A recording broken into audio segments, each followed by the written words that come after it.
Hello to the VOD people. What's up?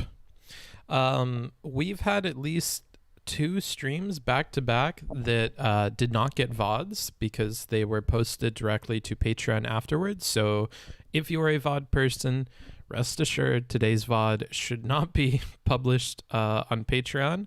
But if you're a VOD person, you kind of missed out on those other VODs and you're interested.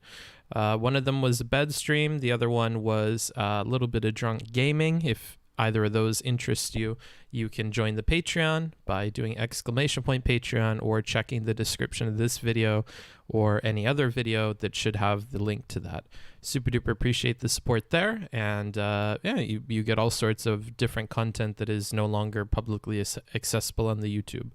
Something worth considering. Let me make sure everything is good here. Post the announcement in Discord. Okay. If you want to catch one of these streams live, I am doing streams every Monday, Thursday, and Saturday. And these times are going to be PST, 7 a.m. on Monday, 7 a.m. on Thursday, and 10 p.m. on Saturday. Now, I will probably rethink these dates and times after reaching out to some of my fellow streamer people and seeing when they're free and when they're doing stuff. You are up early. No, I mean, it's 5 p.m. where I live. I know it's 7 a.m. Over in Pacific time, but that's not where I'm at present. I'm in Bucharest, Romania. I admittedly am still a bit tired from yesterday. Yes, I read YouTube chat and Twitch chat at the exact same time. I don't discriminate. You guys are all in front of me at once. Oh me, oh man, oh my. Yeah. I definitely still feel the alcohol from yesterday, which we drank an excessive amount of. I woke up this morning and I had this notepad in front of me with a list of names of people that I apparently don't like. I woke up this afternoon and I had quite a few things I had to clean up around the house. There was a potted plant that had spilt its dirt everywhere. There was a broken, cracked mirror. There were random little smoky boys on the ground. Yeah, so a long list, at least 5 or 6 names long. So kind of. Anywho, I'm going to play some music and I'll be right back and then we'll jump into it. I want to look at this Valkyrae response video thing. If anybody has a good timestamp for that, let me know and put it in a notepad and then I'll ask for that later because I do want to look at that. I've seen everybody else responding to it, but I haven't seen it in full, so kind of want to give some takes on that. And then if you have any other videos you'd want me to watch, we could. Again, I have a very long playlist of like watch later things that I put off to do on stream. I think we'll crack into that today because like I said before, I'm still kind of feeling it from yesterday and I just want some smooth sailing today. Then once stream is over, I have a bunch of work that I have to do. I haven't done email yet today because I woke up super late. Again, we were up until like 4 or 5 o'clock in the morning. Yeah, then tomorrow I have more work. I need to reach out to some video editor people. So my week is going to be busy from here on out. So I just want something easy today. All right. His death note. No. I'm not killing anybody. Chill out. These are all from PictoChat. So if you're interested in that, do !Picto for more information on them. I'll talk to you guys in a bit. Enjoy.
Oh man, I kind of don't like that I don't have my scene transition thing anymore.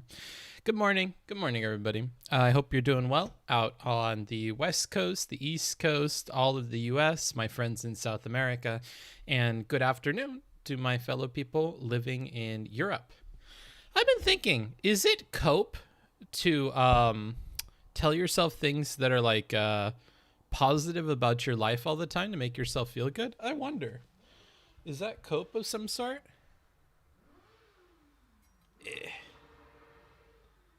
Ignore this. There we are. Sorry. I bet that scared you guys for a second.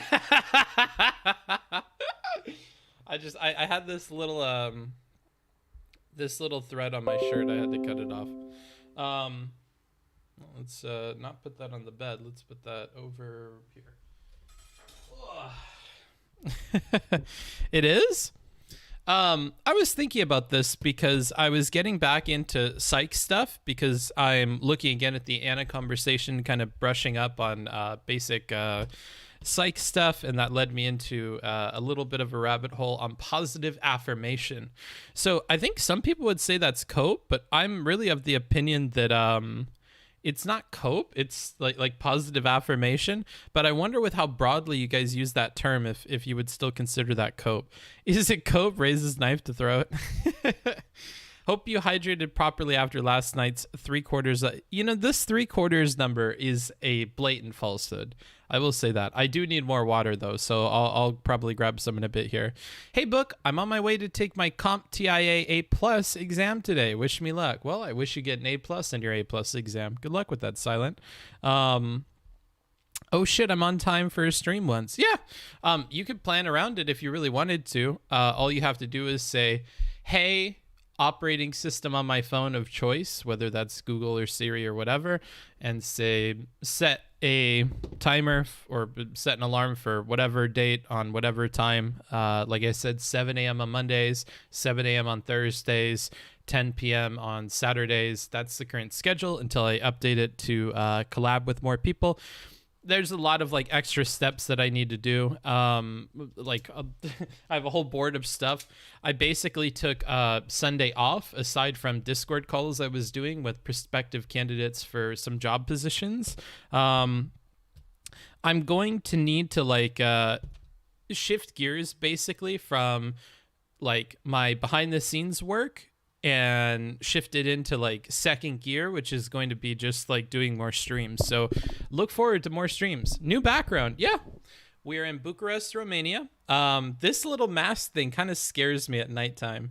I got this like creepy like jester mask that's like right above the bed, and it's a little bit freaky, not gonna lie. It trips me out sometimes. Can we focus? Thank you.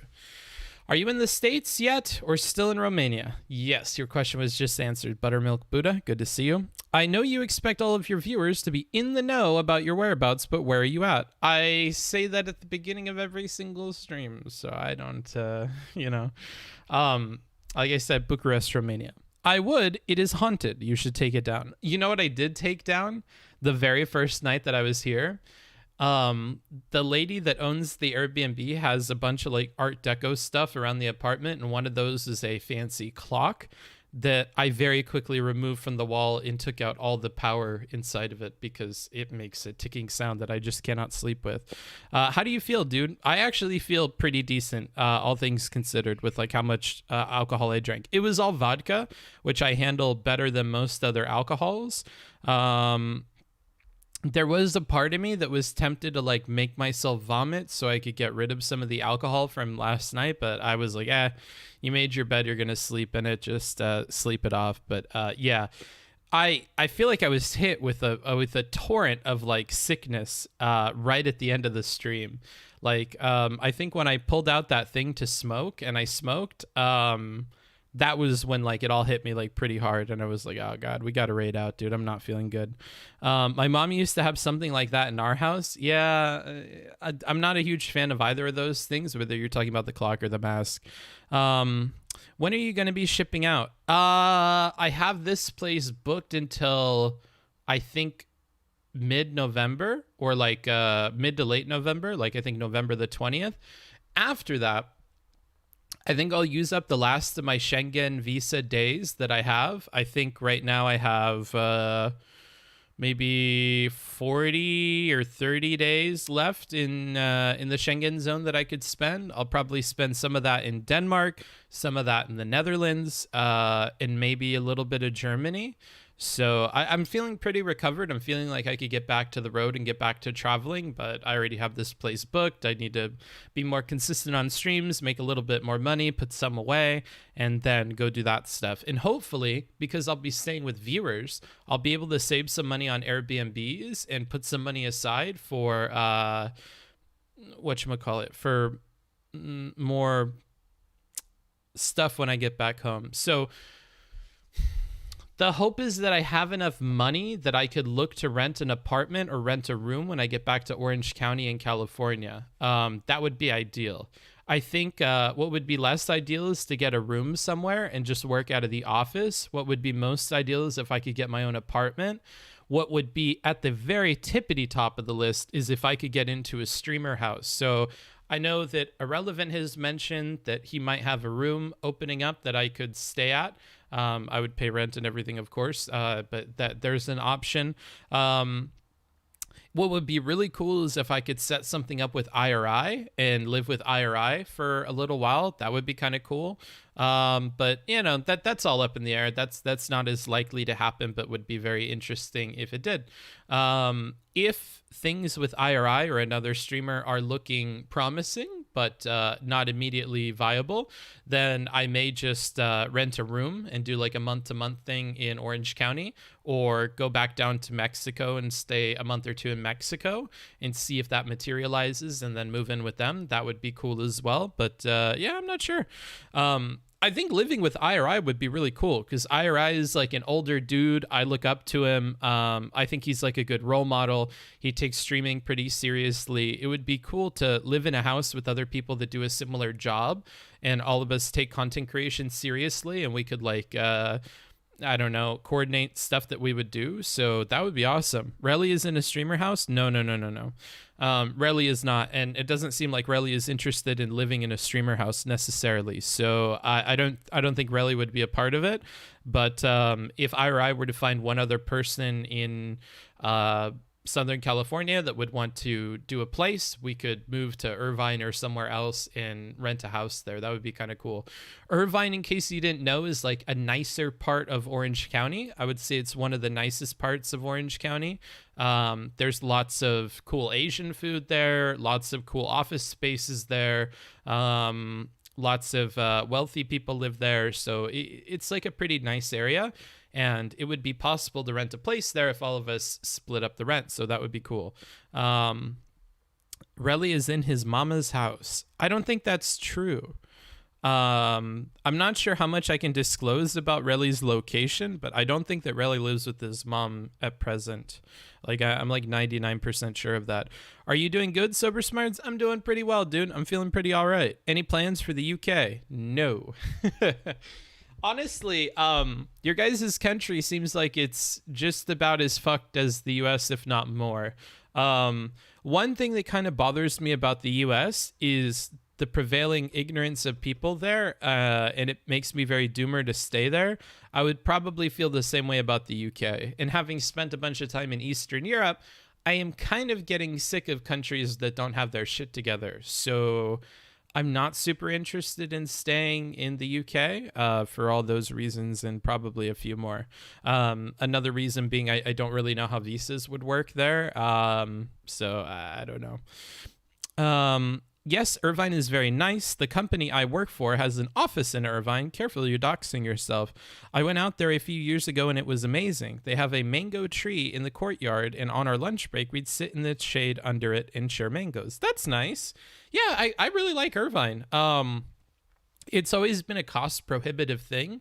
Back when I lived in the van, I used to have an office like over by the airport in Irvine, and I would sleep close to the airport And then when I would wake up, I would turn on the van and I would drive down to the gym that's just down the street from my office. And I would shower at the gym, get a workout in, then drive over to the office and hang out there.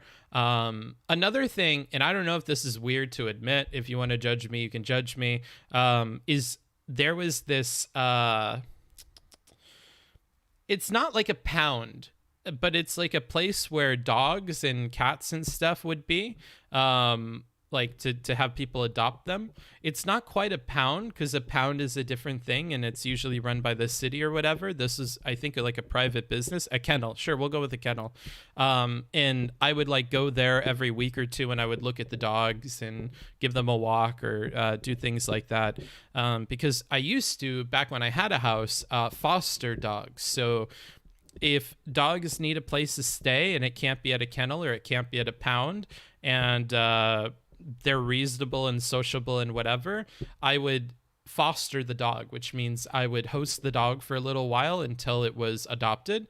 And our house would also be a place that if somebody wanted to adopt the dog or wanted to like look more into the dog, they would come to the house and hang out with it, and we would talk about the little things about the dog. So that was fun. If I ever had another place, I would be interested in doing that again, just fostering a dog until somebody wanted to adopt it. I think that's like a nice thing to do.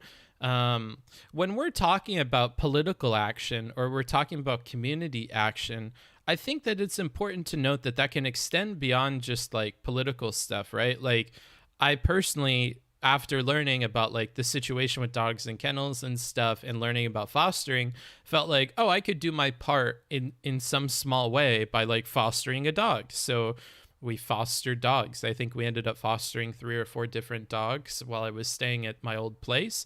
Yeah, like, I don't know. There's a million things you could do to help out your community or help be a part of causes you care about, like being a vegan if you really care about animal stuff and whatever, or being a vegetarian, or fostering dogs, or volunteering at a shelter. There's lots of stuff that you could do. Look for those opportunities. And like we talk about on the stream all the time, there are positive places to spend your energy, positive places to spend your time. And the ratio of positive things you're spending your time and energy on to negative things you're spending your time and energy on is going to have an impact on how you feel about your life. So that's something I like to do. Get some socialized to help with the adoption process. Yeah, for sure. And we got them trained and stuff. Like I would train them to either use a bell or bark at the door or whatever if they wanted to go out, like little things like that as well, because it leaves a good impression on a prospective foster family if they come in and they know that the dog is trained to do some interesting things. So that would, for instance, be something I would work with the dogs on. Another is getting them used to being pretty disciplined when they're on the leash and to walk properly. It was during that whole process that I learned that Dobermans are probably a breed of dog that I would be interested in having. They're what's called like a Velcro animal or a Velcro dog. They're like really stuck to the side of the owner, and they have their person and they love their person. I really like that about the Doberman that we were fostering. Not an ideal dog, not one that I would want to adopt. He had this weird thing with his leg where he had a leg and some nerve damage or issues with him. And so he would always have this like limp on his back leg, but that's not really why I wouldn't adopt him. The reason I wouldn't adopt him is that also leads to him walking while he poops, which was such a frustrating problem to deal with that there was no way that I could hold on to that dog for much longer than I did. So every time he would poop, he would like walk and walk and walk almost to the point of like a brisk, like trot, and he would just poop and poop and poop. And it was like, oh, okay, that's a bit much for me. But yeah, I don't like countries with ignorant people. If you arrive in Holland, I hope you don't ask people's opinion on Corona. Well, I don't ask anybody their opinion on Corona because it's pretty silly. Dog fostering is awesome. Plus, if you're looking for your own, you can just test them out. True. Do you like going to conventions? MagFest is this January, and it's a really good time.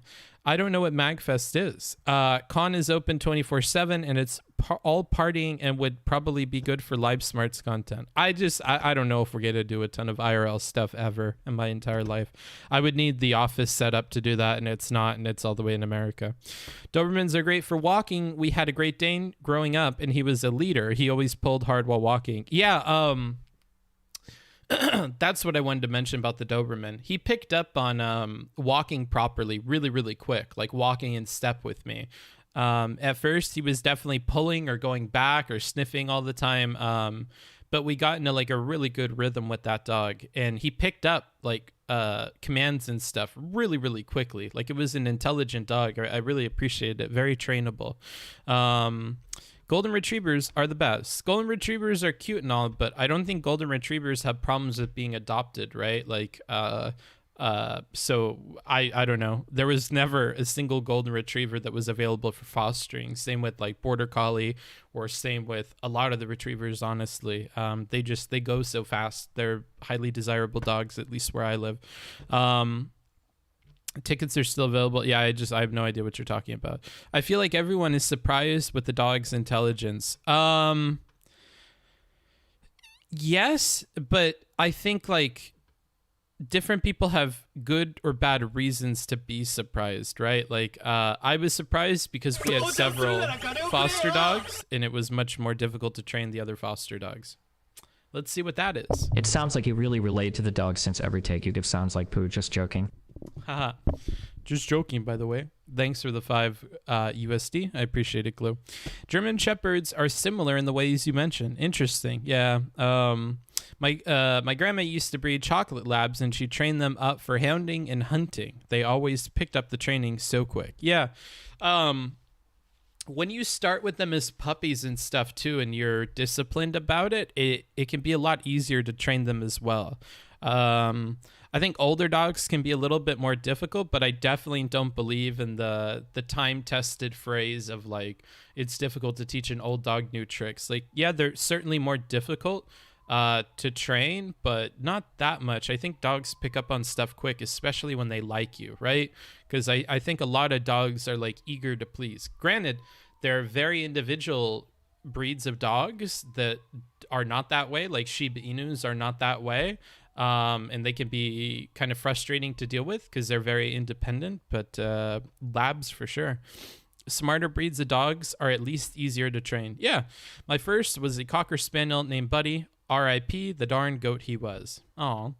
Every couple of litters, she'd get a random yellow lab, though. Oh, interesting. And then she would have to smother it, or what is the implication here, Hannah? I'm getting a little sweat stinny. What happened to the yellow ones? Wait, what? What's going on with that? I don't understand. Okay, a vote suggestions thing where somebody has added me. Hey, Booksmarts, don't know if you know this, but if you wanted to hide the gigantic embeds on Discord, just put your links inside of triangle brackets. Yeah, maybe.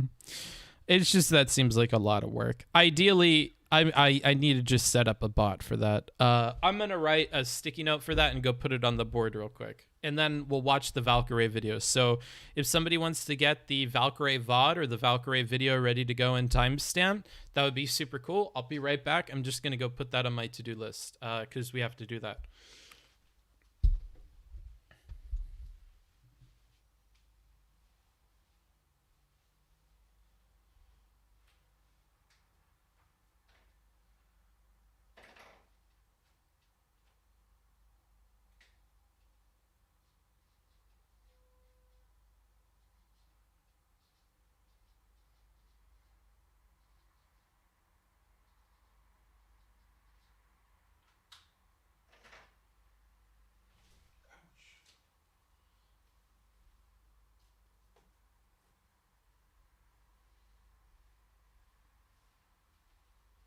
And I'm going to get some water.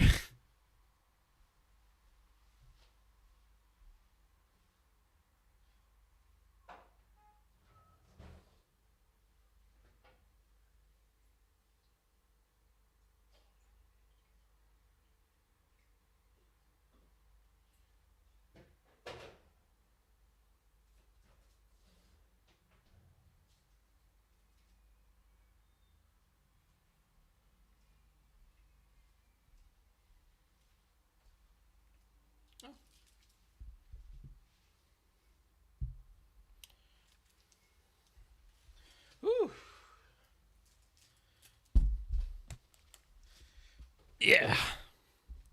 Good thing we had 40 acres of farmland because we had like 8 yellow labs at one point. Jesus Christ. You kept the yellow ones. Ah, the chocolates were sold, but we kept the yellow labs. Interesting. I had 2 pugs when I was a kid, and they were both dumb as shit. Yeah, that's what I hear is pugs are not the most intelligent dogs. You know, in Tron, there's this dog, and it really made me want to get this kind of dog. I have like a unique obsession with like Tron and the dude in Tron, so forgive me for just 2 seconds, but I have to share this. This is like a French bulldog. I know that they've got the squished face and whatever, but like, oh man. I'm ready to get my blue light filtered and clean myself for the first time in years. Make my skin pure like the Cheeto dust was never there. Like, when you were going make my skin pure angle, I didn't know how that was going to conclude, but I'm happy it was about Cheeto dust. Yeah, I think his name was Marv. Yeah, Marv the dog. He's so cute.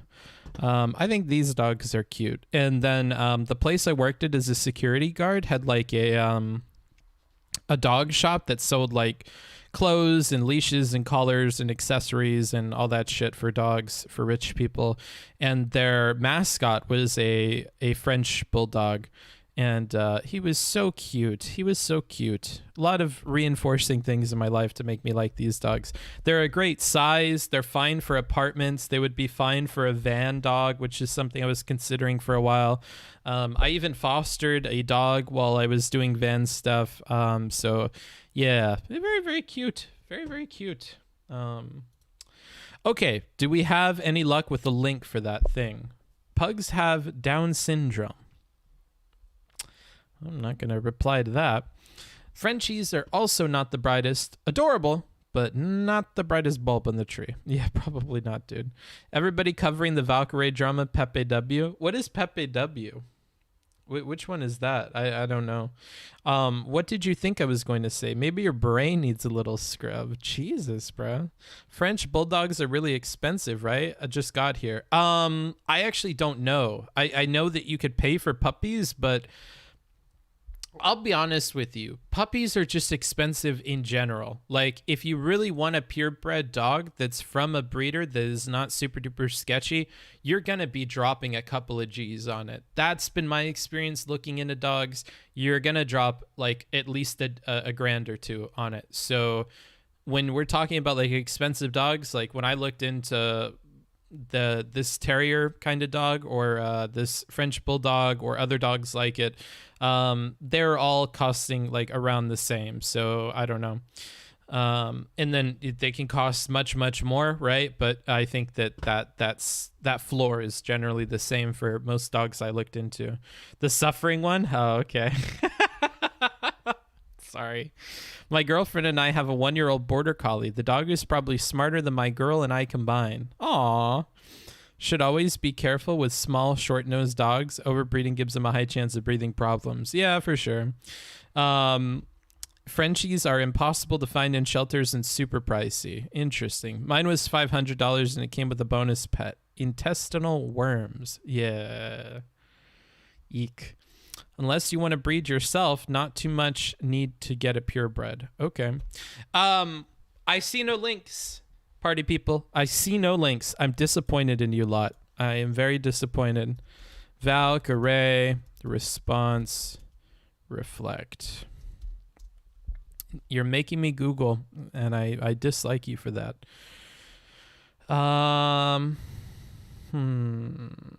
Where can I find the original video? This is the question. What are we supposed to link? The thing that I've been asking for 3 times in a row. Valkyrie's response on the reflect skincare thing. I'm like pretty sure it's a VOD, right? Like, I mean, everybody's watching it, so there has to be a link out there. She deleted the VOD and Miskiff also. That's why I asked for a linker. Like, if I knew it was just on her channel, I would go to her channel. I was deleted. I wish you were deleted, bruh. Sorry, I'm not a linker. If I was Vosh and would have banned me by now. Oh, if I was, Vosh would have banned me by now. Interesting. 2 of my siblings got labs during the lockdown this year, and they're so cute together. Aw.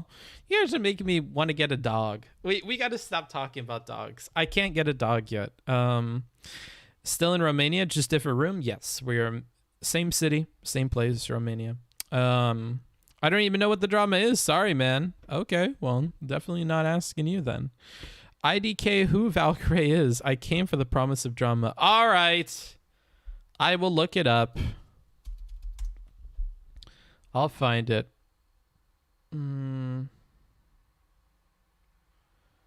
I'll find it.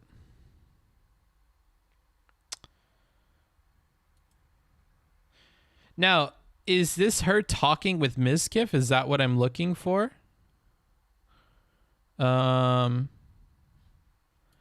Reddit has to have it somewhere. Is this it? Let me check it out. Just start. Oh, yes. I think this is it. I think this will be fine. Thank you. Who is that? You're going to get a special shout out. Red Penny 7. Thank you. You are a comrade and a community member who I greatly appreciate, and I'm going to write your name down on a good list in front of me. You're one of the good ones. Red Penny 7. Congratulations, comrade. I wish we had a socialist aesthetic just so that I could say comrade unironically, because I do like the idea of being comrades. That's the sense of community that I like. I was about to link it too. Sure, bro. It's honestly a pretty cool group of regulars. Oh, that's my Discord thing. I'm sorry. My kitty is a rescue. He's a tabby. Yeah, I don't care about cats. Dumbass. I don't care about cats, Hannah. Actually, Hannah, if you can arrange for me to film and go to your parents' ranch or whatever to like look at the dogs, email me, booksmarts.twitch@gmail.com, and I'll file that away in my Notion document. So when I get back to the US, or in case I'm in your state for some other reason, I could reach out and ask about it, because I love visiting like the places where they breed dogs, to like visit a ranch or something. I did that when I was looking into getting a border collie. Super cool experience. And not just for like where they're breeded and stuff, because in my experience so far that's kind of the more lame part, but how they train the puppies and stuff is always interesting to me. Kind of jelly, not gonna lie. Want to be on the good list? Well, you should have sent me a link. The fuck. We don't have the doggos anymore. My grandma passed away a few years ago, and she let go of the breeding a few years before she. Aw, that's unfortunate. Sorry to hear that. Yeah, okay, I already read this. Makes up for that time I joked your watch sucked when you fished for compliments.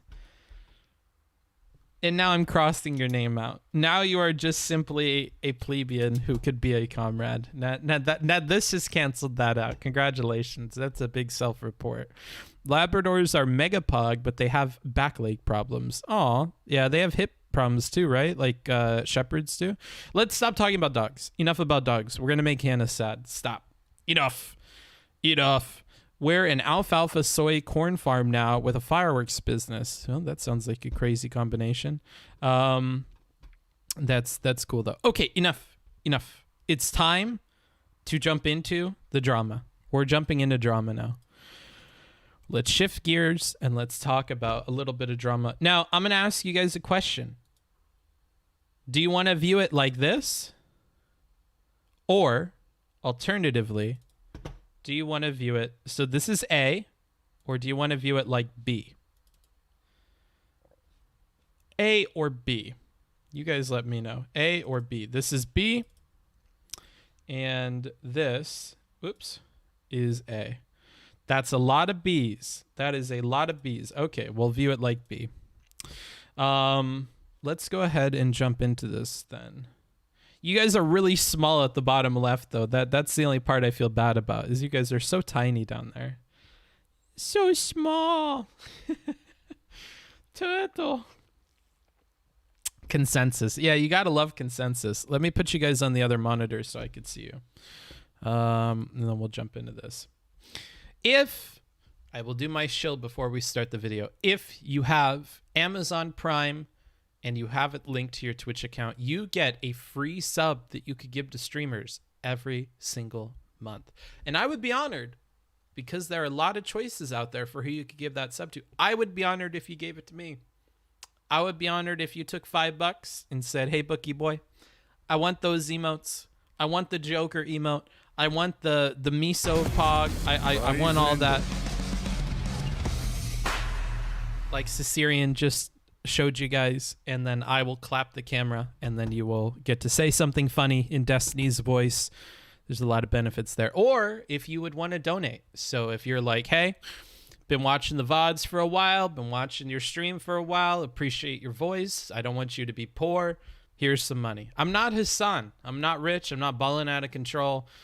Every little bit makes a huge difference. Like if half of the chat at any one time, like 50 people, were to all give me like I don't know, $10, then that would be like $500. That's crazy, you know. And if that happens like 2 streams a month, that's a grand, right? That's a lot of money. So every little bit helps. I do appreciate it. Thank you. I can't even pronounce that. I'm sorry. 137 viewers and so few likes. Tut tut. Yeah, Twisted. We got to get more likes in this video as well. And as Noise Design just demonstrated, you can even gift subs. If you already have your sub, you're like, Booksmarts, I used my Prime. I bought a month ahead. What am I going to do? I would love to give you more, but I don't know how. Well, then you got to do what Mui just did. Give some subs to the community. There are plenty of people who they'll watch the ads. They'll send me feedback. You know, they'll view the video. They'll chat with me, which is all lovely and all free. But they can't. They're not in a position where they could afford a sub. So you got to do what Mui just did and share the love a little bit. Give some unsub people some subs. Boy, I don't want your emotes, but remember that you can donate at a better rate each month to Booksmarts on the YouTube stream. Why does it make that noise when you put a smiley face? Why is he growling at me? He's like, thank you. I appreciate that, Glue. Did you review the Loner Box debate with Lauren Southern, by the way? I have not. We should actually set that aside as like a proper review. I'll write that down. What the fuck? Sam, what is this? Because what we could do is we could have a very long stream where we watch Lonerbox's video first on the immigration stuff, which, in case you didn't know, has some of my content in it, which I do appreciate. And then we can look at his conversation with Lauren Southern. It is he, him pronouns, right? I just want to make sure. Thank you for that. Appreciate it. From Glue again. Let's see what they have to say.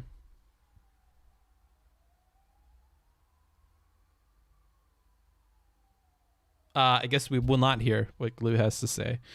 Hey, Bookie Boy, I don't want your emotes, but remember that you can donate at a better rate. Oh, wait. Oh, did we get something else? Cucked? Yeah, I don't know why I'm not hearing that one. Let me go ahead and drag my dashboard over here. Wow, and that was a big one too. Wait, no, it wasn't. Hold on. Wait. What was that noise for? Wasn't that a that was a donation sound, but I don't see the donation in my thing here. No idea. Interesting. I think it came through on TTS. Oh, okay. Yeah, it did. Lonerbox versus Lauren Southern would be enjoyable for you. I think Lonerbox is amazing at holding her to her points. Was actually a decent discussion. I look forward to it. I really do. Destiny annoyed to be used as some kind of a mouthpiece? Yeah, probably. You really should, since he's picking up stuff from your debate with her as well in his newer vids. Oh, cool. Now, remember, I didn't have a debate with Lauren Southern. We had like what was pretty solidly a conversation. We got into an argument once or twice, but I think it would be not very fair to other debate people to call that a debate, because I don't think it was really a debate. But yeah, I'm happy he does, because that's what I want to contribute to. Remember, I come from academia, so in my mind, I kind of enjoy my work being used for other things. So if I do something on my stream and somebody wants to use it as a point in their stream, go ahead. I'm really happy for that. Or like Chud, when Chud reacted to my video I did on the dough thing, which in case you didn't know, let me go ahead and bring that up. The shill is not over quite yet. I put out a video that I think was really, really good on the harassment of dough. Okay, it's less than 15 minutes long because Tack and I have heard you guys. So all of the videos that we've been putting out are anywhere from, as you see here, like 7 or 8 minutes to 15 minutes. They're all very, very short. You'll notice that before that, they were kind of long.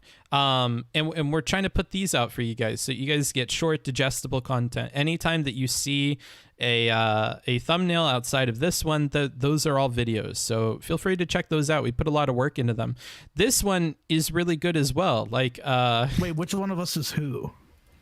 I'm Booksmart. I'm playing Black Dude. Anybody who takes Black Dude from me is racist. I'm taking the Black Dude. Dude, they already fucking yoinked him from me, dude. They're so fucking fast. Old? I feel like that would be it. Not Black Dudes. The people I'm playing with are really. Okay, be careful. Birds can alert horde. I remember seeing one time people shooting these things. Okay, This is a lot harder than the beta. well, I think that's because we hit the horde. Hey, someone ran over the fucking birds. Okay, I'm throwing a Molotov.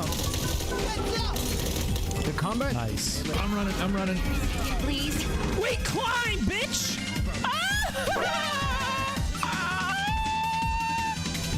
Fuck, I'm down too. Holy. Oh my god! Don't alert the birds. Where? Hear them out here. There's like a big exclamation point thing around them. What weapons are you using, Riley? Assault rifle. Okay, we alerted the birds. Can we get back? Wait, I didn't even show. So there's my little 1-minute preview while I caught up on drinking my water and stuff. I highly recommend it. This was a really, really fun video. Like, it disappoints me, quite honestly, that it only gets like this many views. I know that's like whatever, but like, look at this. Not a single dislike. I feel like everybody that watched this really enjoyed it.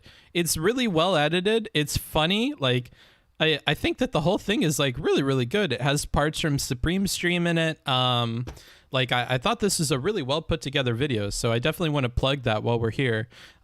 Similarly, if you've ever missed a drawing stream, I highly recommend you check out the drawing streams as well. Like, these are made nice and short with some of the music that we're used to putting in the channel. There's your Marmaduke, okay? Right. So, I mean, it's a more digestible form of content. You guys ask for it, you need to support that content. I'm just gonna say that right now. That's what I'm gonna say. If you guys asked for that shit, and you better support it. Otherwise, I'm going back to long videos, and I'm gonna say fuck you guys.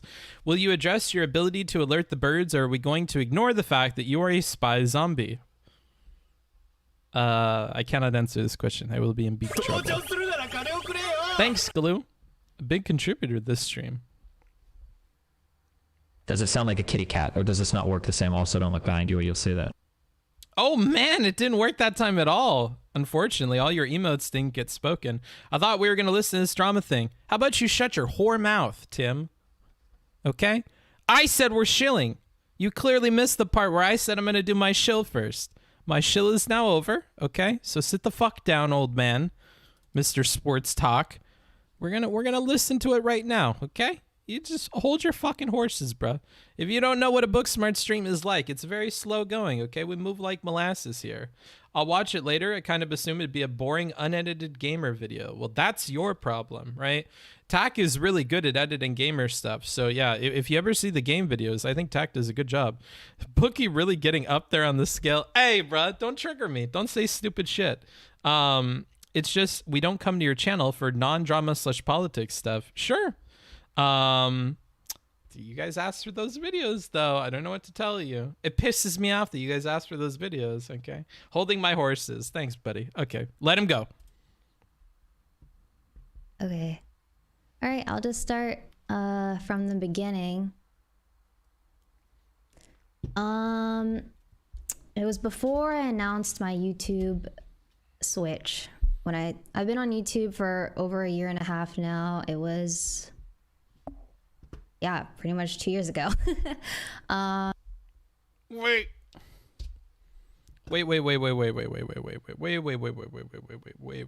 I accidentally opened my Notion and it has personal information on it. Let me make sure that's all closed.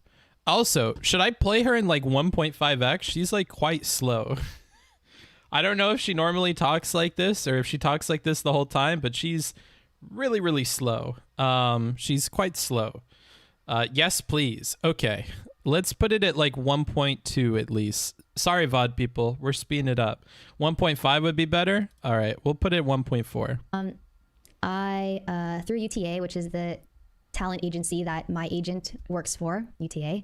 Hannah is my agent, as some of you know. She's my agent. UTA. Through UTA, Joanna and Claudia found me, and they had a meeting with me, and they said they really liked my brand. They really liked who, you know, just like who I was and everything. And they asked me. They brought like a bunch of. Oh, is the mic low?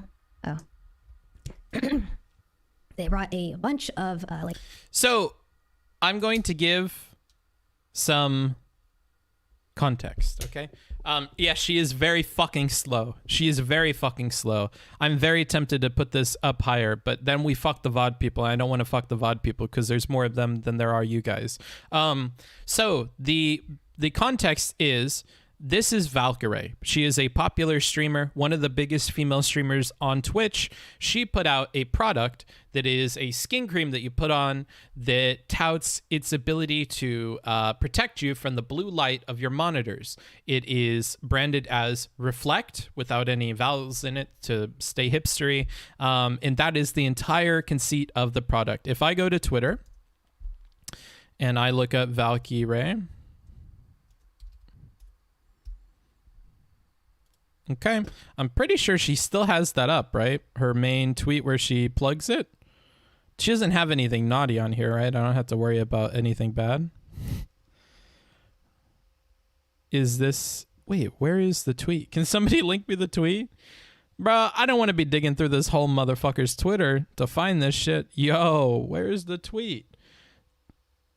Didn't know we lived in a tyranny of the majority? What are you even talking about, dude? I saw it? You saw what? Bro, where's the tweet? Whatever. All right. So she posted a tweet. The entire thing is that it's meant to be a cream that you put on that protects you from blue light. Blue light is bullshit. When you go to the optometrist and they tell you about blue light shit, it's bullshit. When you go to skincare products and stuff, this blue light stuff is bullshit. Blue light should ring alarms in your head. That should always make you double check what situation you're in and what context the blue light is being used in, because it's often used as a marketing ploy to get you to spend more money on shit that you really don't need, okay? She deleted it. Smart. So she promotes this product. She has an entire like video collage of different skin color toned people putting it on and the reflections, because it's meant to reflect the blue light so you don't hurt your skin. And one thing that XQC said in response to this that I found insightful and good is he said, I don't think that people should be DMing you about the bullshit or problems with a product that you're promoting, because it's like they're DMing you telling you how to do your job. That's your job. Your job when you promote something is to know that stuff. He says he wouldn't expect people to DM him and tell him if a game that he was promoting on stream looks like it had a crypto miner in the background or something like that. And similarly, people shouldn't have to DM Ray about the bullshit behind her product, because her job before she decided to promote that product should have been to make sure that it was legit. So an interesting opinion from XQC, and I think it hits on something important, which is the responsibility to know about the product that you're promoting on your stream is yours alone. The only sponsor opportunity that I've taken on this stream was for the clothes that sometimes you see me wearing. You can still do a command for that. It's ! into the AM, all one word. I made sure that I got all the clothes beforehand. I put them through several cycles in the washer, and then I beat the shit out of them, and then I put them in the dryer at super high heat, because I wanted to see if these clothes would last several wash cycles before I would tell you guys to buy them. So you have to do, like, your own research on the products and the things that you're going to promote on your stream. And that's what X is getting at. And I think that responsibility angle is one that I'm interested in looking at while we listen to her talk. I don't want to see her offload responsibility onto the research staff that she had. I don't want to see her offload responsibility onto the brand or other people. I want to see her take some responsibility for failing to check the research or failing to check the legitimacy of the product that she was going to have this big promotional campaign for. So that's what I'm kind of looking for here. What factors should she be responsible for then? Well, we'll see, because she's also going to outline what her involvement was here, right?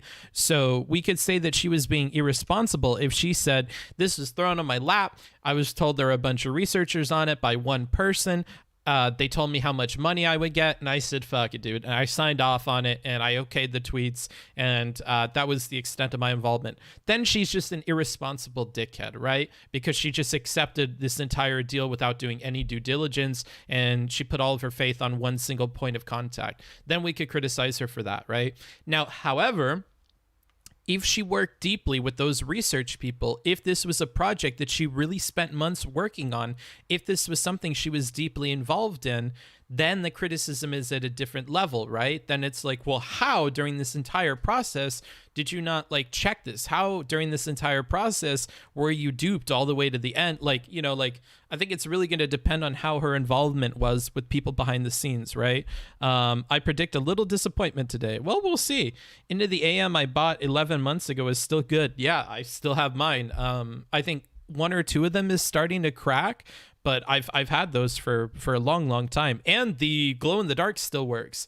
I have glow in the dark on my on a couple of those t-shirts, and it still works, and it's kind of cool.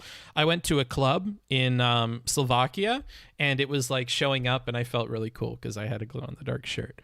Anywho, let's go ahead and keep watching this. We'll see. It also is on full cam. Yeah, I know, I fixed it. I feel like because it was a 2-year project, that makes her involvement more problematic. I do as well. And that's why I'm pointing out this temporal thing is being kind of important. Flippantly just signing off on something is one thing, and it's worthy of criticism, but it's different when you were involved for a long period of time, I think. I also think someone who actually creates something has a much greater responsibility than just promoting something. Those celebs have always done this supplement/fitness now, for example. Yeah, true. Fuck, I missed the start. Well, your mama. She hasn't said anything important. She talks at the amazing speed of slow. People make fun of Richard Wolff for speaking slowly. This lady has an entirely different level of problem with that. Like products and samples and all this stuff. And they asked me during that meeting if there was something that I was interested in. And so I interested to make. And so I said, I was like, well, is there any like research on blue light and how it can affect your skin? Because I don't really know much about it and stuff. And they said that, yeah, we can, hi Miz, we can do studies on it and stuff. And so the next 6 months, they ran their own studies. They did their own research with their labs and their chemists.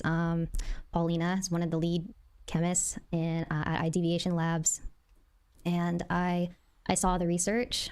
I saw it with my own eyeballs, and I was really excited because... Okay, problem number 1 has already appeared. Can you guys guess what the problem is? If you're familiar with research, or if you have a modicum of common sense about research, you may have already been able to identify the problem here. What is the problem that we've already encountered, like at point 1 here? So she says that she is completely uneducated on the topic of this blue light thing. She asks for research about it. 6 months pass as this independent company does independent research on whether or not their original claims about blue light were true. What is the problem here? They did their own research. Yes. So beyond that, which is the problem for the company, Ray did something bad here as well. If Ray was interested in whether or not the blue light thing worked, and that company said that it needed to conduct its own internal research for 6 months to prove it, but they were confident that that was the case, they could have provided her other studies which gave them that initial indication that the blue light thing is a problem, right? Because they asserted it was a problem before they even conducted research about that problem. So that is strange, and that should have been problematic from the very beginning, setting aside the bias of the company itself doing research on a claim that it already believes. Secondly, given that they were convinced that that was the case, and given that Ray had 6 months of time in between when she first asked these questions and when she got the research back, she could have looked at independent research on any of this. She could have conducted a basic Google search and been prepared with counterpoints to those scientists. There's a lot that Ray could have done in those 6 months to prove on her own from a non-biased source whether or not the blue light thing was a legitimate concern. So yes, we definitely do have a problem that the company is conducting its own research and she's only taking that. I think the main issue there, though, is the diversity of what kinds of sources of information you're looking for. It's not a problem for a company to do their own research on something. It should ring some alarm bells and make you question those or double check them. But that's exactly what needs to happen, is you then need to double check that.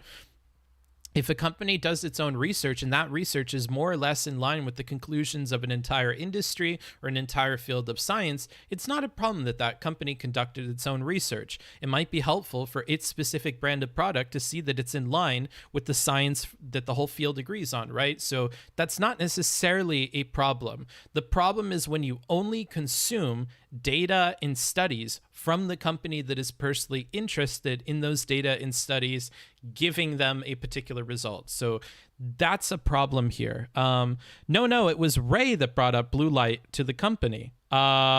Is it? Is that how this happened? Next 6 months, didn't. And so they brought a bunch of like products and samples and all this stuff, and they asked me during that meeting if there was something that I was interested in.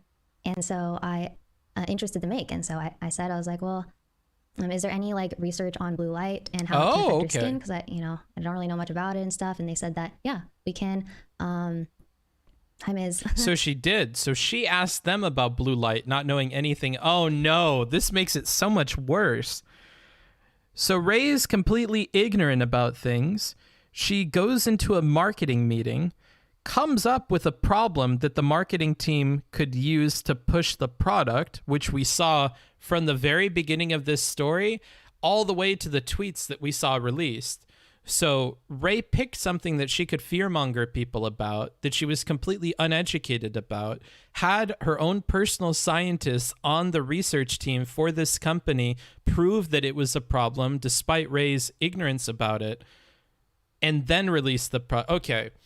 If I were to give a guess to how this meeting actually went, it was probably all couched in marketing terms. What is a marketable angle for pushing this skincare cream shit?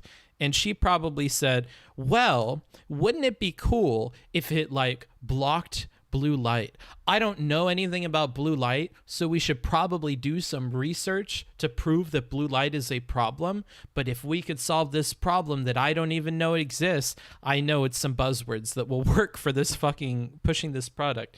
Interesting. So good thing she deleted her tweet.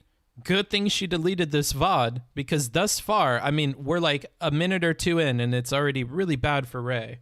Books, to be fair, the way she phrased it could have been taken either way, whether she brought it up or the company did. No, it can't, I don't think. So she brought up a... No, I don't think so. Like, I'm willing to just admit I had the wrong read from the beginning. So don't try to be fair to me. I hate it when you guys do that shit for Steven and Vosh and other people. Don't do that for me. If I admit that I'm wrong, you don't have to make a bunch of excuses as to why I saw something wrong or heard something wrong. I think she's pretty clearly saying here that she presented this as a problem to the company to look into. We can do studies on it and stuff. And so the next 6 months, they ran their own studies. They did their own research with their labs and their chemists.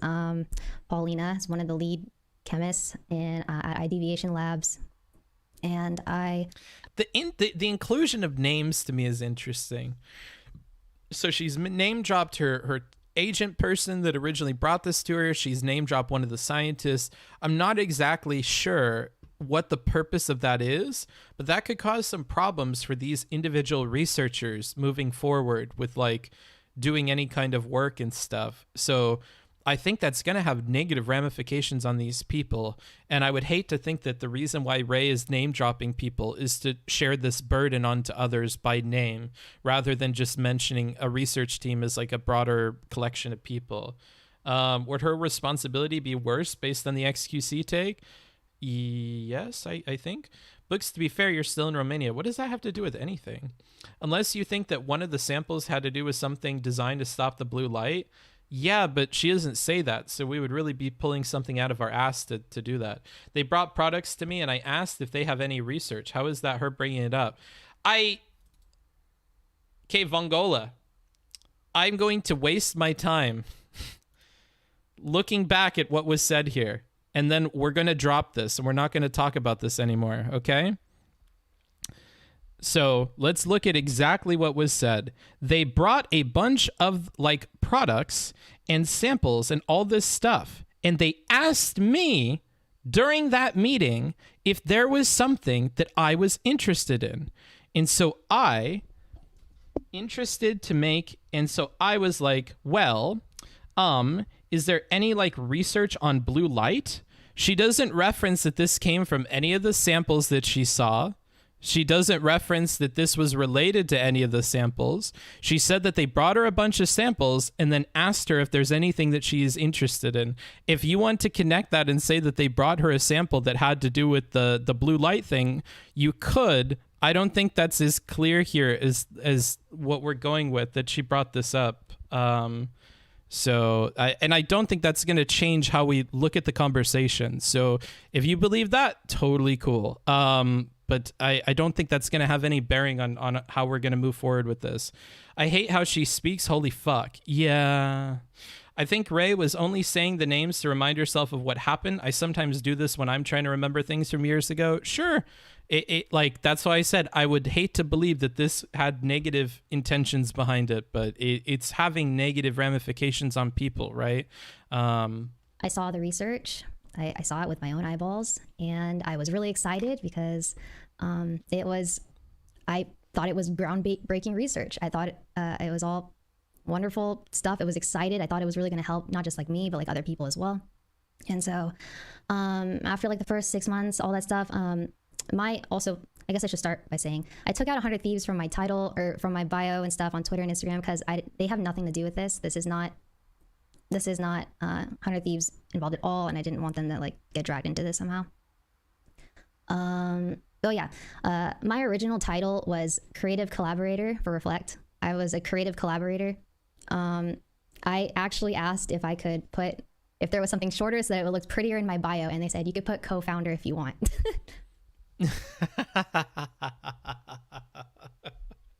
Oh no. Okay. I won't comment on this, but can you put a raid option in channel points rewards? No, I can't. Good God. If the sample was blue light, why would they then have to do research? Would they really bring a sample of something with no background support? That's what I'm saying is, like, if we take your guys' opinion that they gave her a sample that stopped blue light, you realize how like she's gonna look a lot worse. I would rather we just go off of the assumption that she's ignorant as fuck and she brought up a marketing gimmick term and then asked them if they could do research on it to see if it's a problem that they could solve. It was a problem she was ignorant about. She didn't even know would be a problem. I think we don't have all the puzzle pieces to say what you guys are saying, so I would just rather stick with the current narrative that we're going for here. I just got here. This sounds like good memes. Yeah, enjoy. So yeah, that's why it was co-founder, because I thought creative collaborator was too long. But yeah, I was actually the creative collaborator, co-founder, whatever that means. And so yeah, I saw their research. I loved it. I thought it was so sick. I was like, wow, this is incredible. I can't believe like I'm going to be a part of something like this. My involvement with Reflect for the next year and a half was they would send me samples of the products. Like I tested. Oh no. So now we're racked up to 2 years of involvement. And we haven't heard that at any point she did any kind of outside research. So if we're talking about due diligence here, Ray is completely in the wrong. Ray did no due diligence on this product, on this problem. She just completely trusted the materials that they gave her. And even then, oh man, okay, this isn't good. And yeah, like, you are more than a creative collaborator if you've been working with them for 2 years on developing the product, right? Like, I would have to, like, I don't know if creative collaborator necessarily is the entirety of that. And was she like one of a gazillion people that promoted this product, or was she the main face of it? Of that much, I'm not certain. But if Ray was the main face of this entire thing, and she worked on the development cycle for close to 2 years, or at least 1.5 years, I don't know, dude. That's pretty fucked. She does not understand the difference between peer-reviewed and company-funded research for a product. I don't know if she doesn't know the difference or if it didn't matter to her. I really just don't think it mattered to her. And it only matters now that she's getting in trouble for it being a gimmick. I think that most people, if they introspect for a moment, could realize that maybe a company giving them a bunch of research would necessitate checking it with outside sources or collaborating with somebody else, or corroborating, I should say, with somebody else about that research. And we've so far not heard that she's done any of that. Not good. Not good. Blue light stuff is a gamer topic, though, so either they pulled that trick to pull her in, or she suggested it. I think it's based on what she says. It sounds like she suggested it, but okay. It's funny how you earn all the praise of being a co-founder if the product is successful, but when it fails, you are only a collaborator. I just don't know why people supreme Pikachu face when people act according to a system that puts the profit at the. I don't care about your commentary. The smell, the texture, the packaging, the colors of the packaging. For instance, the chapstick or lip balm. I told them I wanted it to be completely unisex. I wanted it to be as natural as possible. I wanted it to not be. You wanted, okay. We're quickly affirming ourselves as a co-founder and not as a creative collaborator. She's not wording this as like, I recommended that it might be good for it to be unisex for people, that way more people can have it. I told them this packaging might work better for like the gaming market. Like I told them they needed to do this. And then I told them it needed to be this way. And then I told them it had to be that. Like, okay, not a creative collaborator. Right? I don't know if that's a fair way of explaining your involvement, even with your own words. You are strangling yourself with your own words here, Ray. Be shiny. So that's why the moisturizer and the chapstick are matte. Like they dry matte. And so that was my involvement. I am not a chemist. I've never been to the lab in person. I've just seen the research and all that. Is that meant to help your case? They put papers in front of me and I read them and I went, I didn't fucking go to the lab. I'm not a chemist. Then how the fuck could you even interpret what was on the stuff that they gave to you? Why was it so convincing if you knew you couldn't trust yourself to interpret that information, right? Like, this isn't helping her. Whoa, this is a major optical failure. Is this person not like a very important streamer? Like, shouldn't she be better at this? I'm surprised. This is really bad. This is really bad. That's why I've been really excited for the past 2 years. I think I have a lot of viewers that have been around for a very long time that know that I was really excited for this because I saw a lot of comments of people saying it only takes 1 second on Google to research this. We didn't do 1 second of researching. We ran our own. Yeah. Please don't say we did our own research. Please don't unironically say this, Ray. Studies. We did our own research. We. Oh, shit. This is so bad. Oh no. Oh no.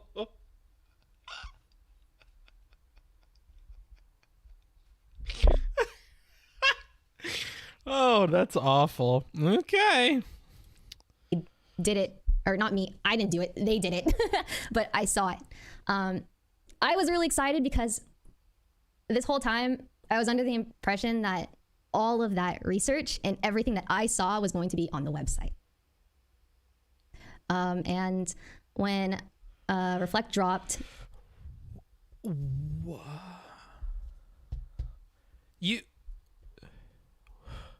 what is this point? What is, so I'm trying to think. So the reason why I'm struggling is because I'm trying to take like an empathic approach to this with one like process in my brain. Like, okay, if I were in Ray's shoes and I'm saying all this stuff, I know that I'm saying a lot of things that are bad optically, but I probably don't think they're bad optically. They're probably throwaway lines because I don't know how to talk. But there are things that I am saying that are important and are meaningful. And I'm trying to figure out what are the things that are important and meaningful. This feels like one of them. Jesus Christ. Zero. I'm now co-founder of Booksmarts Entertainment Inc. Oh my God.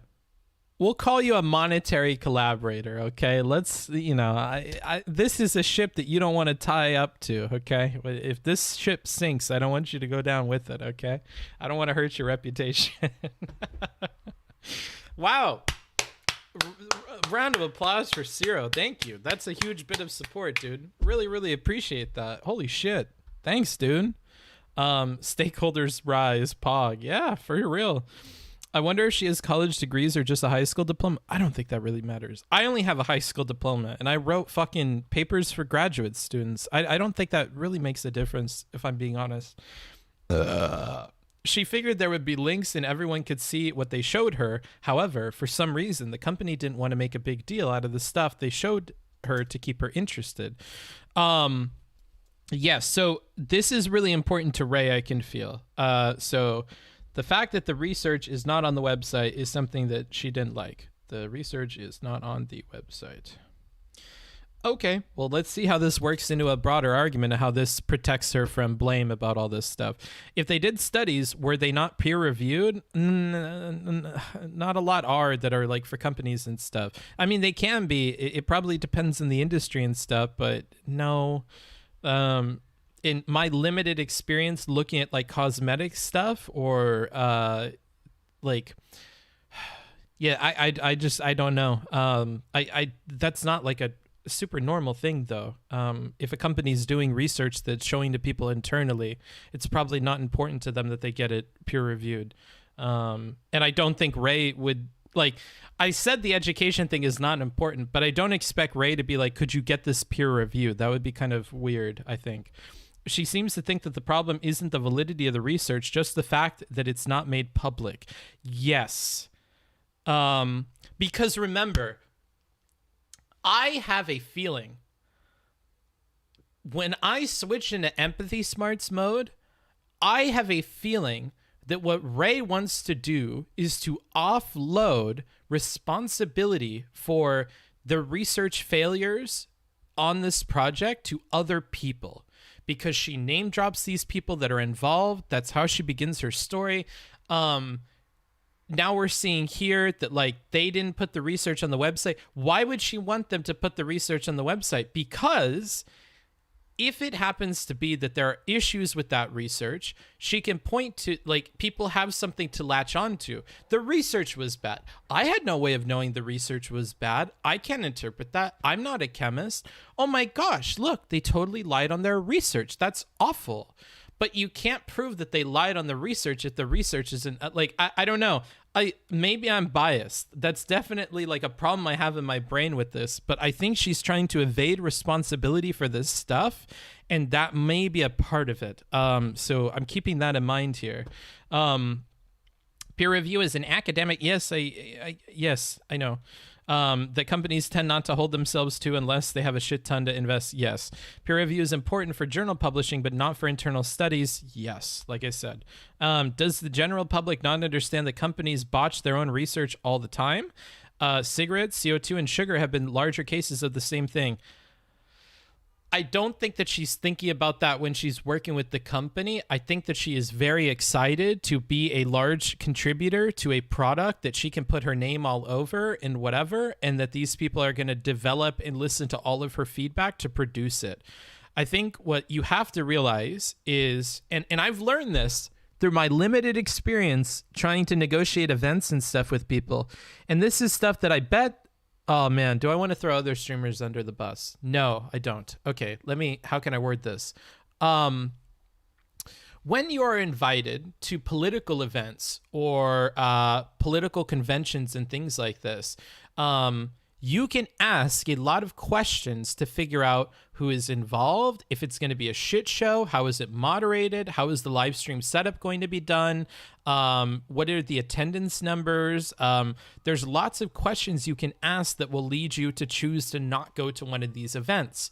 But they sell you on the idea that you are important and that it will be big for you to do this thing and whatever, and they have their own incentives with the information they present you. You really have to go out of your way to look into things that will cause you to say no. And most people that I know behind the scenes are not looking for how they can say no to an opportunity. Ray seems to be in the same boat when it came to the skincare stuff. She's not looking for a reason to say no. She is looking for a reason to say yes.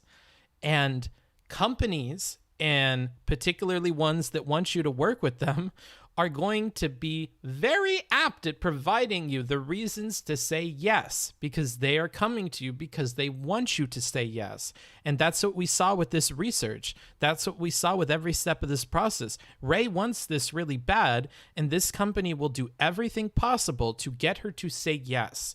And what Ray is not doing here is looking for a reason to say no. And that's the problem, in my mind. That's a problem with a lot of people agreeing to events and to do other stuff, is they're not looking for a reason to say no.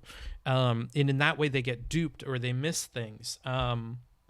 He takes on the research are bad, and the company saying we can't make these things public is just so bad. Yeah, it's probably not good.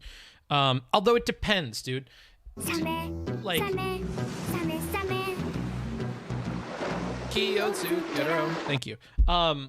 It depends. So if the company threw in a little bit of research on blue light, and also we're using that research time to look at how to develop the product in a way that it could be commercially produced more easily, or it could have certain qualities in the way that it looks or something like that, they may not want to make that information public. Not because it's sketchy, not because they think that they fucked up the research, but because the research was not only about proving the blue light thing, it was also about other stuff related to the integrity of their product that they don't want to get out or they don't want to share. So like, I'm not going to completely demonize the company without further information there, because I could see reasons why it might be important that they don't share it.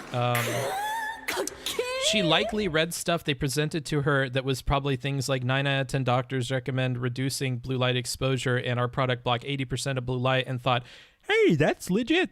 Great. Yeah, some shit like that probably. But because she's looking to say yes, right? Like, I think that's one thing I want you guys to focus on. She's looking to say yes. She does not want to look for a reason to say no.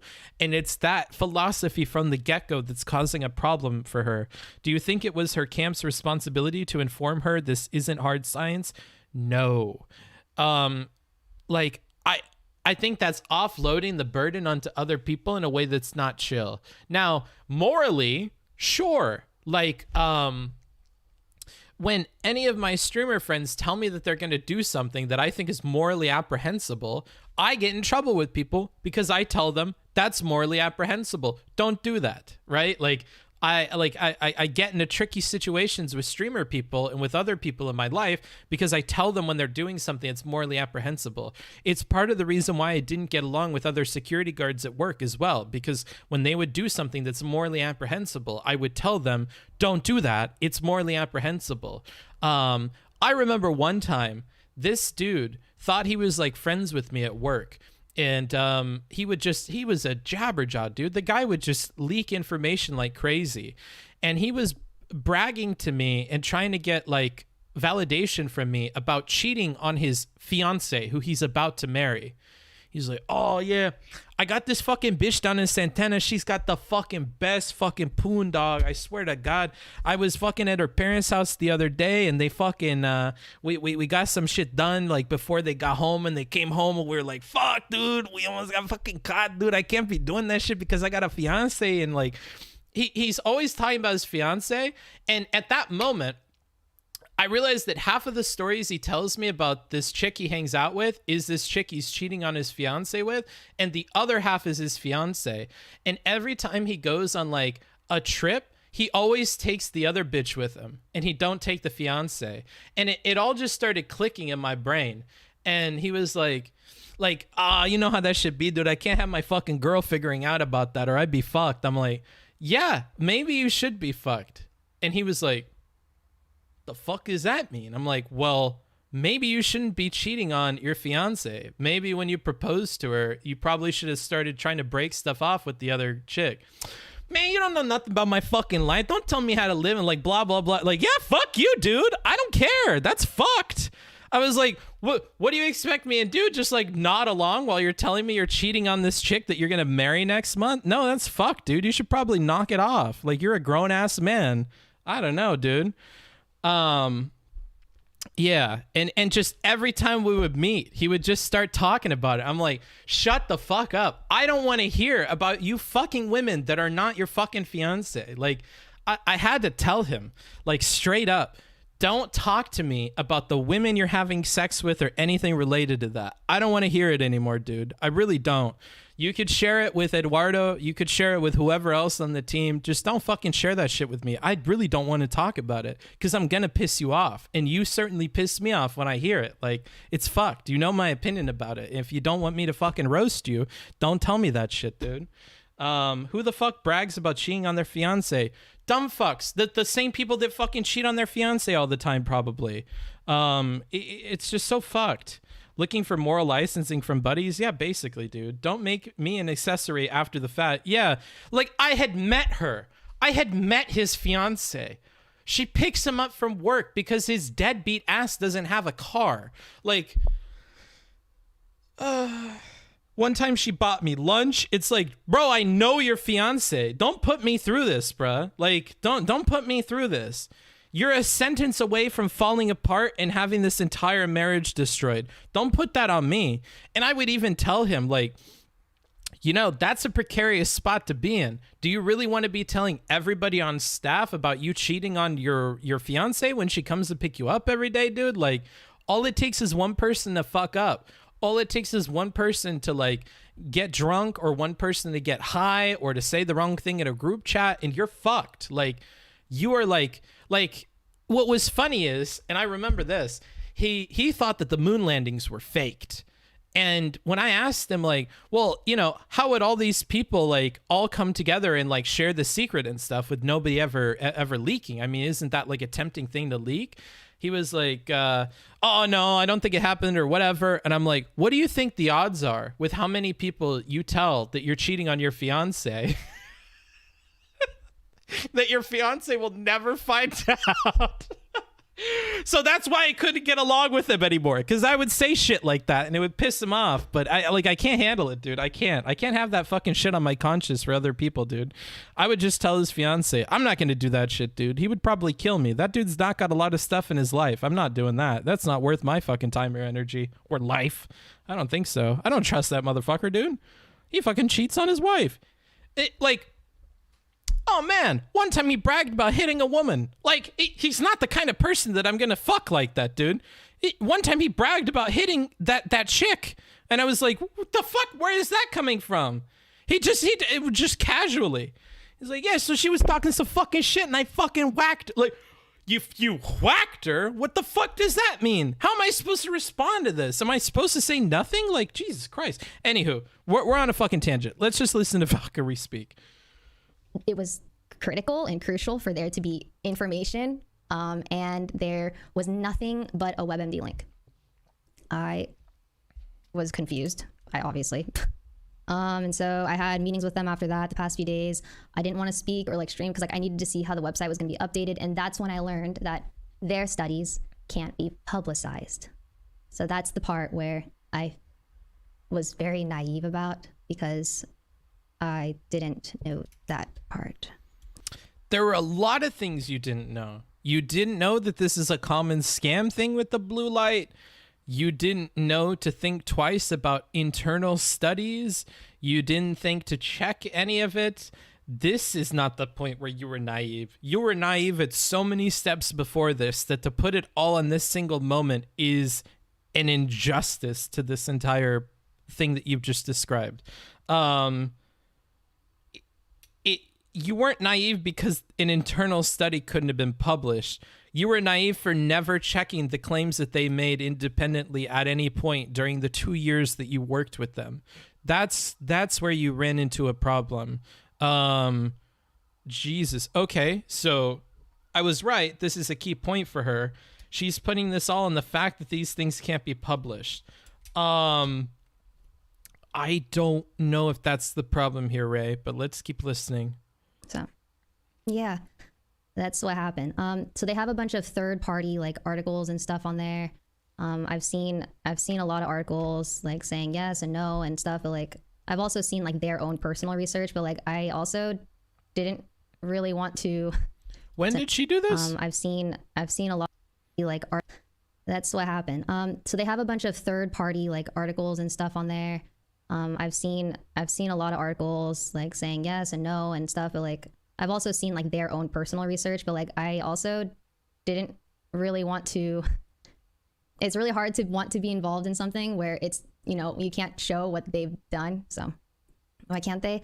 They said it's because the specific research can be stolen by other companies. Yeah. Like, Kudos to you. No, Rian, you get Prandier 2 Graspsies. thank you. I appreciate it. Yeah, so like I said before, there could be very legitimate reasons they can't publicize the research. That may be the case here. That would be in line with what they said. This entire problem doesn't hinge on whether or not they publicize their independent stuff. I think this all comes down to when we're talking about Ray and Ray's involvement, these problems come way before. She's not naive because they couldn't publicize that stuff. She's naive because she just did not care to look for why she shouldn't be involved the entire time. And the BLPF and the trademarked BLPF and the trademarked RE3, I saw the research on all of that. And the individual ingredients of it being researched of how it works with blue light. Like I saw, but like, I don't want to have to like, this is not what I expected. This is not what I signed up for. I don't want to have to convince people like, oh, just trust me. So she saw that it blocked. Oh man, that meme comment that one of you made earlier where you were like, you know, is this something where like she was just shown that the product blocks blue light and 9 out of 10 doctors recommend less blue light or whatever? You may be closer to the mark than is actually the case here. So they just showed her that certain compounds block blue light, but that's not the problem. The problem is not proving that the shit blocks blue light. The problem is that blue light as an issue is not true. Does she really miss this entire point? The point is not whether or not Reflect Cream blocks blue light. The point is that blue light itself is a BS phony problem. So it wouldn't matter if it blocked the blue light or to prove that it blocked the blue light. That's not what people are upset about. They're not upset that you peddled cream that doesn't block blue light. That would be a scandal in and of itself, but I trust you that it blocks blue light because that I don't care. Like, remember how I tell you guys that concessions are important? This is a good example. If I was in an argument with Ray, I would concede. I will take you at your word that the product blocked blue light, and you read about that, and that is the truth. Because it's not important to my argument that I'm making. Let's go ahead and assume that in good faith. The product blocks blue light. Is blue light a problem? What research did you do on blue light being a problem? What did you think about when you compared your outside research to the internal research of the company? What questions did you ask about those discrepancies, and how did that conversation go? That's what I'm interested in. I don't give a fuck if the cream blocked blue light or not. I'm willing to give that as a concession because I don't care about that. The sunlight intensity might be an issue for sunlight if you already blocked UV. I don't care about this at all. It's not important to the argument. You see what I'm saying? Like, it does not matter. None of that matters. None of that matters for what the problem is here. I only ever heard about blue light being a problem for sleep before this. Yeah, like on your phone and shit, for eye strain. But like your skin, right? Anyways, I bought a whole bunch of... Okay, I'm not going to read that meme. Blue light filter for prescription glasses is such a scam considering F-Lux is a thing. Yeah. Honestly, with how many streamers advertise gambling to children, this feels like a nothing burger. Yes and no. In my opinion, I don't care that much about the cream. I really don't. I don't. That's why I haven't talked about it. What I care about is Ray's response. I think that's much more interesting to me. I don't care that Hassan bought a house. What I care about is how Hassan responds to that. I don't care that Hassan tweeted fucking support of this bogus product. What I care about is that his response was completely not in line with what he tweeted. That's what interests me personally. That's what I think the drama is about. That's where I think the tea is in how these people handle criticism. It's not necessarily the product or whatever. I don't really care. Yeah, gambling is probably a way bigger problem than this is. But this whataboutism also is like distracting from focusing on one conversation at one time, right? Like, today we're looking at Valkyrae, so we're not looking at gambling streams. I understand entirely the position I put myself in. I understand entirely. Not only did I'm not putting it in members only mode. I'm not putting it in members only mode. Like, people have to say what they need to say. Like, this is a big But I will delete the VOD after because I didn't like what they chose to say. deal. This is a very big deal, and it's been I'm honestly also, it's tragic how this happened, but I'm glad it happened to me. Like, even the people that are just like shitting on me, the friends that are using it for fun, you know, entertainment. I get it. It's entertaining. It's fun to see all this happen. I get it. I understand. I'm glad that it happened to me and not any of you. You know, I'm glad that I don't know. It also kind of helps me in a way because like I know now like who my real friends are. Like, I know. Cool. Now we're on a different point. So now we're going to focus on the friends, which is interesting to me because it's drama. So we're setting aside the research stuff, she completely fucked on. There's no defense for what happened there. She certainly didn't provide any compelling ones. Now we're going to talk about friends. Who's your real friends? Let us know, Queen. Oh, like, for example, Saikuno. Who is any of her friends, which I don't think is a controversial or like, wow, that's so saintly of a statement. I wouldn't wish this on any of my friends. I'm happy it happened to me because it didn't happen to you guys. Like, wow, Queen, yes, fucking slay. I totally didn't wish it on anybody else either. That's like goals. Like, no, that's pretty normal. So that's like a throwaway statement I don't really care about. Of course, if they're your friends, you wouldn't wish this fucking nightmare of an awful response to an awful product that you did no research about. Yeah, I wouldn't wish that on my friends either. If I fucked up and I had some kind of gambling sponsorship and a kid got into gambling and run up a debt and killed himself, I wouldn't be like, you know what? I'm just happy that this didn't happen to Supreme or Too Mad or I'm Really Important or anybody else. I'm happy it happened to me and not them. Like, yeah, okay, good. It would be weird if you said the opposite. Why did this happen to me? Why couldn't Supreme have done this and fucked up? Why couldn't IRI have done this and fucked up? Why couldn't Destiny have done this and fucked up? Like, whoa, yeah, the opposite would be very strange. So I don't care. Is the only friend that checked up on me every single day. So Saikuno's a good friend because he checked up on her. Celine, Carl, Corpse, Emma, the people that actually messaged me and talked to me like about it. But there is one thing that did concern me. Not a single one of my friends or anyone that I know on the internet asked me, hey Ray, what happened to the website? Why is there no information on the site? Not a single.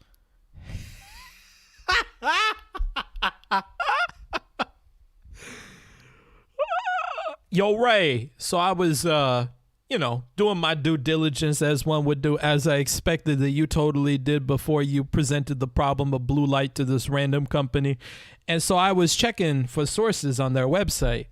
Yo, Ray, they don't got no sources on there, bro. They don't got no sources on there, Ray. What's up with that? Like, that's really what you expect? That's really what you're going to put on people? That nobody told you the website did not have sources? Again, she just misses the problem by so much.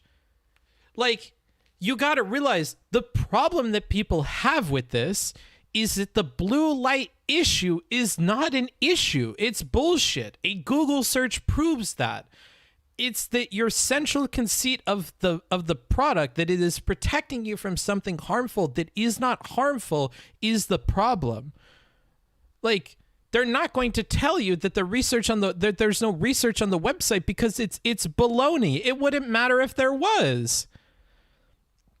If there was research on the website and numbers were fudged and clearly incorrect, would you also put it on your friends for not telling you that the information on the website was incorrect? So I'm pretty sure this is what X was responding to when he said, I don't think you should put an expectation on other people to be in your DMs with the due diligence that you should have done in the product. Now I get where that comment is coming from, because this is a very silly thing to say. I'm so baffled by her position on all of this stuff. Like, again, remember I said I'm trying to focus on what she thinks is important, but every time I do, I'm just like, why is this important to you? Like, why is this the thing? She's doing the I got scammed too, so she won't approach anything that might implicate she having any fault in this. Maybe, but why is she putting this on her friends? So, Ray, why is this scam product not publicizing all its totally valid sources? That just doesn't make sense. Why is this a point she's so passionate about? That's what I'm wondering. Like, if she would have worded this differently, I would have totally understood it. You know how this would have been worded differently, where I would have totally been on board, but it's still in the same vein? If she would have said, I can't believe nobody was in my DMs telling me this blue light shit was fake. I can't believe nobody came into my DMs with like a single source telling me that this blue light shit, Ray, is like a common hoax and a scam. Then I would have been like, yeah, for sure. That's reasonable. I could see why you would think that, because I would think that too. If I was duped by this and no friend at any point told me, hey, that blue light shit, you do know that that's like a common scam thing, right? Like, are you just doing this for the bag or what? Right? Like, that's what I would expect. But to say that nobody told you about the sources on the website is such a weirdly specific thing that, like, I don't really get what the point of this is. This feels like she would rather throw everyone under the bus but herself. That was my suspicion from the beginning. This is some of the most foolish damage control I've seen. Yeah. Is Hassan part of her friends? No, we'll get into that. Sounds like swipe at her friends not supporting her. Maybe. Just watch the beginning of this segment to catch up. Books, I know blue light on skin is bullshit, but you know there's plenty of research on blue light and the circadian rhythm and eye strain, right? There is, but you have to be very careful about research about eye strain and things like this, and then the link between that and the products that are designed to prevent those things, right? Like, this gets into a really complicated topic that I don't want to get into because it's not specifically related to this. But you have to look at that, okay, Filthy? She should have been in her own fucking DMs telling herself. I don't think she knew that the blue light shit is a scam, like not even know. Yeah, which is why I'm saying, like, that would be the comment that I would understand from her. This comment is weird. Hassan would have figured out this was a scam. She should have just asked him to look into it. One thing no one is commenting on is that her room looks dope. Yeah, it's kind of cool. It's like weeby. I like the dog. I could be out base, Booksmarts. It feels at first blush that she's trying to change the focus of what's important to paint herself in a better light and bring other names into the fray to muddy the target of people's frustration. I said that at the beginning, so yeah. It's weird that she flipped it to her judging all of her friends' responses. Well, remember, all of this is very egocentric. And some people say egocentric always in a bad way. I don't. I'm saying it is a matter of fact thing. This is all from her specific perspective, her enduring this drama and all this stuff going on, her story, her perspective. It's all entrenched in her first person view. So it does not surprise me that we're talking about her friends. It does not surprise me that we walk through the story. It does not surprise me that we're focusing on these weird ignorant points that are coming from this lady's weird ignorant mind. None of that surprises me. So I don't know if that's necessarily a problem, because she's telling her story, right? It's just that her perspective is skewed, so you're feeling uncomfortable in her shoes. Sure, I hear you. I only watched the beginning of the VOD for context. No worries. You also don't put cream in your eyes. Maybe she means it like, I wish someone told me, but she said it in the worst way possible. That is a super good faith way of doing it. I won't shit on you for that, because I do the same shit. But she was so intentional about the website thing, and so intentional in this transition, that I feel like I would be doing her an injustice to take that interpretation, because I don't think that that's what she's laying the groundwork for, but that is a much better interpretation of what she's trying to get at here. Yes. Having studies on the mechanism of how something works is not the same as having studies on your product affecting that mechanistic process. Yes, to respond to the person talking about eye stuff. Yeah. So, book calling a woman ignorant, clip it and ship it. Hey, there are lots of ignorant women out there. And there are lots of ignorant men out there. There are lots of ignorant white people out there. There are lots of ignorant black people out there. Ignorance is a human trait that all sorts of people from all walks of life have. And I don't think we should make it weird to call anybody out for being ignorant. Booksmarts is like, 2021 is going to be my year of less good faith rhetoric. True, dude. Oh, shit. She got lucky. Miz came in to farm clout and save her in the process. Yeah, maybe, dude. Don't you, you do that with Destiny? What? Dude, you had to fucking proofread your messages. Booksmart's not mentioning NBs to the cancel mobile. Oh, shit, I fucking forgot. Yeah, NBs too. A lot of dumb fuck NBs, dude. A lot of them crawling around out there. Let's just go ahead and continue here. This sounds like a general toxic positivity thing. I doubt her friends want to start giving her constructive criticism when she's receiving so much criticism elsewhere. Maybe. Person. A lot of people reached out and asked, like, are you okay? But no one asked what happened. Or it's just more so, I think it was like, I don't know. It was weird that people, and pretty much all of my friends, assumed that there was no research done. Like, I would never, I don't know. I care so much about, I've always cared about, like, my reputation and my authenticity. She is so focused on the research done by this independent company, completely ignorant of the fact that that makes no difference in how people would have perceived this. Like, she's so deluded. That's so sad.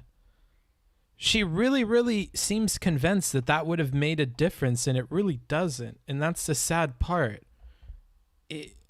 Oh, man. I almost kind of feel bad for her. She probably doesn't have anyone in her life, like, shooting her straight, I guess, or anybody that she's kept around. I've always been too open about things, and this was a wild experience. The research isn't fake.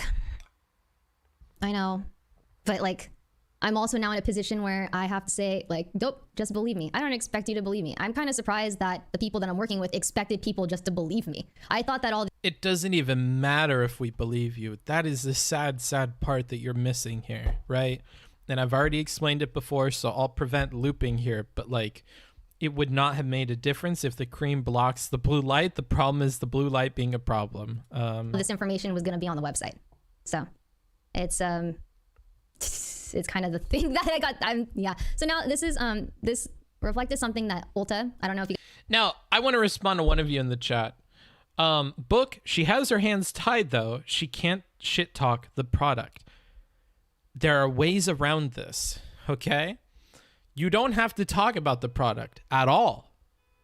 What would be a redeeming stream for Ray would be to bring on dermatologists and other researchers to inform her about what blue light actually does and why it is or isn't a problem. Then she would be redeemed. Don't talk about the product. Don't talk about whether or not it blocks blue light. Don't talk about research related to the product. Just talk about this blue light problem with real people that are informed about it, and have them on stream and have a humble pie moment where you learn about this being a common scam thing or whatever. And that would have been fine. This was a very dumb way of handling this, in my opinion. But she wouldn't have had control over the dermatologist people, so I don't know. Booksmart's unrelated, but don't you have a video on January 6th? I'm trying to find it, but I can't. I think that I do, yeah. Am I really just going to look this up for you live?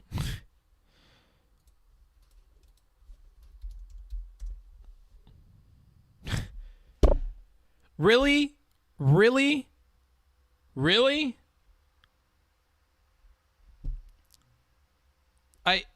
I go to the channel and I look up Trump and it's right there. This is the only thing that I did covering that. And it was about his speech and I was doing a line by line. Come on. Do better. Do better next time. That's all I have to say. You guys know, but Ulta is a large retail skincare beauty. And January 6th. I searched for January 6th. Yeah, you fucked up. I'm telling you, you fucked up.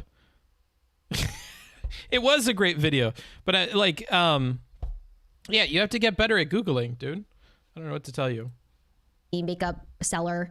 They invested in Reflect, and it's going to be sold at Ulta in stores tomorrow. And it's really hard to be proud of that when it, like, I feel like the people that work behind the scenes and the people, all of everything that's happened in the past 2 years. Bookstores, what do you think makes people like this? It's almost like no one taught this person, doesn't know the difference between a scam and not a scam.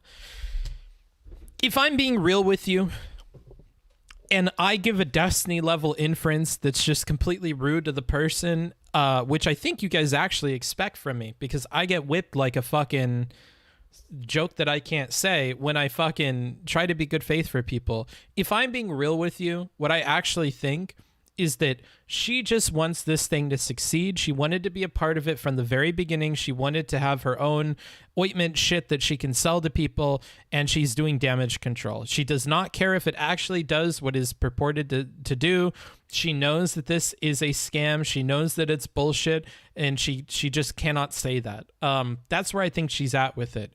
I really don't think that she is this like person that is completely ignorant about all this stuff. It is what I will say on this stream to like be good faith, as long as we can be good faith in this video, because I think that from that position you could make the most scathing criticisms. Like, if I take you in the best way possible, I still have all these criticisms for you. And I think that when you do that, you come down to the heart of what an issue is, right? If I treat you as kindly as possible and I give you as many positive assertions as I can, and we still have problems at the end of that process, those problems are the biggest problems.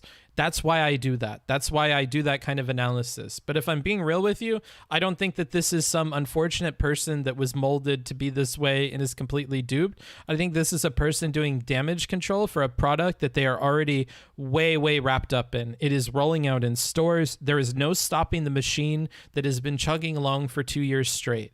And she doesn't care to do that.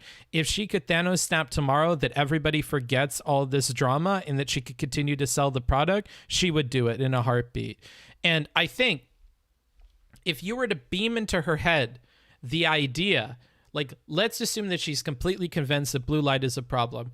If you were to have this situation, a hypothetical that I think is actually interesting, and this is what I think hypotheticals should be used for, more creatively. If we were to beam into her brain the belief, the knowledge that the blue light thing is a scam, that it is not true, that having a product that blocks blue light on your skin has no positive impacts for people, if we were to make her believe that, and then we were to give her the option to make the drama go away and continue to sell the product that she's been working 2 years on the one hand, or to completely stop everything on it and have to publicly come out and say that it was untrue on the other hand, she is going to erase everybody's memories and continue to sell that product. Even if we remove the other option, I think that she would still, rather than continue to live in this reality, press the button that makes everybody forget and scam people. I don't think that she actually cares.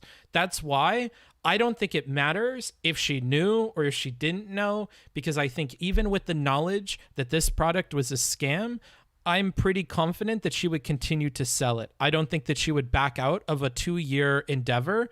It seems like this is just like damage control for her.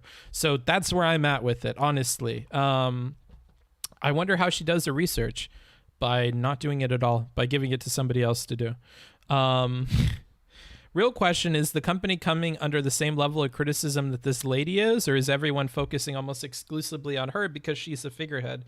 Those who made it are more guilty. I don't know if you can say more guilty or less guilty, honestly. I don't know. I don't know how you're measuring guilt there. She's a co-founder of the company and a big part of it being pushed and sold. If you were to remove Valkyrae from the equation, this company is going to be a nothing burger that's not able to sell that product to tons and tons of people. What makes this collaboration between the two entities a success is in large part her ability to promote and push this product, which, to be fair, she is continuing to do. So I don't know. I think this. I think you're grabbing at straws when you're trying to compare guilt here. I don't think that's an important or interesting thing to do, in my opinion. They don't get to experience what I'm experiencing. Like I'm the face for it. Like I am the creator for it, or the creative collaborator for it, and so like I'm the one that gets all of it. Isn't that crazy? So yeah, I think if I could. She's the co-founder. We're not saying collaborator. I'm not going with that. We're gonna call her co-founder. She took the title of co-founder. We're calling her the co-founder.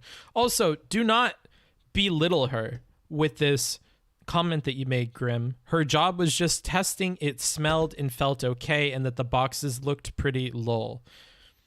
Like, I'm not going to spend a bunch of time on you because I know that I'm not supposed to, and I promised you guys I would change, but that's dumb. I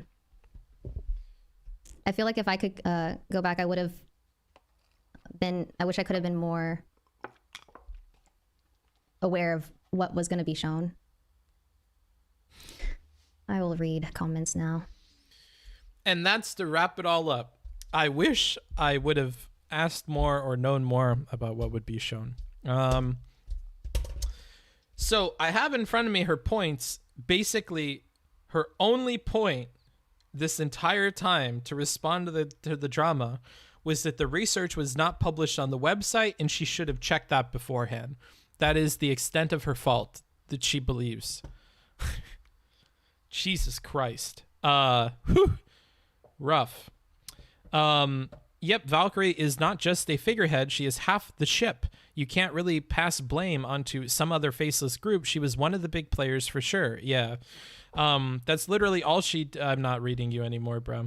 I'm really not. You had 2 fucking years to ask more questions, Ray. Like, here's another thing. If you are as deeply involved as you are, you're essentially like the marketing part of the company.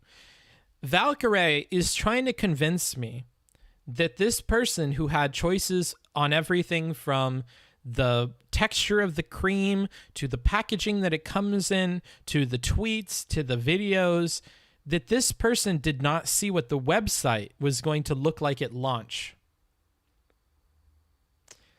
That she didn't know what the website was going to look like at launch, or the content that was going to be on the website. I struggle. It's so many points to like empathize with her on this. It just blows me away that how many givens were meant to give to this person. I got the texture of your cream right here, homie. Yikes, you're gross. Fair enough, I didn't know she was still pushing it. My thought would be that because they invented the claim that it helps with blue light, they'd be more at fault. She didn't do her due diligence, though. Yeah, and she's continuing to promote it. I don't know. I think she is name-dropping the researchers to try and make it all sound more legit. Like, there were definitely real people doing real research. I even know their names. Yeah, but she only names one person. That could very well be the case, though. I like that interpretation. That could very well be the case, but yeah. That was targeted to you? What was targeted to me? You will never be able to There's no way they empathize didn't do because you're studies. not Yeah, a they did- woman. Oh, okay, my bad. Their studies. That's why I was so excited, because I liked their studies that I saw. You don't deserve any of the hate. I mean, I understand where a lot of the hate was coming from, because there was nothing on the website. I wish the tweet was still up so we could go and read the responses to it. She's so convinced that the only problem was that they didn't have studies on the website. Holy shit. What is this? Joanna Cole's status. Proud to be your partner on Reflect, Valkyrae. Oh, this is a tweet thread. Let's take a look. Let's take a look. My wish has been granted. Hold on. I really can't read this. This is so small.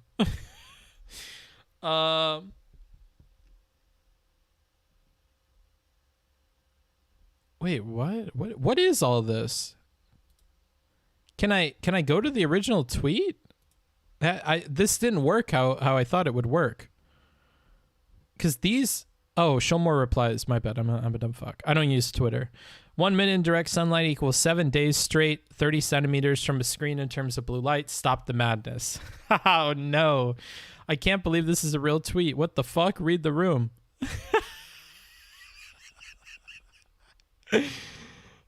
Oh no, it's not a scam copium.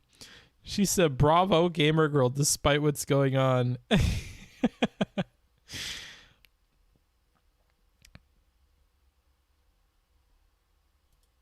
Ay.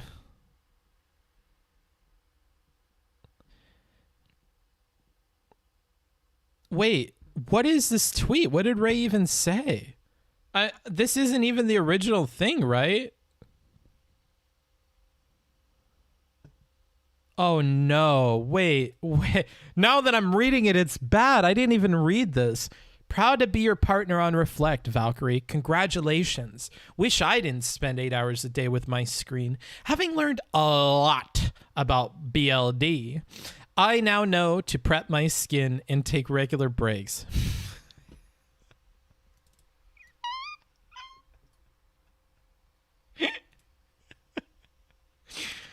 Oh no. The joke is that this was a reply to her apology. Oh, okay. Who even is this person? CEO, Northern Star Acquisition, Snap and Sonos Board, OBE.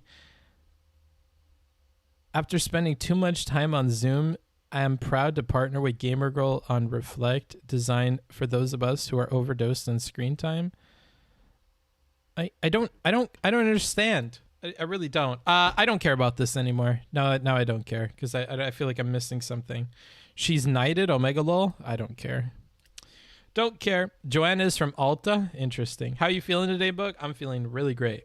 She's the other co-founder. Interesting. Okay. Cringe. Let's continue watching this.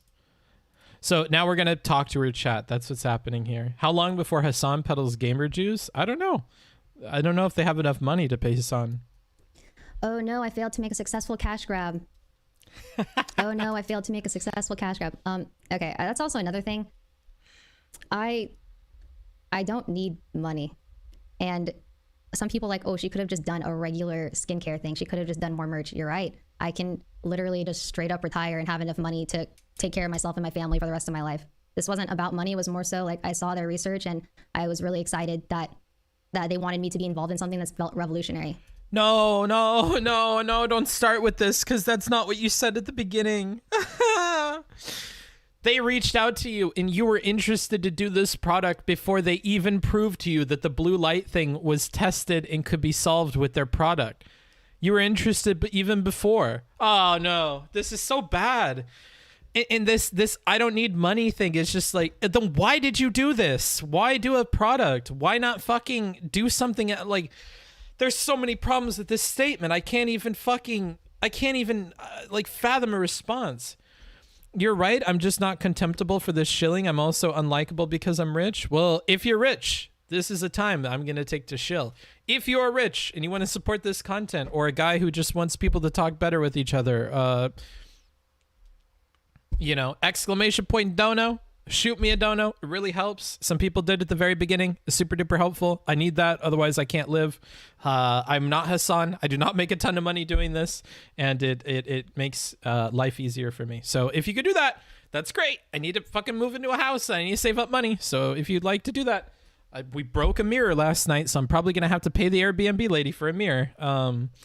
Yeah. Phew, Jesus Christ. Okay, let's go ahead and continue. Like, I don't need the money. I don't. In fact, it doesn't nearly pay as much as merch does. That's for sure. God, this is so cringy. I don't think you guys understand what a week of merch did. That it just, if I really needed more money, wouldn't I just sell more merch every week? Like, it's not. I'm not fucking flexing either. It's just.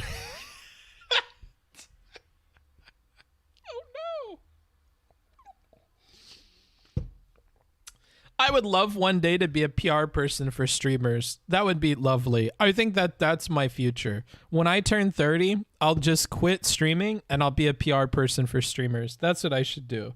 Because holy shit, this is so bad. I need to be like a little thing in her ear that goes, Ray, stop. No. Remember, like we practiced. Don't say this. Thank you for the Twitch Prime. You too can use your Twitch For the Prime. mirror.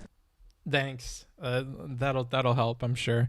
If you have Amazon Prime connected to your Twitch account, give me your free sub for the month. I'd appreciate it. She deleted the VOD because self-harm is against Twitch TOS. You just need to own it and say, sorry, I will work better on how I do merch in the future. Yeah, exactly. And she really doesn't want to do that. Well, at Booksmarts, the longer she talks, the more she vindicates your opinion of her motivations. Nice read, my man. Oh, okay. That's not good. You would video game yourself after one day of them not listening to you? No, I wouldn't. If I get paid, I don't care. And if I was right in hindsight, then I don't care. You know how satisfying that is? You get paid to tell people to do things. They don't do it, and then they get in trouble for it. Like... I don't know. If they change it, great. That's wonderful. That's what my job Mr. Mountain is. timed me out. I lost mud, so now you're my parasocial friend. Tag. Oh, thanks. Another sub from Boondock 9099. Appreciate it. And Svalgas of Brotier. Thank you for that. But that would mean she has to stop the product. She is bound to a contract, and she can't do that. Like I said already, if you want to rewind the VOD, there are ways of doing this where she doesn't stop doing the product. A lot of people said that I'm doing it for money. Which just isn't. It's not my character. I literally sit at home all day. Thanks. What do I need to spend money on? Nothing. And thank you for cheering 40 bits. I don't know if you wanted something said with those 40 bits, but thank you, Anarchist Weasel. Hype Train on Twitch. So this is a time to chill. If you have your Amazon Prime and you have not spent your sub for this month, now is your reminder, your friendly reminder, to use your sub on this channel. Support the content that you want to see. Support the kind of creator that you want to be successful, that you want to get their message out. Like, there are plenty of creators that are doing it just to be entertaining. There are plenty of creators that... oh, man. I don't want to talk shit on other creators. I think we're doing something important with the approach to things here, and if you want to support that, that would be really cool. I want to see how much is left in the vodka bottle. I'll bring it. 2 seconds. Yo, Booksmarts, you gonna watch the second stream too?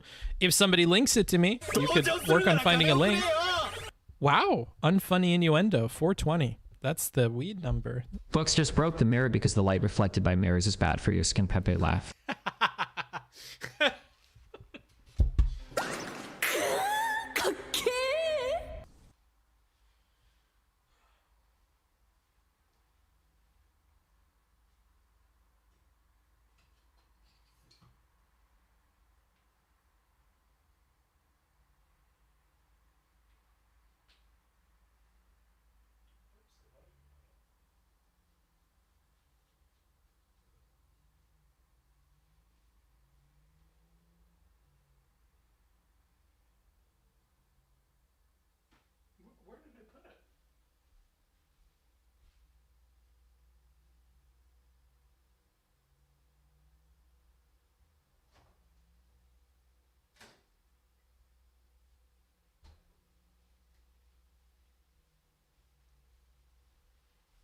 Sorry, I totally forgot where I put the vodka bottle. All right. Hold on, let me make sure you guys can see properly. Streamer gone mod check. Okay. Thank you for all the subs. I really do appreciate it. I'll go through them and I'll read all of them in a second. I trained for bookfucker. Thanks, dude. Do you think pleading incompetence is a reasonable excuse for a situation like this? That's not fucking as much as you guys are making it out to be. Ugh.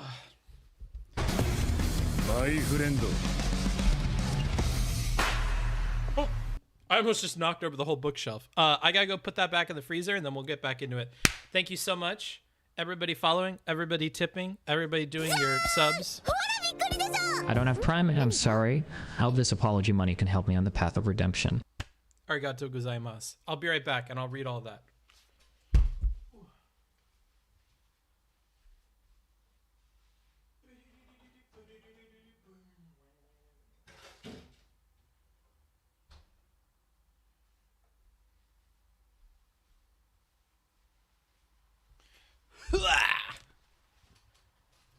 Shamon. Whoa. Jamon. Or is it Shamon? I don't know what they say. Thanks. Okay, lots of things to read. I'm going to go down the list. Thank you to... Fuck, that's so small I can't read. I'm sorry. Karen Giff, The Warmonger, Toonie Wootsie, Mass Jamster, Svalix brought here. I think that's caught up. Thank you to Shortaman. Thank you to Unfunny Innuendo. Thank you for Gangster Kartik. Hate Knuckle. Hate Knuckle sounds like a euphemism. Hey, baby, let me get in that hate knuckle. Sam, what is that? Thank you to I'm Knack for that one. Appreciate it. Boondock. Thanks, everybody. Also, somebody gifted, right? Icy for gifting a sub. Thank you for that. The 420 bits from Sidearm. The 100 bits from Sir Gray. Blue Light Matter. Blue Lights Matter. Thank you, everybody. Thank you. Okay, let's get back into this. Enough shilling. The time for React has come. I think it is. What do you think it is? Streamer Man thanked me twice. Poggers. Hell yeah, dude. All right. Time to get into this. Let me switch scenes real quick. You guys like this one more, I think.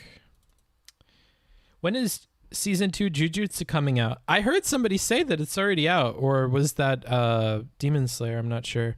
I didn't they say 2022 that Jujutsu Kaisen would come out? She doesn't sound like she thinks she was in the wrong and still thinks that blue light isn't a scam. That's just how I feel. Yeah, maybe she doesn't. Demon Slayer is like next month or December, I think. Oh, okay. The Pokey reach out to you. It was interesting seeing which friends reached out to me when. A lot of the friends reached out after I posted the voice memo on Twitter. And then also a lot of friends reached out when I said I was going to be talking about friends in social media. So yeah, I guess I don't know. Maybe some of them got afraid I would be okay with those. Like, I love Leslie. Leslie cared.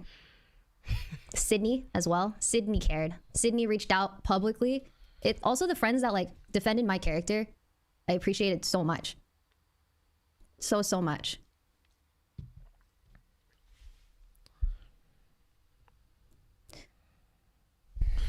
Why couldn't my friends carry me through my own business decisions? You know what?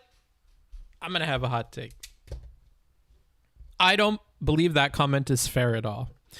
I do think that even if you fuck up in your business and stuff, your friends should be there for you. Your friends shouldn't be there to tell you you were right the whole time and whatever. Your friends should be there because they know you're going to get a bunch of harassment as a public figure that fucked up online. That's what I think. So I think you guys are misinterpreting this, right? Like, if your friend gets fired from his job because he had very little sleep and he was hungover and he snapped and he yelled at his boss and they got fucking fired, you're not there to pat him on the back and tell him fuck his boss and whatever. you're there to just support him because now he's fucked because he doesn't have a job, right? Like you're there to help with the emotional stress of the situation and not necessarily to blow smoke up their ass, right? Like if Supreme had a take tomorrow that he said that was like super anti-DGG and I think it was wrong and he gets a bunch of hate for it and people are shit talking him on Twitter and on Reddit and they're making memes about him, you know, I would reach out to Supreme. I would be like, hey, bro, I see what's going on. Are you okay? Do you want to play video games? Do you want to like talk? Do you know, like if you need anything, just let me know. Right. And it's not to say that I agree with them or I thought the take was right or I think everybody else is wrong or whatever. It's just to be there to support a friend in a time where they're probably not going to be feeling very good. Right. So that's I think what people should do. Do not be an enabler. I don't think you're an enabler by supporting your friends after something bad happens to them. Like you're not there to tell them that they're right and stuff. This is where I'm trying to separate it for you guys. And maybe, Cypher, you need to hear this to be a better friend. Just because somebody gets into shit doing something that like you disagree with doesn't mean that I hope that's clear to you. And if it's not, whatever, I don't care to argue with you. She was stupid, naive, and negligent, but there is nothing to suggest she did it as a money grab. That's just pure conjecture and is not very good faith. I don't know who you're talking to. Grim, I'm going to be honest with you. You might want to stop chatting because you're saying a lot of stupid shit. You've been saying stupid shit from the very beginning of the stream, and I'm beginning to... You're also arguing with people in chat, which is against the rules of the chat. So I think we want to be really careful if we're you, okay? You and Buttermilk Buddha, because it takes two to tango. No more, you two. I'm pulling you apart. Stop adding each other. Booksmarts, Demon Slayer is doing a show version of the train movie thing. Okay, cool. Maybe she is confused about how much blue light your devices produce. Like she saw research saying blue light is bad and just made a bad logical leap. Maybe. Well, to be fair, her friends did not know the specifics on the product and how many would have known to watch out for the bullshit. Seriously, not many of them are that smart. Sure, and that's not what I'm expecting. I'm saying that she's expecting them to just be a shoulder to cry on or to reach out to her knowing that she's going through shit. That's all I'm saying, dude. That book, the arguers just want to hear that there is a line you would draw eventually. About what? About what, though? I don't even know what we're talking about. Duly noted, ceasefire. Sure, dude, but I'm still right. You know what? I think they need to be punished. If we have a mod in Twitch chat, time Grim Reaper out for 30 minutes. They need a spanking. They need a spanking. Because after I pulled these two children apart from each other, he fucking spit. Nope. You're on a fucking timeout, bitch. You're on a timeout. Don't fucking spit. Don't be a little fucking baby bitch. Yeah, that's right. Lamau. Yeah, it's very fucking funny. Goodbye, dude. Are you still sticking with the company? And if so, is it because you stand by the product, do the research you've seen, or is it because you're stuck in a contract of some sorts? I am in a bound contract. I do believe in the product, but I do also wish to not be involved because the research can't be public. That's the hard part. And that's the honest truth. And that's the honest truth. What about Hassan? Good to know she doesn't want to be involved. Hassan. Uh-oh. Hassan messaged me. Even the dog. Even the dog is listening at this point. Thank you for that $10. I appreciate the video you made yesterday. Oh, what was the one that I made yesterday? I don't keep track of what gets put on the channel. I'm so sorry. Oh, yes. If you guys didn't watch this, I did a video on the doe thing. I would highly recommend that you watch it, especially if you're somebody that went and harassed that doe person on Twitter. I know that Steven and his gang of ghouls is putting out some reasons why it's okay to attack them and whatever. We don't really talk about that. We're more so focused on why you probably shouldn't. So if you're interested and you love counter arguments to things, whatever, maybe check this out. I think a lot of people responded super positively to it.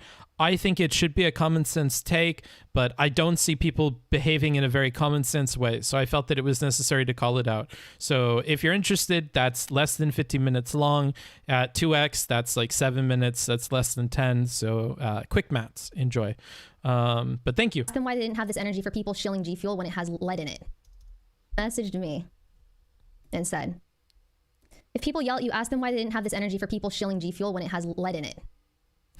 Bitch, this is not even comparable. I had a website of products that were claiming to do something with no links or information. It's completely different. She's so lost. So I'm going to defend Hassan. That's what I'm doing here. I can't believe it's come to this. So let me say this. When Hassan sends her this, Hassan's intention is to help her to combat the talking points that people have against her. She took it such a wrong way. She did. So what we're going to do here is we're going to do multiple things. Hassan's perspective. Guys, shut the fuck up. I don't care if you're saying no or don't. I'm going to do it. Hassan's perspective. What does he think he's doing with this message? He thinks that he's giving her a counter argument, a talking point that she could use on stream when people bring it up and start conflict with her, right? So he is a guy that does similar stuff on his stream. When he has to defend something, he'll often like do whataboutisms, or he'll come up with some kind of argument to deflect off of the primary criticism. He was smart in that he didn't criticize her product.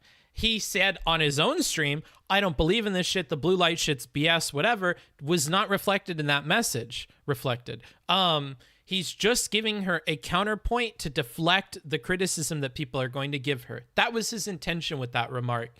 The way that Ray took it was in this really convoluted way, because she still believes in the product and she believes in, and she's like trying to distance herself. Like, she took it in a really bad way. She thought that like, dude, my product isn't something that has like lead in it and is poisoning people and whatever. Like, my product isn't like she is so lost that she completely took that the wrong way. Like, if she was upset with Hassan on a million other grounds, I would stick with her. But similarly to when she was upset at her friends for not telling her that there weren't sources on the website, this is just such a weird way to get upset at people. It's just so weird to me. Like, this doesn't matter. Like, what a weird take to have. Now I think the opposite. I think she meant her situation is worse. Whatever. Just the way that she interpreted this comment is so fucking strange to me. I cannot get in her head and really understand. Like, I'm going to have to listen to this for like a second time. She tweeted later that she misinterpreted him. Yeah, no shit. I'm happy she could admit that she's wrong. We all should do that. But like, holy fuck, what a bad misinterpretation of what he's saying. Of products that were claiming to do even comparable. Bish, this is not even comparable. I had a website of products that were claiming to do something with no links or information. It's completely different. Yes, but you mistake what the purpose of that is. It is to deflect criticism. He's giving you an out for public criticism. He's not saying that the situations are comparable. He's giving you a fucking doll that you can throw into the masses of people that are at your doorstep wanting to rip you into pieces. He's like, here's a fucking doll, throw it, it'll distract them for fucking 5 or 10 minutes and then you can move on. And you're supposed to throw the doll that's wrapped in pig meat and straw, and the crazy fucking mob of people will tear at that like, yeah, fucking tear the bitch up, yeah, fucking make her bloody, yeah, get her, wait a minute, wait. Is that pig? That smells like pork. Hey, it's not her. Hey, she's still in there. Get her. That wasn't her. Go get her. Right? It's just meant to distract them from a little while. It's meant to fucking shake them up. That's all. It's not to say that you are like the pig. Like, he gave me this fucking smelly pig. Like, that's not even the situation that I'm in right now. Like, I am not this sweaty pig. Like, what the fuck does this sweaty pig have to do with anything? What the fuck am I supposed to do with this? Like, bitch, you're supposed to throw it at the people so that they get distracted by it. That was the point. Like, he's not saying you are the sweaty pig thing. Like, I'm just so confused, dude. Book, that's racist. Your mom's racist. I don't care. She believes that blue light does harm your skin. A song comparing that to a harmful product to her has made her upset. I know it made her upset. That's clear to me. But she's so lost in her own sauce. She can't even see what people are like are doing here. Like, it's so confusing. I get that upset her. Clearly it did. Clearly she was upset by the pig-skinned creature because she misinterpreted what the purpose of the pig-skinned creature is. I get that. Haha, to be fair, again, if Ray had taken Hassan's doll, she probably would have been criticized. Yes, it's not a helpful solution. I can understand Hassan's intent, but it's not that helpful. I would agree. So if she would have said that would be different, right? Same with the comment from before about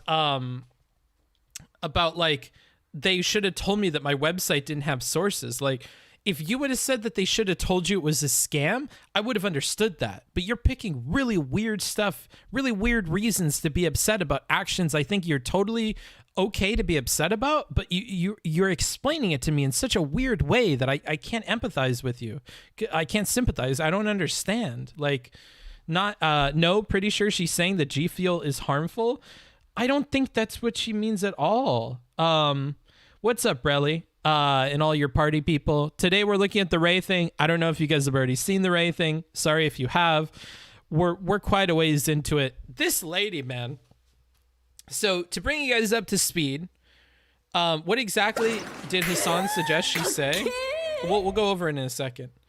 $4.99 for that amazing doll throwing scene. Thank you. We had a funny joke about British people, so if you like to have a chuckle at the Brit Bongers' expenses, feel free to rewind the VOD. Yeah, so to bring you up to speed, rally people. She only had one defense for not having researched this product. And like her entire defense for all of this drama, and the thing she keeps falling back on, is that to bring you up to speed, this lady is Valkyrae. She put out a product that is an ointment thing you put on your skin that is meant to deflect blue light, because blue light is a bad thing. That's her entire position. And people were rightfully criticizing her because the blue light thing is a scam. And rather than address the blue light thing being a scam, she's tossing all of the upsetness of people, all of the outrage onto your website didn't have any sources to support this claim. And she's really focused on that. She said, I'm upset that my friends didn't tell me that the website didn't have sources. I can't take this out that Hassan gave me because it's not comparable, because I made a claim and my website doesn't even have fucking sources. I'm doomed. She's really focused only on this point that the website didn't have sources that she had seen internally, but it would not have mattered, right? Even if she put a source out there that proved that the cream had blocked blue light, that doesn't matter, because people are not upset that you put out a cream that does not block blue light. That's a very stupid fucking straw man of what people are upset about. So let's put that to the side. People are upset that you're supporting a product that claims that the blue light shit is bad for people's health and whatever. The blue light shit being a problem is the problem. It's not whether or not your cream blocks it. I can take you at your word that it blocks it, because I don't care about that. What I do care about is this idea that the blue light is super harmful to your health. That's the part that's bullshit. But she won't ever touch on that. She avoids that like the plague. She avoids talking about that. She shit on her friends for weird reasons, and she completely misinterpreted this thing that Hassan gave her. Now, the thing Hassan gave her could have gotten her in more trouble. It could have been unproductive and not helpful. The analogy that we used on stream just now is, it's like he gave her, it's like she has all these fucking peasants pounding at her castle door, and they want to get into her mansion. They're like, bring the bitch out, we'll fucking skin her. Yeah, bring her out. We want fucking kill her. Yeah. And Hassan was like, holy shit. I have a solution. Here is a bunch of pig skin and pork meat wrapped around a straw, man. And if you just throw it in there, it'll distract them for a few seconds. And then maybe you could run to the end of the house, and maybe you can get away from it just a little bit. It'll buy you a little time. And she looked in, she's like, oh my God, is this what you think I look like? You think I'm a fucking smelly, fucking porky, fucking like, why are you focused on that? Just throw it into the crowd so they fucking tear at it. He wants you to throw it and they go, yeah, fucking tear the bitch up. Yeah, fucking, yeah, tear it to pieces. Yeah, fucking make a blow. Hey, yeah, make a blow away. Is that pork? It smells like pork. Hey, she's still in there. Get her. Hey, she's still in there. Pound down the door. It's just meant to buy you time while that mob is upset. It's meant to distract them and throw them for a loop for a little bit. It's meant to deflect, right? That's the whole purpose of it. And And she completely misses that, misinterprets everything he said. I'm not saying that's a good idea from Hassan. I'm not thinking that's the brightest fucking thing that she could have done. But I'm saying she didn't even see that that's what the purpose of it was. And that almost makes her look dumber than Hassan, which is difficult to do in this situation, but she's managed. So we'll continue watching. That's where we left off. Making fun of British people feels weird, man. Monty Python does it. I can do it too, bro. Fuck you. I didn't even reply. I didn't even know what to say. I was like, are you kidding me? This is not even comparable.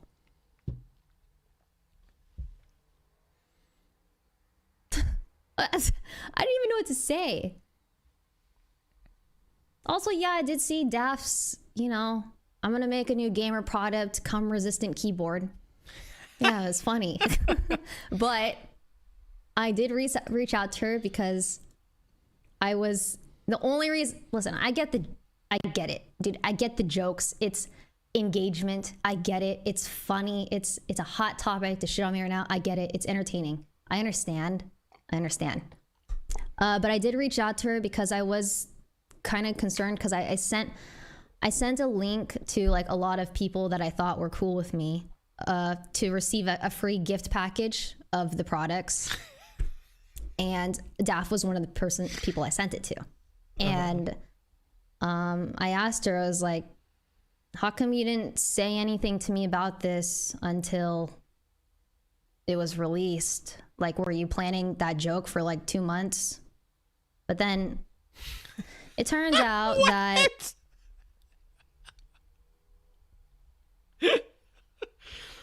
Just because it takes you 2 years and you still don't realize you're being scammed does not mean other people need to run their fucking mental processes for months on end to come up with like simple jokes and stuff like that. You're really downplaying the cognitive ability of your friends here. It doesn't take her 2 months to come up with a cum keyboard joke.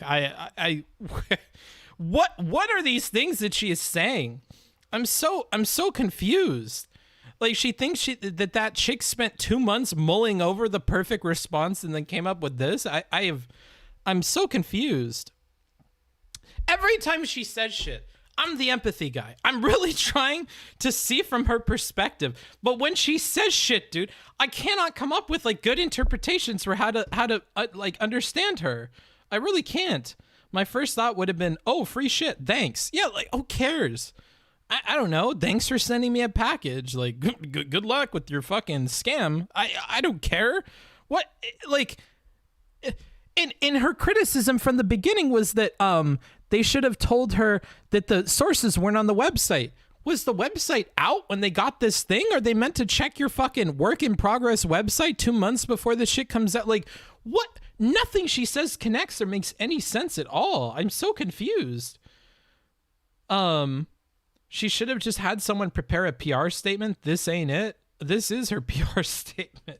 She's mad that her friend didn't flag this might be a scam. No, she's not, because she's never said that. The entire time, she's never said that.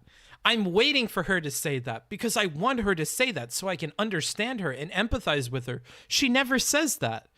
The only time she's gotten specific, and I have to take her at her word that this is what she means, is when she said that she wished they would have told her there were no links on her website to prove the claims.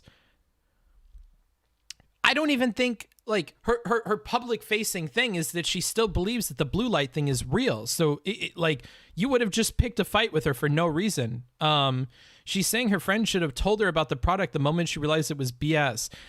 She doesn't say that, though. How come you didn't say anything to me about this until I asked her? I was like, how come you didn't say anything to me about shout to her because I was kind of concerned because I sent a link to like a lot of people that I thought were cool with me to receive a free gift package of the products, and Daff was one of the people I sent it to.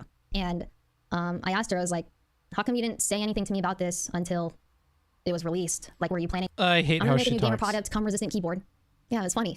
But I did reach out to her because I was the only reason. Listen, I get it, dude. I get the jokes. It's engagement. I get it. It's funny. It's a hot topic to shit on me right now. I get it. It's entertaining. I understand. But I did reach out to her because I was kind of concerned because I sent a link to like a lot of people that I thought were cool with me. Yeah, so at no point in this does she say that it's about the scam. The only time she's been specific about this, because we're keeping track, is when she talks about the link on the website. That's all. If she was more specific and she said, why didn't you tell me you think that this is a scam? Then yeah, like I implied, bro. You can say implied all day, motherfucker. She says something different. I get the implication thing. I need her to say it because she said something else that was the R slur. I'm gonna be real with you. It was pretty fucking stupid.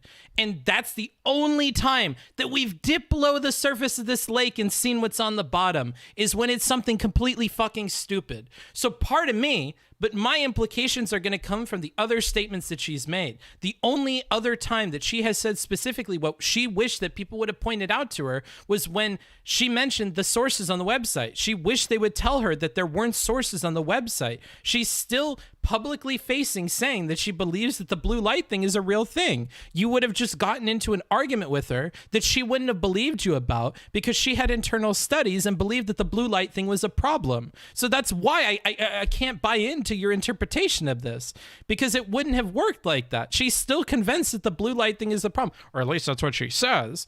Like, I don't know what to tell you. I just squirted on myself. I squeezed my fucking orange thing. Like, yes, I get this. Okay, I am going to appease you guys because I've learned that I need to appease you guys. For 2 seconds. I get that she wishes she would have told her what her grievances were about the product, including if she thought it was a scam. Okay? There's your concession. Let's go ahead and put that to the side for a second. Yes, I get that. I'm not a fucking idiot. I get that. Let's put that to the side, okay? You got your concession. Now let me fucking talk to you so you have this fucking cum out of your eyes and can see what I'm fucking telling you, because you nut on yourself trying to get a one over me with some fucking stupid fucking point. I get that. I understand that. Now let's talk soberly. So what I am saying is, if we're doing this line by line review of this stupid fucking video, the only time she has been specific in what she wished people would have told her was that thing from before about the links on the website. That's one thing. Part 2, she believes that this shit is real. Why does she believe this? Because there was internal research she can't share with anybody from the company that proved that it was harmful and that her product stopped it.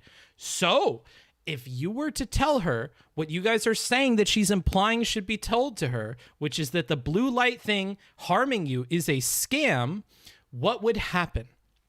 You would get into an argument with her about this, and she would fall back on the 6 months of research that her company did and paid for, and she would not believe you. I don't think this is what she is expecting people to point out, because she still does not, even in hindsight, believe that it was false. What does she believe that the problem was? What has she repeated 3 or 4 times in this single video? That the sources that prove that it's a problem, which she believes in still, even after all this, are not on the website. So what she is expecting you to tell her is that the claims that they are making are not supported with all of the information that is on the website. That's why I'm saying that. I get that the implication you can read is this other thing. I don't think that's likely the case because of her own words in this video. Common sense, any other person, for sure, I would believe in the other thing. Yes, she has given me every reason not to believe in that common sense interpretation because she tells us a different thing every single time. So at some point, I either think that she is lying when she says this thing 4 times, or I take her at her word, we continue with what she has repeated, and we just understand that she's lost. And that's where we're at. That's okay? Okay, I understand. Thank you. You have an extremely autistic, obsessively literal interpretation. You're gone. Congratulations. You're gone.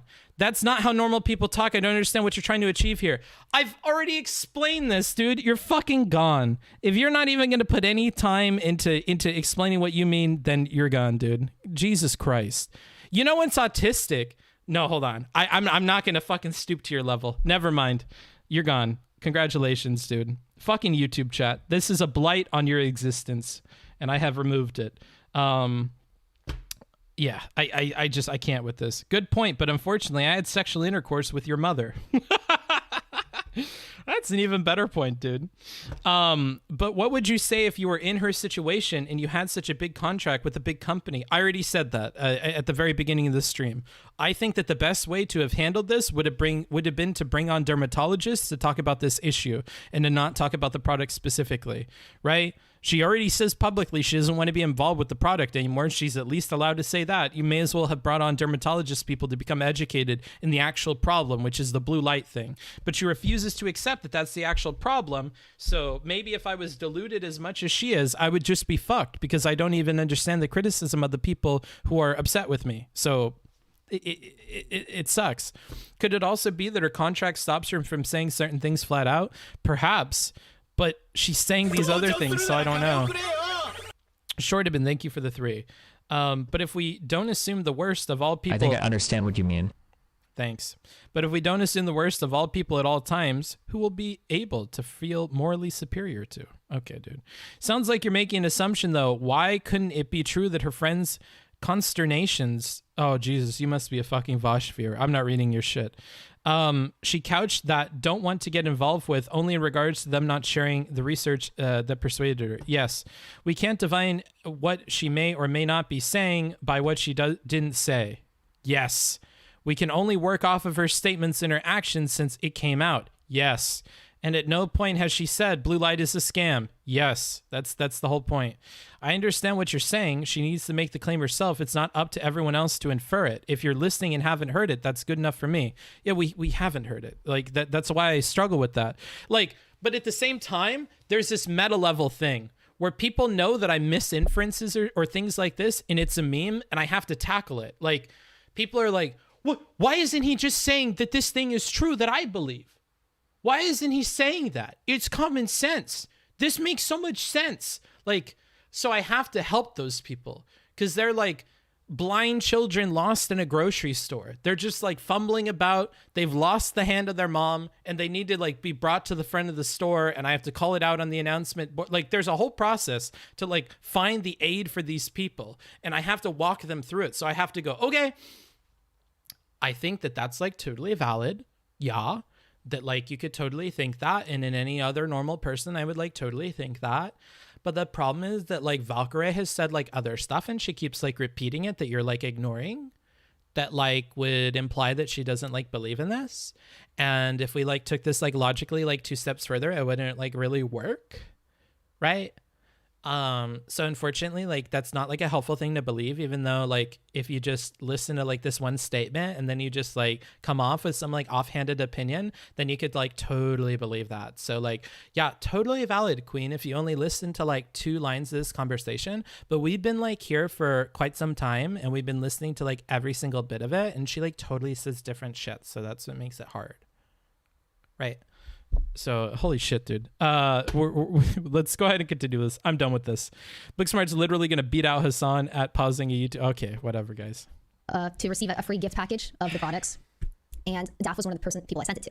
And I asked her, I was like, "How come you didn't say anything to me about this until it was released? Like, were you planning that joke for like 2 months?" But then it turns out that I had this copy pasta that I was sending to people that like it said like, "This is my 2-year project. It's a blue light skincare line. If you want it, you fill it out." But like she said that she didn't get that copy pasta, so. I said, okay, I feel better knowing that you didn't know that it was a blue light skincare line. I feel better now. Yeah. So it didn't even matter, you dumb fucks. It didn't even matter. Congratulations, it didn't even matter. Let's go ahead and continue, though. Fuck you guys. Yeah, Toast reached out. Yeah. And Jack didn't.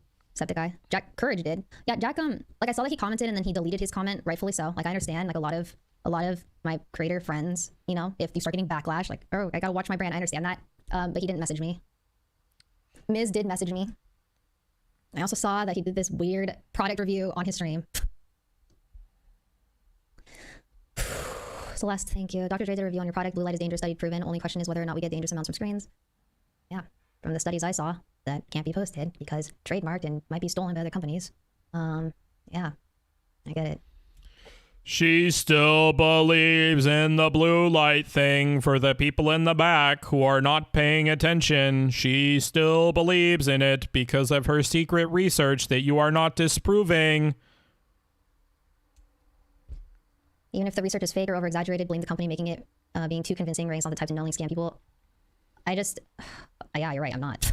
I have no desire to scam people. I've always prided myself in having my heart and my head in the right place. Fucking, just like that statement at the beginning where she said, like, I would never wish upon my friends the kind of drama that has happened to me. Yet another just like really powerful statement from her. Like, I love it. Honestly, who would be brave enough to say things like this? They're so empty. What is the point of saying things like this? I'm so confused. Like, she picks like the easiest comments to respond to and then gives like the most like vanilla responses. Do you want the follow-up VOD? Yeah, we'll do that in a second. Just keep it in a notepad and link it to me when we're done. Please look at this. It was her idea from the start. Let's see. Ooh, when I click this, it doesn't open. I was approached by Claudia, who is the CEO of iDeviation, and she came to me and she was like, "Do you want to like create like some kind of product? Do you want to do like hair products or makeup?" And I told her, I was like, I kind of have this crazy idea. I don't know if it's possible, but like, is there anything out there that blocks blue light from your skin? So to the very good faith people at the start of the stream that said, hey, maybe that was in one of the samples that she was given. I told you it did not seem likely from the wording of the very first time that she explained this to us. And yet again, in no uncertain terms, that does not seem to be the case based on this story as well. And she loved the idea. This was 2 years ago. She loved the idea. And ever since, we just had meeting after meeting, product after product. Like, I would test like the texture and like the smell and sampled everything for months and months and months. And it worked. I like some of the Gaga songs. What the fuck does she know about cameras? Okay. So there's that. Congratulations. I feel like it's been very comforting. It's been very comforting seeing like people that have been. She said it was her idea in the beginning of the video. I know, we got in a huge argument about it with my chat. I don't want to fucking rehash it. Yes, I know. Yet again, Booksmarts is right about something. His fucking chat is stupid. It happens, dude. It happens. It happens over and over. I feel like I'm going crazy, dude. I feel like I'm going crazy, all right? Been Jesus around for Christ. a long time that know where my heart is. Is information not public because the product is being patented, and after it's patented, will the information be public? It's been explained to me that this is how it was explained to me after the launch dropped. So I go to them asking, first of all, there's no information on the website, and we're making a claim that doesn't have information on the website. Okay, they say. I wasn't listening. Be public. It's been explained to me that this is how it was explained to me after the launch dropped. So I go to them asking, first of all, there's no information on the website, and we're making a claim that doesn't have information on the website. Okay, they say, okay, we'll put information on the website. I see the website. It's only third-party information. I ask, wait, how come our studies aren't going on the website? Well, it's because we need to protect like the information. We don't want it to get stolen. And then they said people have to try the products and they have to do peer reviews, and the more and more skincare products out there for blue light are out there, the more it'll be FDA or whatever gets to approve it or something. Which I should have known this. This is the part that like this is what I should have known 2 years ago. That's the part I should have known. But I like looking back, it's wild to me that it didn't even pop into my head. Like, I saw the research. I was like, holy shit, this is great. I love it. This is insane. This is revolutionary. This is awesome. I'm excited to be Oh part my God, is it happening? I'm edging. Is she really going to come to a moment of introspection where she realizes the real part that she fucked up in? something in the future. But the beauty and skincare industry is so different. It is so different.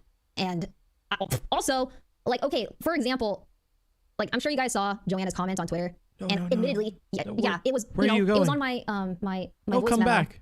No, come back. I think I took a picture of it. Let me see. No. We're so close. We were so close. Where are we going? Stop. Put your phone away. No.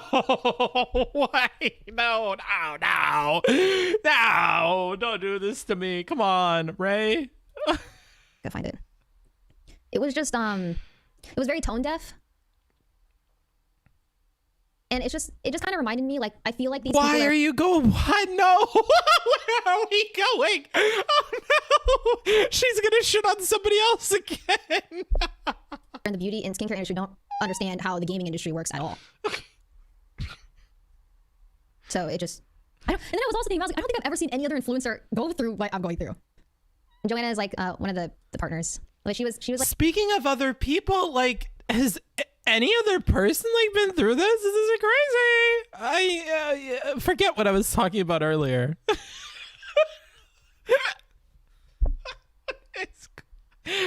Is she ever gonna return to that? Is she ever gonna go back? Like it was on my voice memo where I was like saying like I need to like wait for the website to be fixed, but like she was just saying that like she was proud to be Reflect partner and stuff, but like it kind of ignored everything I said in my memo. And she's talking about that tweet we looked at, huh? From that Claudia lady where she's like gamer girls or whatever. Oh man, you're so close to seeing what's wrong with everything.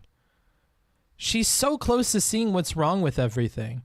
It's like in a movie. You know how somebody puts on an invisibility cloak and like the people get really close to catching them? They're like almost going to run into them and see them. This is like a comedic version of that.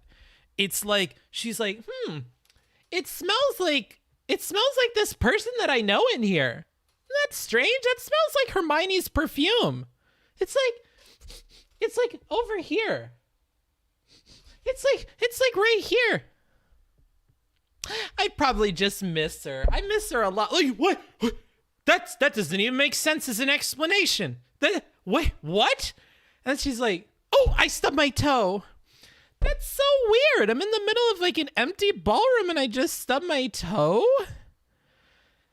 Let me look around. Is there like a loose tile here or... You know what it was? Mercury's in retrograde. Fucking silly me. Like, that doesn't even make sense. It doesn't even make sense. That has nothing to do with... Wait, what? Like, I'm disappointed you didn't see the thing that you ran into. But on the other hand, I'm immensely disappointed by your inability to even explain the phenomena to yourself. It doesn't even make any sense.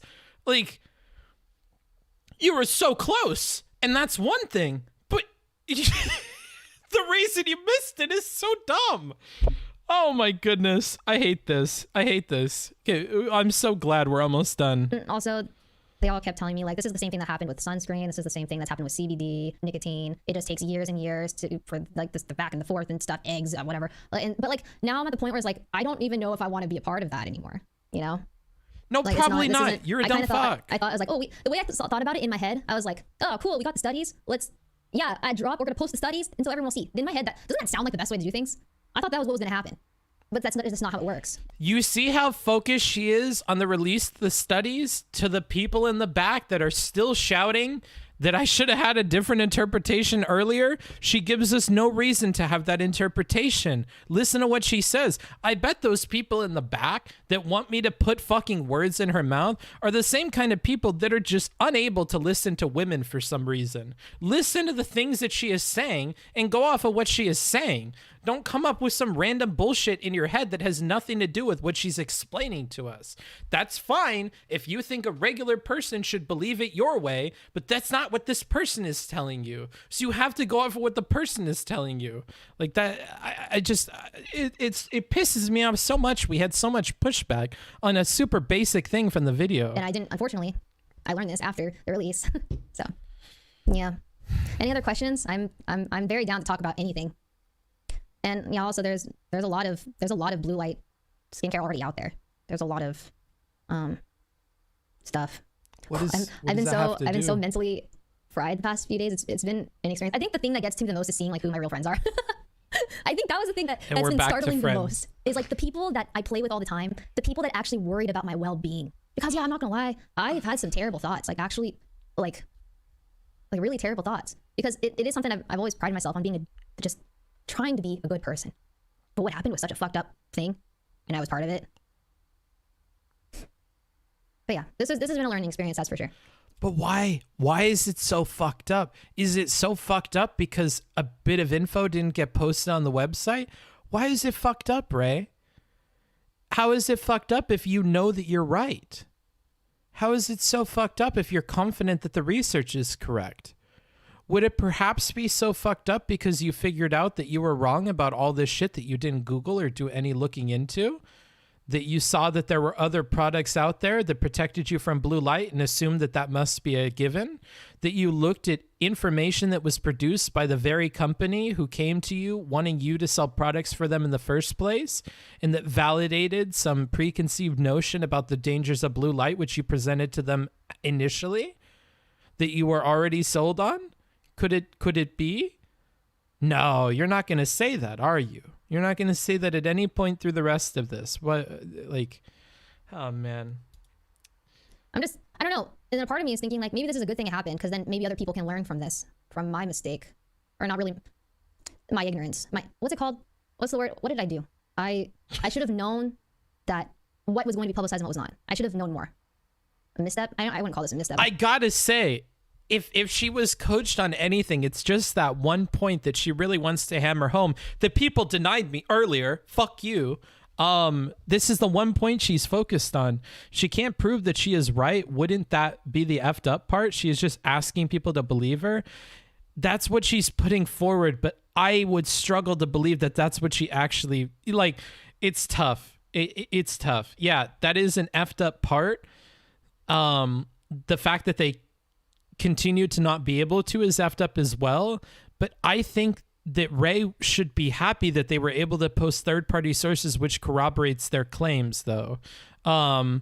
If they were able to post anything about actually blocking the UV light with the cream, that would be cool. But I'm torn, because half of me believes that she knows that she's wrong, but the other half is like listening to what she's saying and going off of what she's saying, and they don't line up. It is difficult to get a man to understand something when his salary depends on not understanding it. Thank you, Mr. Sinclair. Has she ever explained why she thinks she has the knowledge to understand the studies in the first place? No. Which is a whole other can of worms. You're giving her intent. Didn't you criticize D-Man in the past for the same? No. Unlike you guys, I keep things fucking separate in my head. So, Reznav, I don't know if you were here earlier. I explained this earlier. I'll explain it again now. There is me following this conversation and going based on what she is telling us, right? Then there is, what is my crackpot theory personally? My crackpot theory personally is that she knows that she fucked up with the blue light shit. And she realized that when she got all this pushback, and she's upset that nobody at any point argued with her about it enough to where she would see that she was fucking up with that branding. That's my personal thing. My following it word by word, being empathetic and building a picture based on what she is telling us, taking it to be the truth, is what I'm trying to push forward on the stream, right?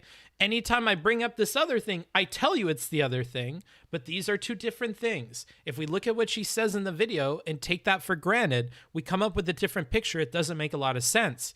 The parts of it that don't make sense are explained by my personal opinion about what's actually going on, but this isn't supported by what she's saying. So that goes in my back pocket. I only bring it out when I think it explains things that aren't explained here, but I give the caveat that this is my personal take. You guys have to learn that these are two different things, right? And when I'm doing reviews, I have both of these. This is the same person who said they didn't know what a co-owner is. She's claiming to understand. She's gazing into something, light, an absence of light. She gazes into the abyss, realizing she has not a grasp of the light, but only the dark. There's this line in the Witcher books that's used all the time, and it's like, she's mistaking the stars in the oh fuck, I have to like get the actual quote. It's written very poetically.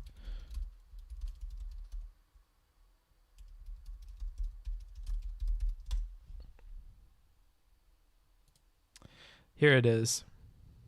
She's mistaking the stars reflected in a pond at night for those in the sky. What a poetic line. I love that so much from The Witcher, by the way.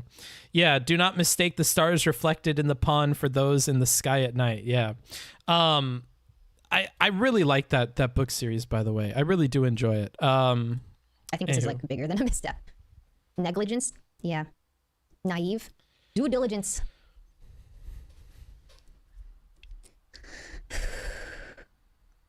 Yeah, due diligence. Why You're are you just very talking about your friends or close. so-called friends? It's like you're just calling them out so you don't have to get the hate. And, oh no, I'm well aware of why people hate me and the confusion. I don't think I'm just you sharing my are. experience of all of this since I had the first meeting with Reflect. I mean, I'm not mentioning anyone specific that didn't reach out. I'm talking about the ones that did reach out that I'm thankful for. You mentioned Daff, and you said that she should have told you about all this shit. You're the fuck. I'm done. I can't. Do we have to keep? Yeah, I'm not. Once again, I was the creative collaborator. So what happened in the past 2 years is like the first You 6 were months the was like the studies, the research and stuff. And after I saw like it cool, and then my involvement was creating the packaging, going over samples. So they would send me like a package like every other week of like samples, and I told them like I don't want anything that had smell. I don't want anything that's not like natural. I want something that's like matte so that guys aren't afraid to use it. So I don't want. You're not just a creative collaborator. You were like leading product decisions. What is this? I can't. There's so much inconsistency in what she's saying, and she's like either high on her own farts or she's like bluffing this whole thing and hoping nobody sees it. I would test, and it takes a long time because it's like 5 very different products, like very different stuff. Yeah, Saikuno, I love Saikuno so much. He is one of my best friends. I don't know anything about blue light, but it seems like you're having a hard time. I'm sorry, Ray. Man, that really sucks. They showed you studies? Well, I would believe studies too if they told me. Oh, Saikuno. He's, like I said earlier, he's the only one that reached out every single day. I mean, besides yesterday, because he's at EDC. I think a lot of people now are at EDC, but like he really, and he asked why, like what happened. Like I could tell that he cares about me.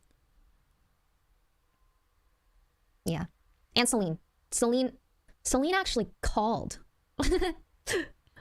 Celine called me and tried to talk to me. Wow, that's a very high bar. And then there's the people that like publicly like tried to like Sydney. I literally want to send her. What is this? Yeah, Saikuno. I love Saikuno. So Oh, it's me. Okay. flowers because I appreciate her so much. She's the only creator. She was the first creator, friend, and creator in general that just like reached out and commented first about the type of person that I am. Dude, I was ugly sobbing when I saw. It felt like obviously I'm having like a mental breakdown Hello. the past few days, and just having friends like validate the type of person that I know I am really helped. Okay. It's time to watch the Mizkif thing. I'm going to put 5 minutes into it. No, I'll put 10 minutes. 15, 10. We'll do 10 minutes of that, okay? If you really want me to continue watching this stupid fucking drama, you're gonna have to pay up. You're gonna have to pay up. That's how it is. I'm gonna give you 10 free minutes. We're gonna watch something else because I'm honestly I'm sick of this already. If we get $40, I will continue. Okay. Otherwise, I'm done with this. Can somebody give me a link to the Mizkif conversation? Anybody? That's fair. I think it's fair. Still no subscriber badges, huh? You should write it on your forehead. Yeah. How about I write it on your mom's ass? With how much I look at that, maybe it'll fucking kick me into gear and remind me, dude. Okay, thank you for this. Why are these 2 different links? Valkyrae reads LSF, or Valkyrae calls me for advice. I don't want to watch Mizkif's. I'm gonna watch the other one. Booksmarts, is this considered promoting self-harm? Maybe, dude. Maybe. Okay, so we're gonna watch this. Does she talk to Mizkif in this?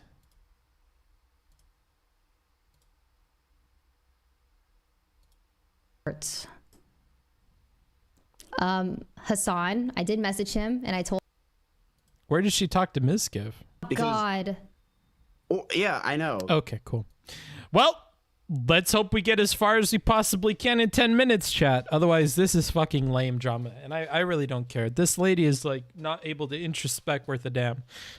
Where's my phone?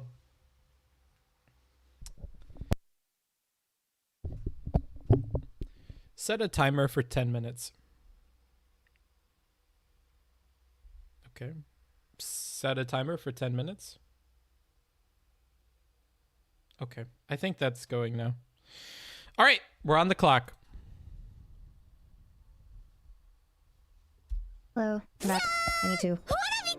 I saw a lot. There's a lot of things that I said that Thanks I was for being misinterpreted, and I $3. just need to talk about it. I need I want to go over These it. $3 Comment by are going comment with you against guys covering through the Reddit. stupid drama any And longer also, than I talked absolutely to all my necessary. friends. I talked to everyone. I wanted to talk about it. In the VOD, the previous VOD had to be deleted. I had to because of it. So now I feel like there's nothing from the previous VOD to go over.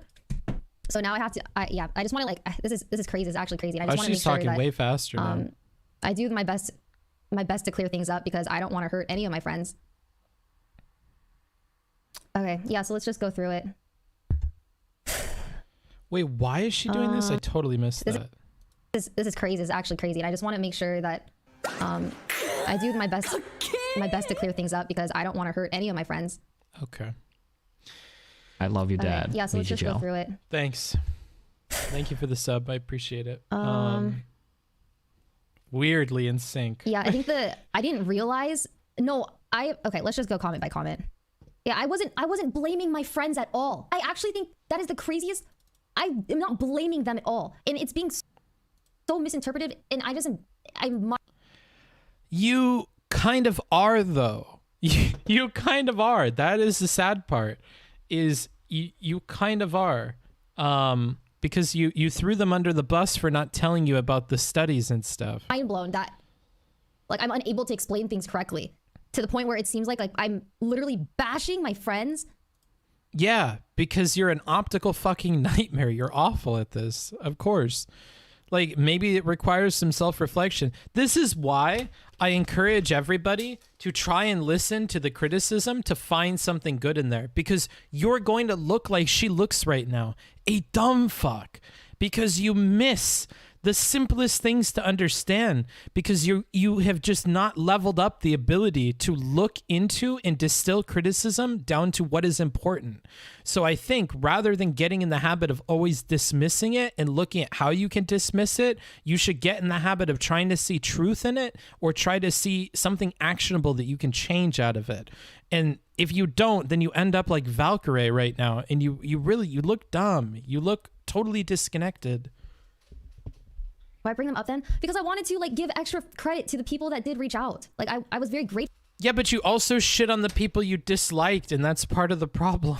that they did, and many of them reached out, like all of my friends. And for some reason, when I said that I know who my real friends are, it's including a lot of them, all of my friends that I play with, all of the people that reached out to me, I consider like my real friends. I wasn't. Look at how she focuses on we gotta go through all this. the things that have nothing to do with that comment.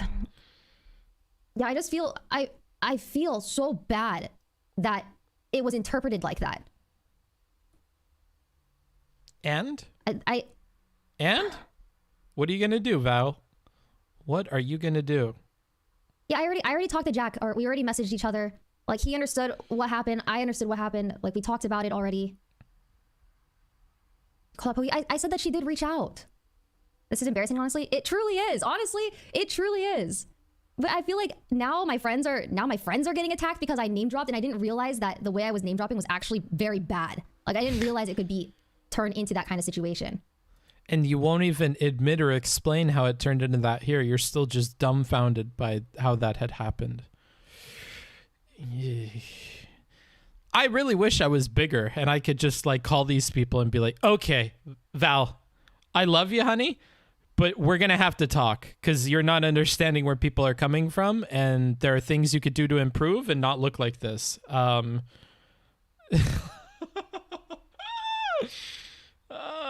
She Pokemoned herself? What does that mean?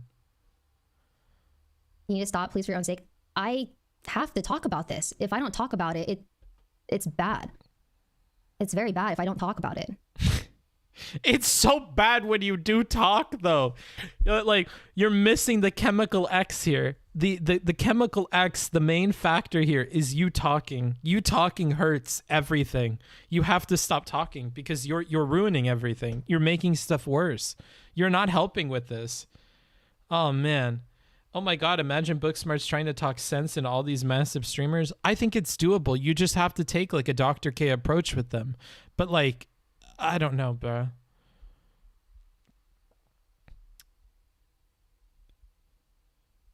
Like, when you're slow with people, it's possible. Like, if you want to see how, look at how I initially started on this platform talking to Steven. That's exactly how I would talk to them. Go really slow. Every time they fight you, just like back up a little bit, then keep going slowly. It's just like slow forward progress with people. I think that's what you have to do. I just wanted to talk specifically about like the friends parts. Okay. Hassan, I did message him and I told him that I definitely misinterpreted his message, which was terrible as well. I was confused because I'm gonna pull it up. I didn't know why. I didn't know why he was comparing it to G Fuel, because like my website was lacking information.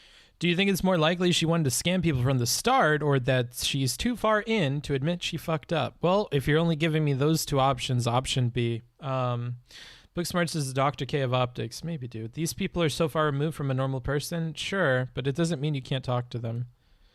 On blue light, and I didn't think G Fuel was, so I was really confused about that. But I wasn't trying to like. I understand Pokimane now. Drag him down or anything. So yeah, I messaged him too. I misinterpreted his message. I didn't know how it was comparable, but like I didn't think that he was like, I know he was like trying to help me, but like I didn't understand the comparison. You still don't, because it's not a comparison. I can't.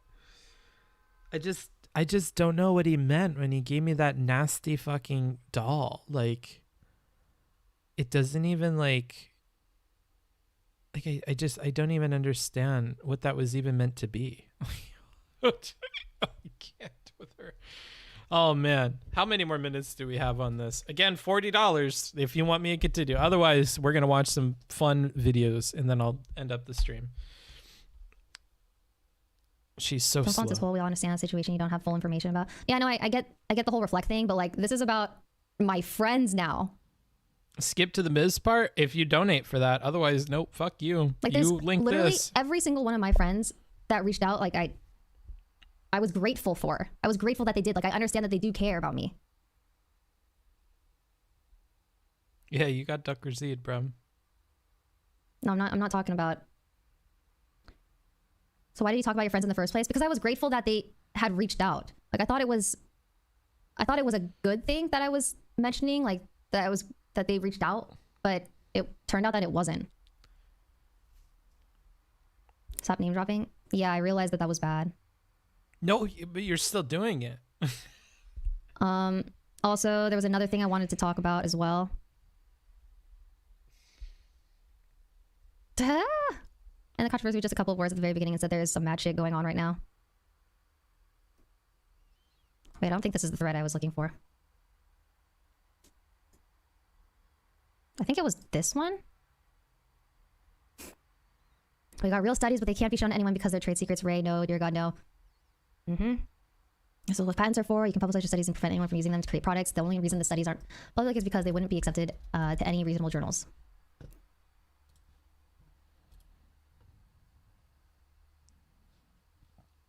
How are you going to respond to that? Another stream. Yeah, the stuff I saw about my friends and stuff, I need to fix that. I need to fix that. How are you going to respond to that? I only don't need a patent. You leave the ingredients a trade secret and just publish the. Yeah, see, this is all stuff like I didn't know about this stuff. Just looking at LCF. I mean, I have to. Yeah, it's not a defense. I can't respond to what book? Yeah, she tripped over a table with a fucking invisibility cloth around it. She's like, oh my God, I'm like so clumsy today. What was that? Go look. Go look. I can't with her. Why does she do this? You guys, like this is a big deal. Like, this is a really big deal. It was in the Hassan thread. Thanks. I'm noting so that you are watching this now. Please roll in the VSeer so we can watch funny videos. It was? Okay. Yeah, I was. That's 8 against. Man, I should have screenshot the specific ones I wanted to talk about. Okay. Like this. I now know who my real friends are. Literally just got memed on for releasing a pseudoscience product that you're expecting everyone to baby use if your whole family just died. No, it's not like that. It isn't like that. I didn't expect to be babied for this. It was more so just, I was glad that they did reach out and they cared about my well-being because they saw that I was just being drilled by Reddit and everything. Right. Like I how about you comment on the on the pseudoscience part? My real friends are pretty much every single person that I do play with. This is so messy. Yeah, it absolutely is. And I had to delete the other VOD because of legal issues. But like this, when it involves my friends now, like I don't. Oh, okay, we're all done. Hey, Booksmarts, can I gift you a Steam game and you give it a shot? You could try, but I'm not guaranteeing anything. All I think about this video is first time, huh? Oh shit. Okay. We're gonna watch other stuff. We'll watch one other thing. Let's see. I almost just hit stop streaming. Whoops. Let's see. I think I have some videos here. Congratulations, you're blocked on YouTube. Fuck. I have some watch later videos. I just don't want to show you guys all of them.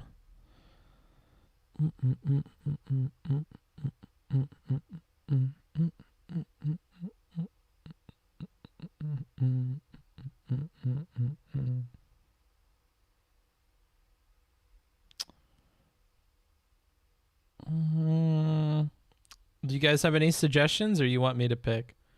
I'm sorry you have to go over this drama. It's whatever, dude. I enjoyed the first maybe 3/4 of her statement going through it, but I get bored of it kind of quickly. Oh, I wanted to watch this. Yes, let's watch this. More juice. I need more water. Can we take a break? Quits 10 minutes of a video at 9 minutes is like the reverse unlock. Can I take a break and then we come back with a bunch of videos? Can we do that? Time to hydrate? Yeah. Let's take a short break. I know that this isn't the best business decision, but I don't care. And then when we come back, no break, smiley face. That's so sinister, dude. This is what Squid Game warned us about, bro. Was interesting analysis. I wouldn't have been bothered if you hadn't done it. Yeah, maybe dude. So we're going to watch this, which let me show you. The Psychology of Better Call Saul, Mike's compartmentalization. So I haven't seen this. I do agree that Mike is compartmentalizing. I've talked about this on stream before. So when I saw that somebody did like a proper video essay on it, I really wanted to watch it. And it's by somebody who only has like 8,000 views on it. So it's like a small creator. So we'll look at this. I have a bunch of other stuff that we could look at too. If you have a YouTube video you would want me to watch, queue it up, put it in a notepad. When I come back and ask for it, give it to me. And then we'll go through it, okay? So we'll be back in a little bit. Have you seen Kaiji Ultimate Survivor? I have not. I don't even know what that is. No idea. Let's see. I need to type in. Let's think. SoundCloud. Be right back.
Okay, I'm back. I'm sorry. I don't know what you guys heard. I thought I turned the mic off. I'm sorry. Can you link the first song? It's all by PictoChat. !Picto in the chat. And you can get all that information. I'm not giving you links. Fuck you. Eat shit. Eat shit. Suck my booty. Oh, we heard all of it. Uh-oh. That's not good. Fuck the linkers. That's where I'm at with it, bro.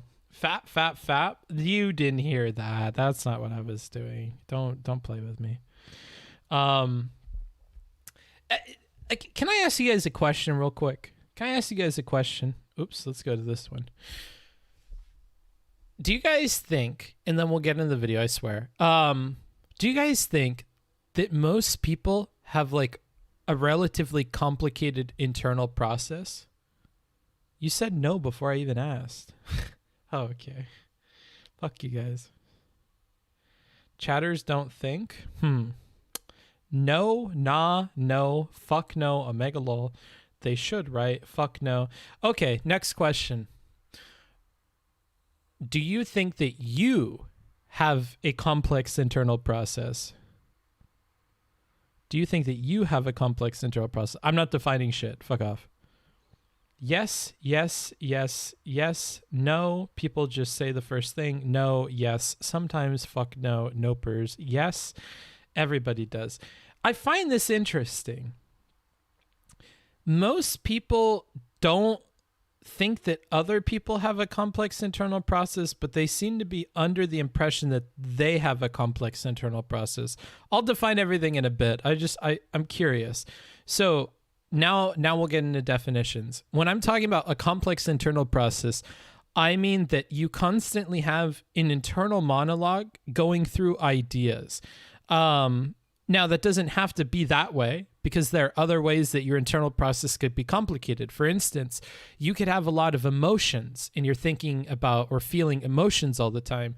You could have an artistic internal process that is constantly considering the aesthetic and coming up with images and pictures and music and whatever.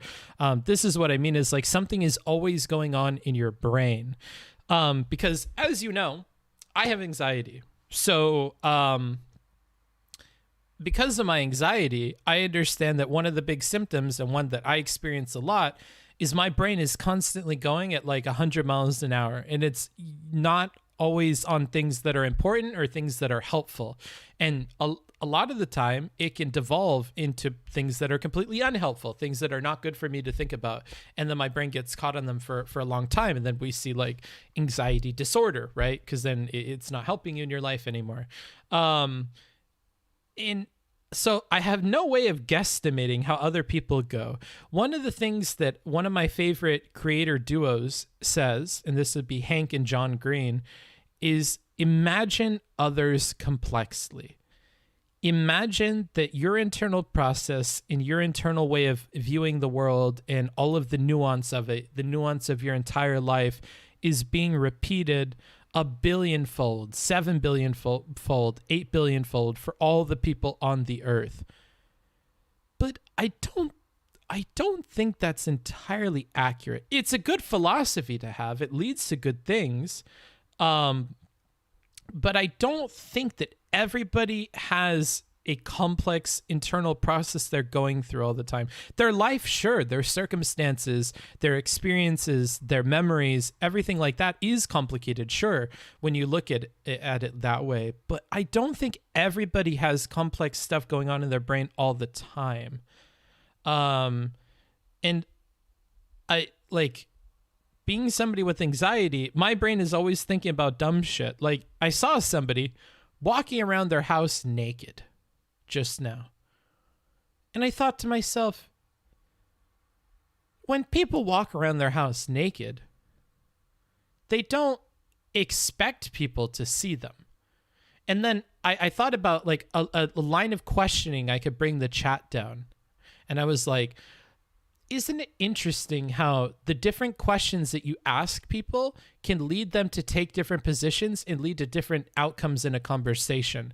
So if I start out the conversation by asking you, do you think people that are naked in their house want other people to see them? Your answer would be no, of course not. Just because you're naked in your house doesn't mean you expect other people to see you.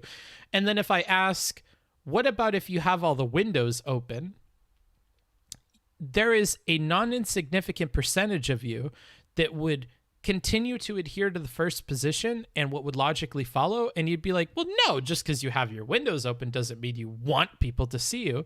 But if instead I asked you, do you think people that regularly walk around their house naked with the windows open expect people to see them naked? You would probably be more likely to agree to that, even if you were going to disagree in an alternate reality where I started with the other question first.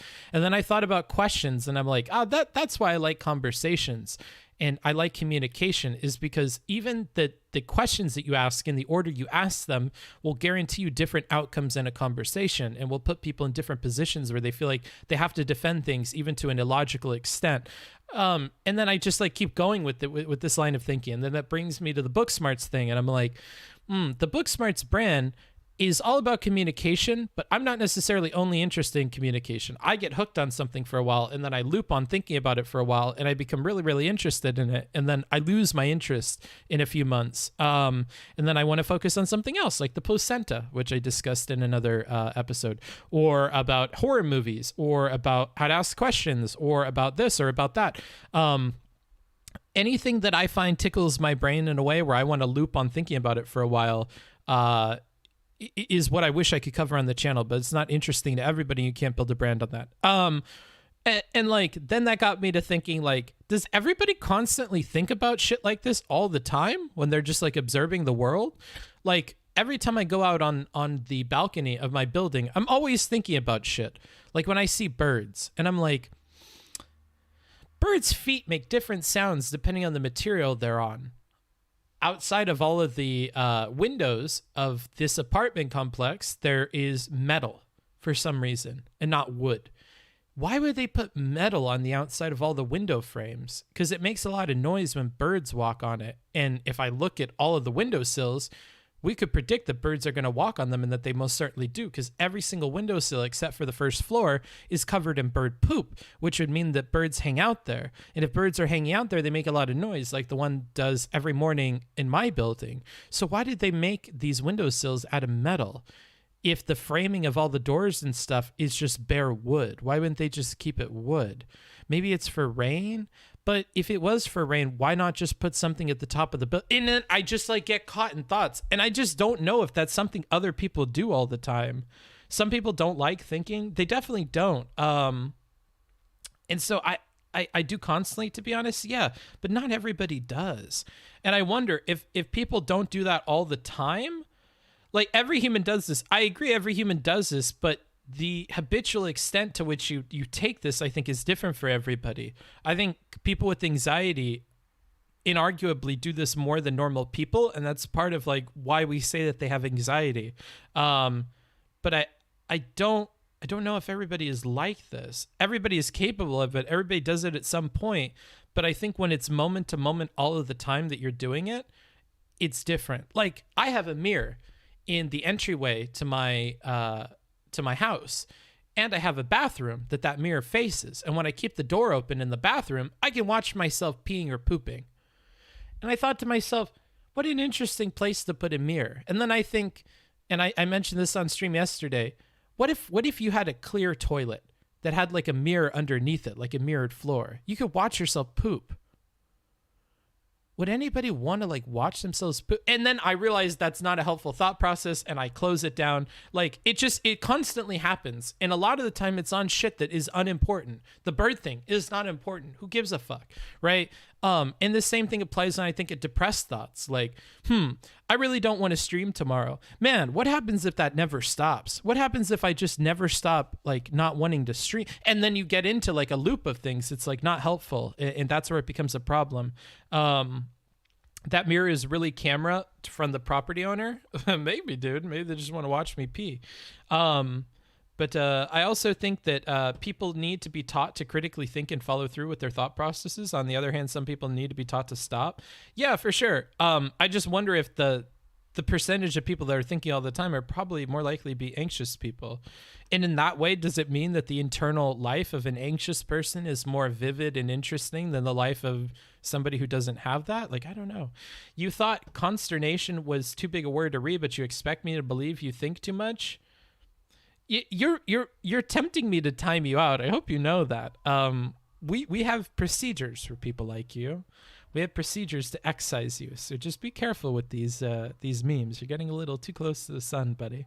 And you all are like little mosquitoes. And as long as you're not biting me or in my ear, I don't pay you much mind. But the moment you start biting me or you start flying by my ear, you got to realize it's not positive attention that you're drawing to yourself. And you will become the mosquito in the horde that gets smacked. So don't be that person. I think I have that thing you are thinking of, but I am able to distract myself with music or other entertainment. Sure. Maybe. My understanding is thinking is painful to most people. People need to be forced to think. The default brain mode is not thinking. Depends what you mean by complicated. I already explained that. Books also think about all the stuff you aren't thinking about. Yeah, maybe. Like you can see my shower stall from the bed. I didn't place the bed to be able to see the shower from the bed. It is just instant. Yeah, I know. You're focused on the wrong thing. Big difference between noise and signal. I'm not sure about your experience, but my anxiety is mostly noise. I don't know what you're talking about. Check if he is in the book from last night. Oh, good idea. No, he's a Voshvir. He's in here for no apparent reason. About to play a league game. Don't say anything too complicated. I need to focus. Okay. Sometimes I feel like I'm too aware of my surroundings and it's to a detriment. Me too. People with high anxiety are probably more likely to find themselves as having a complicated inner monologue. I think rightfully so, right? No way. I think almost all people daydream / analyze things constantly, but daydreaming is different than analyzing things. But yeah, I get what you mean. I definitely am focused on the wrong. Then if you guys can admit that, why did so many people say no to the idea that people have complicated internal processes or they're constantly thinking and whatever? I think that's interesting to me that your knee-jerk response is to say no, but then we dive deeper into the conversation and it turns out that you believe that you and everybody else has this kind of objectively complicated internal process. So it's just interesting to me. And that gets back to the questions dilemma. Like, I think how you ask questions is interesting as well. Someone woke up on the non-salient side of the bed. What are you talking about? I thought you were referring to emotions.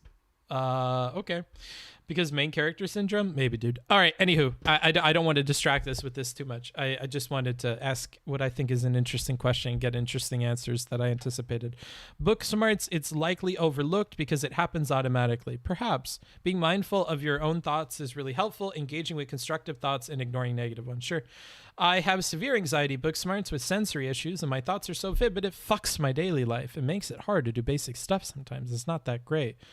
Sure, you don't have to preach to me on that, bro. I get that. You might also be selecting for people with anxiety when pulling Twitch, perhaps. Yeah, I think the biggest obstacle to stopping anxiety is being able to direct the flow of thoughts towards a resolution that is satisfying. Sort of. That's part of it. Like if your anxiety manifests into interesting questions that you can turn to useful information, then that sounds fantastic. It's not. Like, the problem is the more that you engage with your anxiety and you feel it, whether that's with work or something else, it can still turn negative for you because it starts to wear on you, right? And you become so entrenched in other stuff, it becomes difficult for you to engage with the things that matter. So it's not that simple, Blaine. But anywho, I'm all done with this. We're dropping this topic. Book, did you think about saying all of this before going live? Or did you even think about someone asking this question in this one? I thought about it just now. Anywho, we're done with that. Let's go ahead and watch this video. Now that I've thoroughly got you all stuck on that other topic, let's go ahead and shift gears and watch this video. So Better Call Saul, there's probably going to be spoilers in here. If you haven't seen it, I would highly recommend it. It's cool. It is a prelogue or whatever, a prequel to Breaking Bad. So if you saw Breaking Bad, I would highly recommend it. It's a fun show. I like it. It's about the lawyer guy. Hello, and welcome to another installment of the Psychology of Better Call Saul. The primary purpose in this series of videos is to make psychological interpretations and analysis of the television show Better Call Saul. This will be accomplished by identifying key drives and motivations for the main characters of the show. Yeah, we don't need any of this. In addition, I will create several videos which delve into videos. Will be of Mike Ehrmantraut on a deeper level. In this video, I am going to look at the character of Mike Ehrmantraut and the way in which he utilizes the psychological function of compartmentalization. By examining the character progression, we can see how Mike attempts to live a life in which he compartmentalizes past distressing events in his life, often leading to unwanted emotions, affects, and behaviors. This leads to his breaking point in Season 5, resulting in him taking on a new form of defense mechanism to replace the old one. Before we examine the progression of the character, we need to better understand what compartmentalization means. In psychological terms, compartmentalization is a process of placing Okay, I have a critique for you. I know now why you only have 8,000 viewers and stuff. Interesting idea, delivered very boringly. This reads like you wrote it as an essay and had no consideration for how people would view this. So, you're not being very good at performing the thing that you're trying to teach people about. Okay. I thought this would be an interesting topic, but I feel like I talked about it more interestingly on the stream than this person is probably going to cover it in this 14-minute video. So, unfortunately, I'm going to pass on this one. We're going to have to pick something else. Let's watch a Veritasium video. Speaking of someone who's able to be interesting. Actually, I'm going to watch this one first.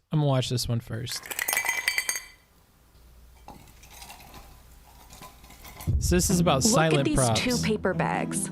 They don't appear very different, but they sound different. One of these is a real everyday paper bag, and the other one is a silent prop. This fake paper bag was an innovation thought up by prop maker Tim Schultz. Props is always about solving a problem. And one of those problems is everyday objects that don't look distracting, but sound distracting. I often say that a sound guy can hear grass growing when you're on location. Silencing some props, like drums, can be fairly simple, like adding a drum mute. But others require getting a bit more creative. Like with pool balls, which were too loud for these 2 bar scenes in Season 1 of Friday Night Lights. Ooh, nice shot! Property master Scott Reeder needed to find a ball that would create a softer sound on impact. First, he experimented with plastic balls from a ball pit. They were much quieter, but he couldn't get paint to stick to the... If you're saying next, fuck you. I'm timing you out for fucking 5 minutes. How about you be positive, asshole? It's really strange how my high general anxiety... I like how we're still talking about that topic. We moved on, bro. We moved on. You should watch the Lauren Southern versus Lonerbox. Yeah, well, that has to be its whole own stream. I have it written down. We have to do that as its whole own stream. I like this. Fuck you guys. I think this is interesting. So fuck you. We're watching what I want to watch. Did you see that video called that called out Veritasium for being dishonest? No. Do you watch Folding Ideas? Yes. Surface. Then he remembered a trick he used on 1991's Necessary Roughness during a shot where a character is thrown onto a pool table in a bar fight. Reeder swapped real pool balls with racket balls so the actor would land on something softer. We didn't really clue in at the time that, oh, you know, these would be good for sound. Listen to how real pool balls sound. It's too noisy. Compared to the racket balls. Much better. To get it to look like the real thing, Reeder added a layer of primer to make sure the paint stuck, followed with a glossy spray to give off the signature shine of a real pool ball. You gotta pick them up to tell that they're not real. And Reeder also had to know when to swap the props in. If actors are playing in a scene, we'll typically do real if the camera is going to see them hit the ball, and then when the camera goes to where it's just on their face, we'll throw the fake ones on the table so they can actually play pool. That way the sound man can catch the dialogue. Prop masters don't always need to find a replacement. Some silent props are made by just modifying the real thing. You can just link it in chat if you want to recommend something. For example, in this scene in Tammy, actress Melissa McCarthy needed to wear a paper bag on her head to hide her identity and another one on her hand to hide a gun. Schultz said it was important for her to use the real thing. But a real paper bag would sound something like this. Just get pie. You want some pies? Oh, I try. Well, get a pile for you. Get a pile for...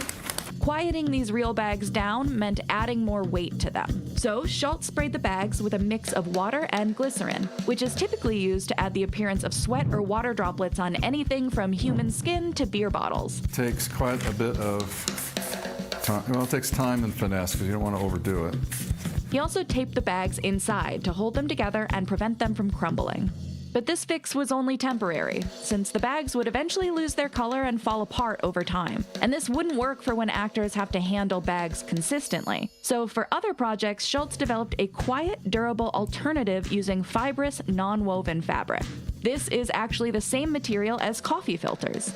To make it look like the real thing, Schultz wraps the fabric around a mold. Then he glues and folds the sides by hand. We're trying to copy the bottom of a standard bag that's really made by a machine. It's important to get the corners. I've like really never considered this. Like that's why I thought the video was interesting. Like, yeah, you don't want loud ass fucking materials and stuff because they're gonna fuck up your sound quality. But like, now that I know that this is a thing, I'm gonna be thinking about this in like every movie or every like TV ad or anything that I watch. Like, is that a real bag? Are we hearing audio that was recorded in the scene? Like, or are they using fake stuff?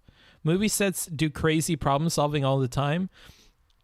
One thing I really like about Adam Savage, who is from Mythbusters, you may know him from Mythbusters.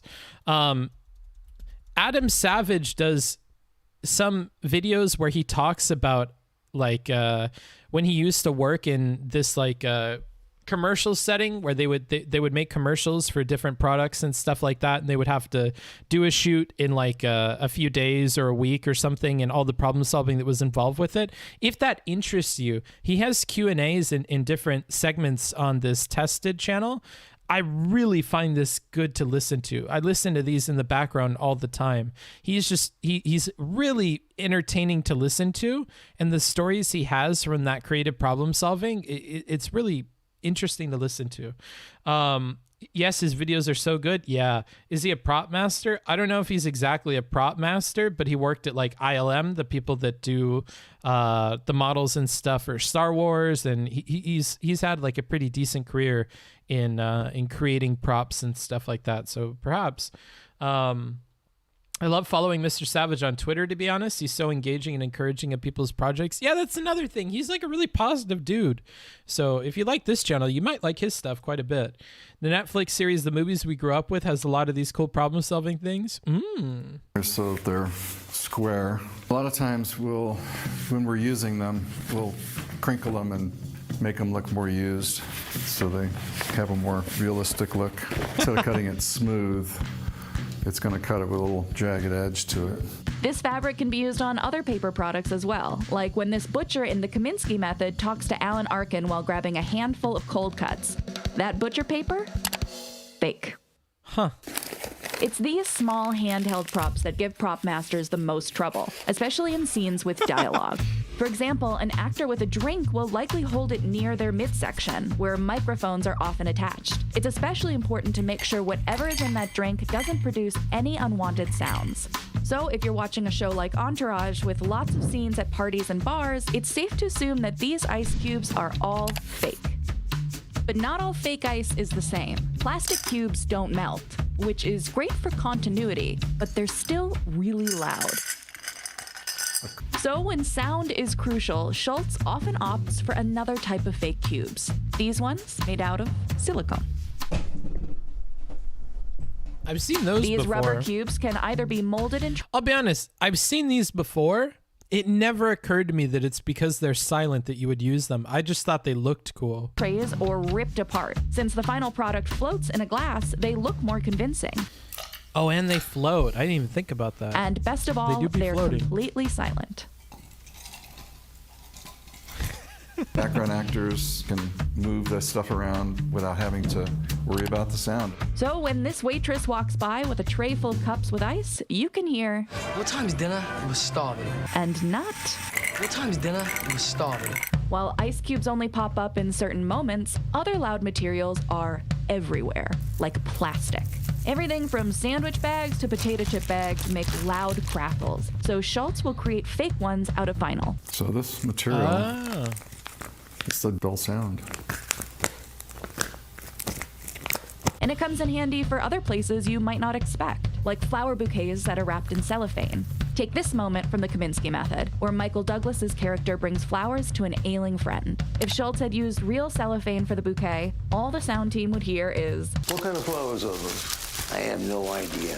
So he used a transparent vinyl material to replicate the look without all the noise. "What kind of flowers are those? I have no idea." So your daughter bought them? Yeah. But no solution is one size fits all. Noisy tissue, but a quiet bag. Still doesn't solve the problem. Some objects need multiple layers of silent material to effectively kill any noise, like with these gift bags. What is he going to use? Quiet tissue. Is it quiet fabric? Bag. Done. It looks like it's maybe So fabric. next time you see a scene Wait, set we in a don't grocery learn? store, a bar, or even just around the office, look twice at the everyday objects you can see, but can't I want to know what it is. Ow! What a fucking travesty. I'm never going to know. I waited for the material details. Here. He's not going to tell us. Uh-oh, keep your secrets then. Just Google it, forehead? No, fuck your mom. Damn. Well, whatever. That's fine. Huh. It is silent object. Yes, clearly it's a silent object. I was thinking, but don't we want realistic sounds? And then I remembered storytelling isn't realistic. Well, sure, and you can also record it separately, and then you have control over how loud it gets, right? And I think that's more important in a way that you could still get the sounds if you cared. You F my mom. I did that already. Eek, you're weird. True magician never gives up his tricks. Yeah, but he gave up tricks the whole rest of the thing. I don't know if you like Visa. Hold on. We had other stuff we were going to look at. Somebody said something about like an anti-Veritasium video. Do we want to watch the anti-Veritasium video? The criticism of Veritasium, is that person still here? I've already looked at this Do Chairs Exist thing. I don't want to rewatch this. But how can I stop the noises your mom makes when you're around? Yikes, you're really weird. Also, you're going to get banned, bro. It's 50 minutes long. Oh, hell no. No to the no, This no, is a no. story about science. Oh, it's this guy. He has timestamps. Let's look at one that would be interesting, huh? Relly covered it, FYI. Why do I care if Relly covered it? YouTubers for sale. Surfshark versus the technophobes. Lying with statistics. Misinformation, omission. Okay, what did Relly think? Is it interesting? The limited future of YouTube propaganda. Relly covered it. Don't care. Like, I don't know. Why is that relevant? Who is Relly? I don't know. He's a Twitch person. It isn't? Okay. Veritasium has a big comment replying to the video. Oh, okay. Oh shit. Oh shit. Let me go ahead and give this a little zoom. Shit, I zoomed too much. Back it up, Tare. Tom, I'm happy to receive your constructive criticism, but I'm disappointed you didn't fix any of the actual errors we alerted you to via email before you launched this video. Examples. 2342, you cherry-picked this quote to make it seem like the NTSB blamed automation for the crash, when the report focuses squarely on human error. Uh-oh. Why didn't Man, if you got the guy to reply to you, why wouldn't you incorporate that into the video? Does he get a response from Tom about this? Hiya. As I said in my email, this is more interesting to me than the video itself. Relly thought it had a couple good points, but was mostly really hyperbolic and nitpicky. Ah, okay. Because here's my understanding. This Veritasium guy seems to care about like the quality of the stuff that goes into his video. So it's good to hear that he responded to the to some email, I guess, that this guy sent him. So I mean, my impression is that he cares about things being wrong in his videos and stuff. So I don't think he would be against somebody making a video if he fucked up. If you watch Veritasium and use your brain, it's obviously there isn't too much wrong with it. They even address misinformation, etc. at times in between all the bullshit channels on YouTube. Veritasium is top notch. Yeah, of course. Doesn't mean they don't fuck up. And here's the other thing. The title of this video is Veritasium, a story of YouTube propaganda, which has a much bigger implication than perhaps what is laid out in the video.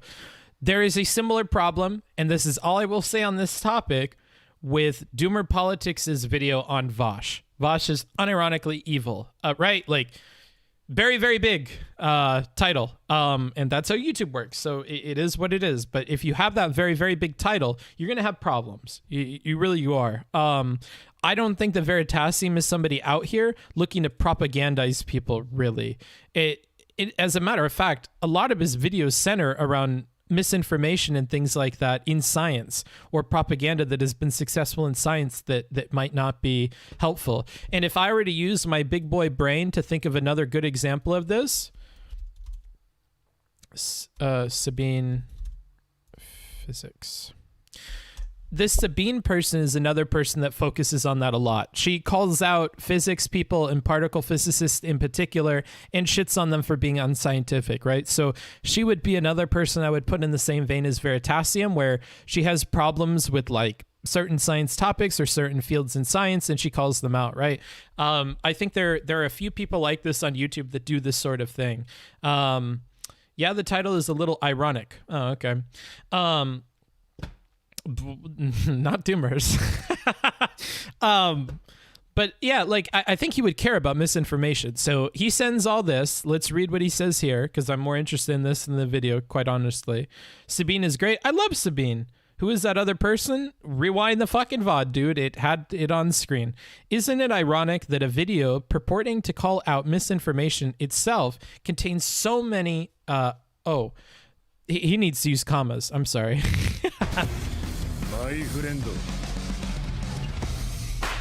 Thank you for that. I appreciate it.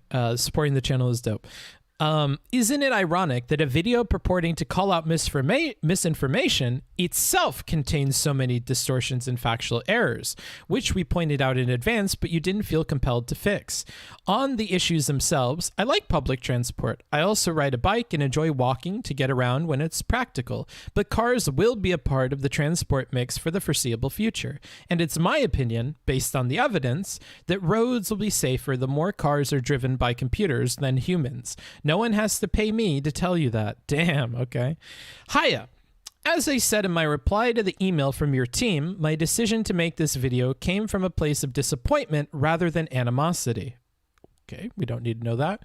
As such, it's a real shame to see you again coming out swinging in response to my points rather than the video giving you any pause for thought surrounding your relationships with sponsors. Yeah. So that's the whole point. Okay.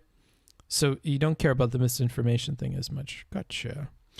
I'm glad to see that you've taken on board my critiques of your initial rebuttals to this video and attempted to strengthen them.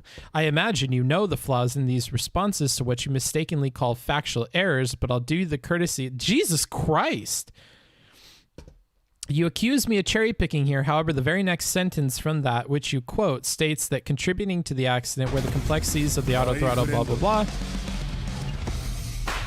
Blah, blah, blah, blah, blah, blah. The reality is that, as in your original video, you're working on the false presumption that humans and automated/autonomous technologies are in conflict with one another. However, as is the case, I don't really care about this. I don't care about his responses. To reiterate, suggesting that my video contains distortion and factual errors is deeply disingenuous. Well, you claim that he was propagandizing people. I don't know. Nevertheless, I know that, whatever the circumstances, someone suggesting that you've acted improperly is a horrible experience.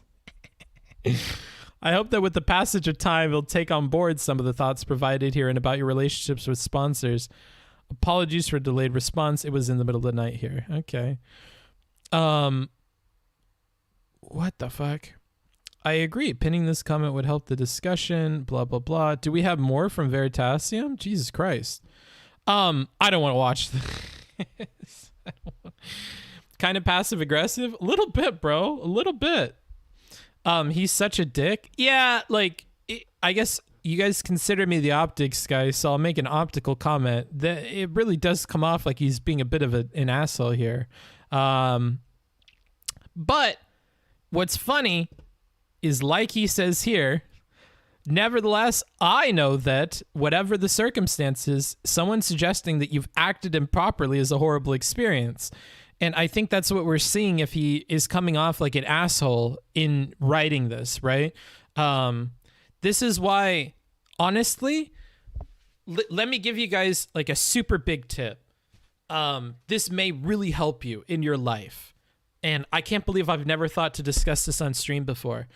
So when I would write essays for people, one of the things that happens is you get requests to edit things. You get a laundry list of things that are wrong with what you had put out there, what you had written, and you need to address all of them. Now, there are times when these criticisms that you're getting are not good and you can't change the thing for one reason or another, or they're incorrect or something like that. And the temptation, because 80% of the things need to be fixed and your brain is in this state of being super aggressive, the things that are wrong, you are taking out the aggression and the frustration of getting 80% of the rest of the comments incorrect. And so because they called you out on being incorrect with 80% of their comments that were good and helpful, you're taking out all your frustration on the single thing or the couple of things that they were incorrect about. And that's exactly what's happening here, right? What I would do is I would write bullet notes in the moment of why some of the corrections can't be done or why they're misguided or unfounded or whatever. And then I would not respond to it for at least a few hours, if not a full day or two. And I wouldn't go back and read the comment. I would go back and read my bullet points, and then I would write in a totally level-headed way why some of those things can't be done. And I would rack my brain for like, what is the nicest way that I can put this? Questions are nicer than to just outright state that this is incorrect. So I'm going to ask a question. So if they said that, hey, you should use this kind of, your methodology says that you should be doing this research this way, and you're not following that here, then if that's incorrect, I would say something like, hey, just curious, if I meant to follow that here, how does that compare to the other instructions later on in the methodological document? So if you have a methodology, if you have a kind of way that you need to carry out research, there tends to be some kind of primary source that outlines how you would carry out the research. And you have to follow that like it's the Holy Bible, and that's going to guide how you're setting up your experiment, how you're describing it, how you're carrying it out, whatever. So sometimes you'll get comments that, hey, you're not following it 100%. The plan that you have is not following the document.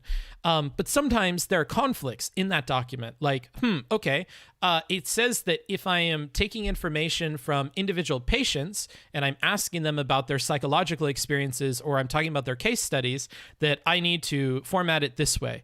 But it also says that if I am taking individual quotes from those patients, I need to word it this way. So what do you do when you're referencing one of the case studies within the text? It would seem to me that you would pick this way. No? Or moving forward, should I change it the other way? And if I should change it the way that you just asked me to, should I go back to these quotes throughout the paper and change all of them to match that formatting? If not, why? And I unload a bunch of questions on them because those questions are walking them through what I'm thinking in my brain and what's getting me confused with their comment. Like, if you're telling me to change it to be this way, I would have to change every single instance of it in the paper, but you only commented here. So there's something special about here, or you're wrong. And rather than just say, you're wrong, I can't do it that way because I'm going to do it the way I did it in the rest of the paper, I'm going to try and see if there's more information as to why I got a comment on this specific place and not everywhere else that it occurred. So you come up with more creative solutions and better ways of addressing stuff when you take time away from it. If you are like literally just like typing this and then scrolling up and looking at the comments that this guy made, and then you're scrolling back down and typing again, and you're doing this all at once, you're going to come off like an asshole because you're writing a wave of being an asshole, and it's going to come off in the writing. I think what's important is to get your bullet points of how you would respond to all of this, and then to write it. And if you read how he writes this, that's how it comes off. Like, I'm not saying rare accidents don't happen. I'm saying they happen less often than common accidents, many of which could be prevented by self-driving cars. I sent you an academic paper that recreated in simulation 72 real-world fatal accidents that occurred in the area where Waymo operates. In almost all cases, the accident was avoided or mitigated by the Waymo driver. Why did you omit this study? Like, this is worded way better and doesn't have a ton of charged language or anything like that. It is literally just bullet points. Like bullet point A, I'm not saying that rare accidents don't happen. I'm saying they happen less commonly, blah, blah, blah, blah, blah.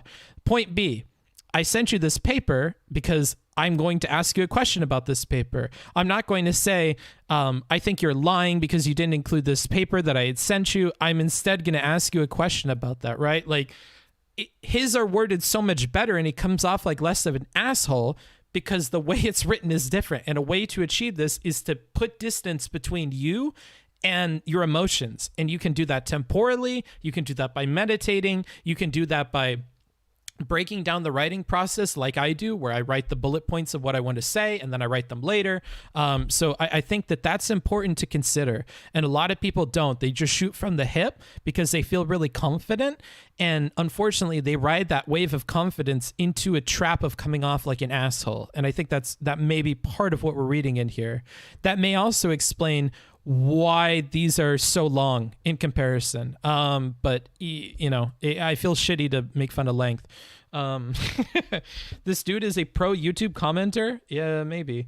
Hey, just wondering, did you mean to be such a dumb fuck, or was that just a misunderstanding? Okay. Tom also responded to his comment section. Okay. I don't like how Booksmarts is making such intense eye contact. Whatever, dude. The feedback can be awful. You can write aggressive emails while the other commenters while the other comments help make a stronger paper. Yeah, like you really don't want to spend as much energy on the comments that are incorrect. Like a lot of the time, a lot of them are correct, and it feels really bad. But you cannot let that bad feeling taint your ability to talk back. And sometimes, dude, I shit you not, I would come back to it a day later, or after a walk, or after doing email or something else, and I'm like, oh, wait, I'm a dumb fuck. Never mind. Hold on. These bullet points don't make sense. I see what they're saying now. And it was because I was outside of the wave of being criticized and looking for some way out of the criticism, which is your natural inclination when you're dealing with criticism, right? It's why you guys tell me not to expect people to change on the spot, but they'll change later. It's really hard on the spot to change. That's why I work really hard to, anytime I get the sober thought in my head that I might be wrong about this thing, to try and just concede it, because chances are I am wrong. And that happens all the time, is I would look back at these comments I had a problem with, and because the 80% was correct, the likelihood that this 20% is also correct is pretty high. You know, there's reasons why they put all these edits on your paper. And sometimes I would come back to it and realize, oh, I misread that. That's my bad. They actually meant this. I just didn't interpret them fairly because I'm upset about getting corrections, right? Booksmarts, have you checked the comment Johnny Harris left on this guy's video? How does he do in your opinion? Let me see. Control F, Johnny. He's not showing up for me. I mean, I can keep scrolling down. Johnny. Wait, what? Oh, it's a whole other video. I don't see any comment on here from them.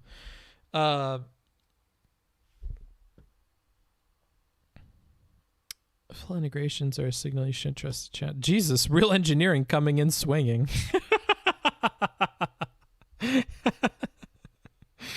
Oh shit. Yeah, I don't see this guy on here. No, sorry, it's a different vid. I don't want to watch a different vid, dude. Tom Nicholas made a similar video on Johnny Harris where Harris replied, interesting. Booksmarts is looking at chat the same way he looks at books. Oh, have you checked? Okay, I already read that. Feels punkin', man. To be honest, he was an asshole in the video as well. I mean, we could watch the video a little bit. I'm not super interested in this. Education, YouTube, and most importantly, money. It's a story about what happens when the desire to educate comes into conflict with the desire to get paid. Finally, it's a story about how some of the most valuable companies in the world are using education and YouTube as a vector for misinformation. And to unpack all of this, we're going to talk about one of the biggest science channels on the platform, Veritasium.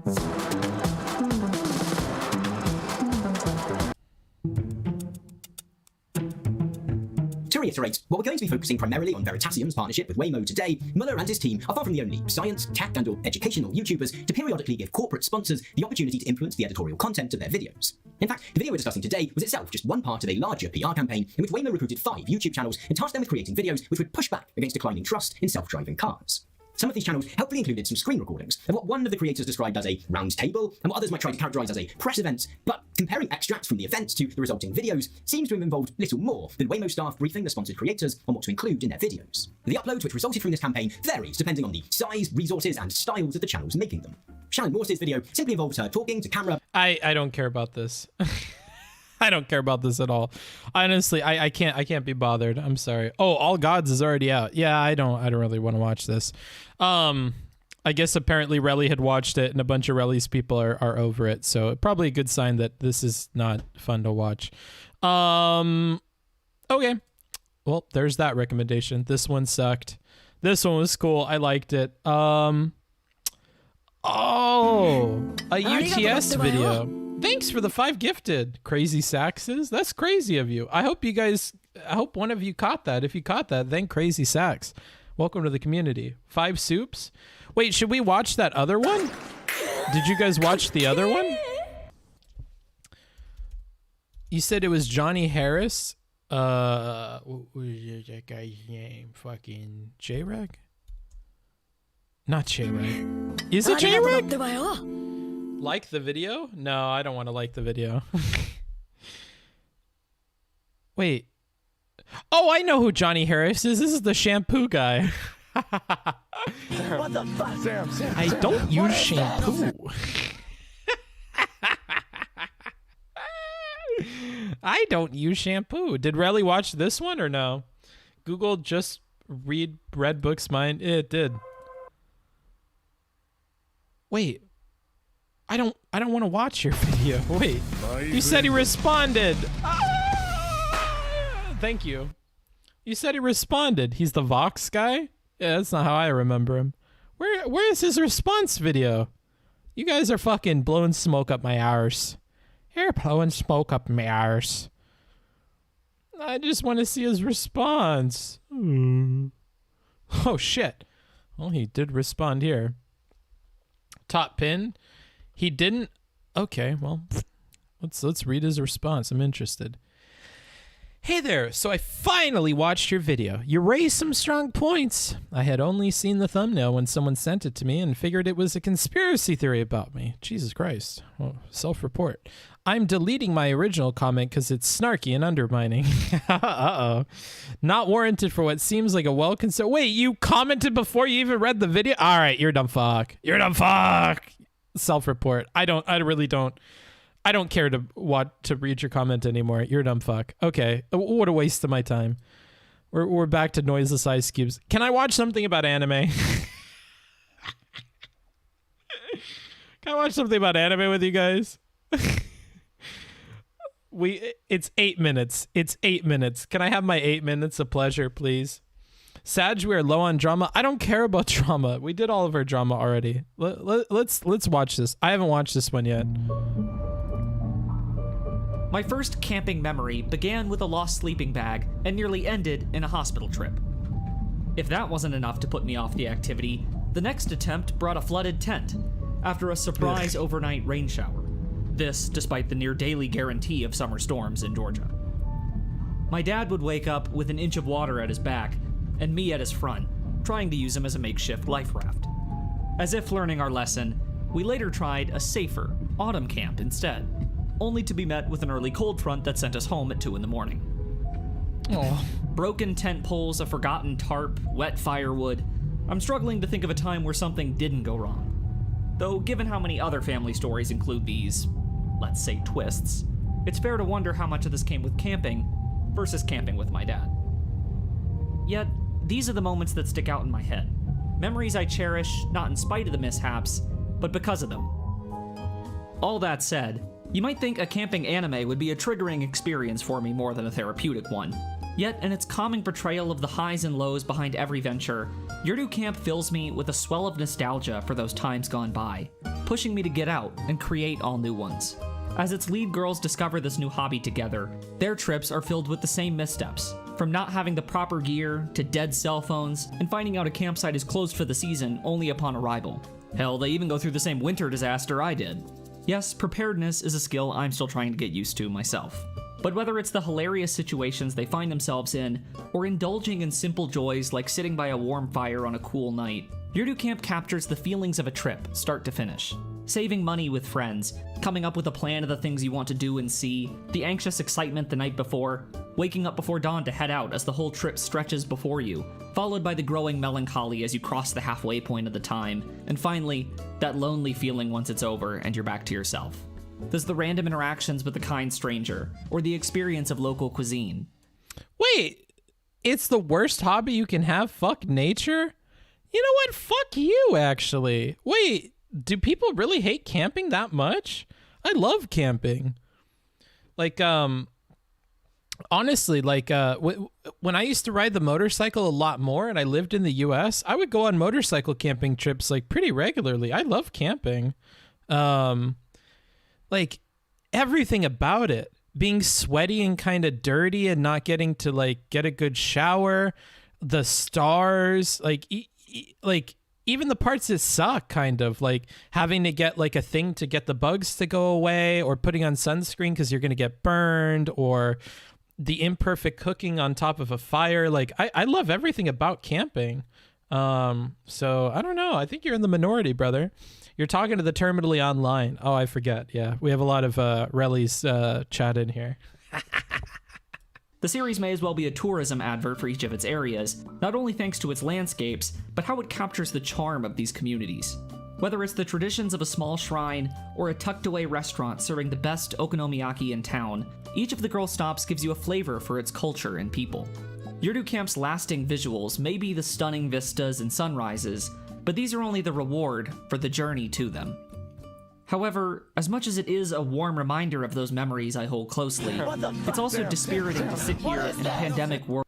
Thanks, Zap.exe, for the sub. I do appreciate it. Love to see a dorky anime stream. Holy shit, does this show look beautiful. It's really nice. If you guys have never watched Eurocamp, I'd highly recommend it. The episodes are like relatively short. The manga is cute as well, in case you're into that. It's just about these girls that like going camping. This girl here, she normally likes to go by herself. Like, she goes camping pretty often by herself. And then there's this like camping club at school with all these obnoxious women, and she learns to kind of appreciate both. So she still likes doing solo camping sometimes, but she also figures out that it's enjoyable when you have other people to hang out with, you know, and you could do more stuff that you can't do on your own. And like seeing her come out of her shell is like super duper cute. And just like all of their different takes on camping is kind of cute as well. It's just comfy.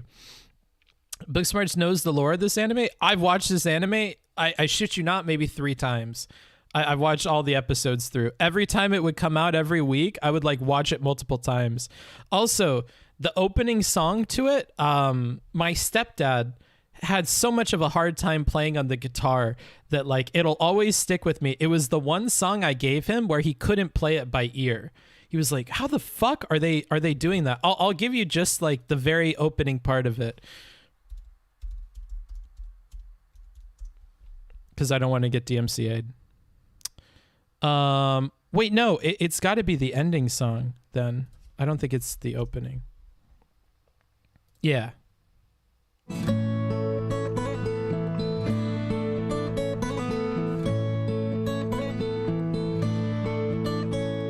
And I remember him just struggling to get it right. He would try to like fumble it, and I'd be like, that's not right. And he's like, I know, but I don't know how the fuck, like it's complicated. It's weird. Like at first he came up with this like excuse, oh, they're using a capo and I don't have one, so I can't make it sound the same. So I got him one, and he's like, all right, hold on. Did I say it was the capo? I mean, I need to see the notes for it. I need to see the tabs for it or something. And then I showed that to him, and he was still struggling. Thank you for the $3.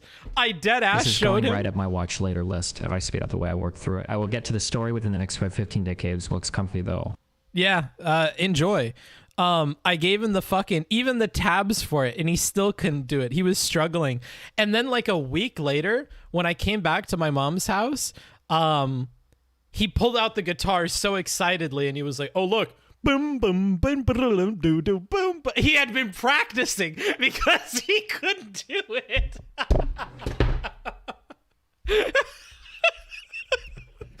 His pride was injured. Never had we given him such a challenge before, and then he could do it, and it was cute. But yeah, so I have a lot of like really fond memories attached to this show, and it's just so warm and it's so nice. Like, I really enjoy it. This video is a bit of a sleeper, but the anime is a bit of a sleeper as well. But it's meant to be like aesthetic and stuff. I need a Booksmarts body pillow that I can snuggle with. Maybe we'll work on that. Booksmartsmerch.com or something. On the one hand, escaping my head for 24 minutes every week and living vicariously through these dorks has been its own reward. But when I see Mount Fuji in the show, and think of the trip to Japan I had to cancel last year, or how I've not been able to see so many of my close friends and family, I miss it. More than I can even say. That's where Season 2 really shines. At a time when we can't safely get together, Yurdu Camp celebrates our time alone. For all its group outings, it spends as much of its run with Rin enjoying a quiet ride through lush scenery. Yeah, she rides a motorcycle too. That's why I love it. There was a whole arc where she has to get the license for the bike, and like I love it. Another one, because I actually love doing this to you guys. Anime motorcycle girls. There's this anime with these motorcycle girls. Bakuan, that's what it is. Bakuan. This, if you're into motorcycles, I recommend Bakuan. Yeah, okay. It's a little cringy. All right. It's a little, it do be a little cringy. But it like all the girls have their own motorcycles, and one of them gets like a super big like leader bike, and she needs to go get like a special license for it and special training, and she can't pass the course. And like, this is another like really, really cute anime that I like. It has some fan servicey bits or whatever, but I think it's cute. This girl knows nothing about motorcycles. She gets hooked on it. This girl always wears a helmet all the time.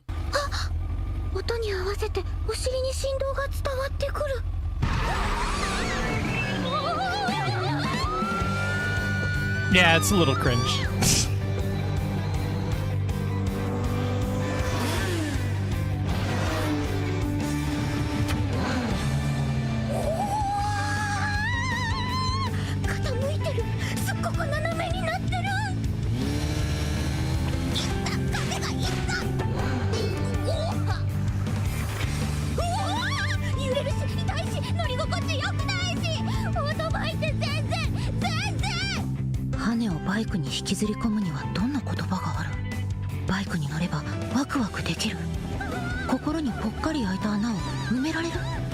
自然と一体になれる。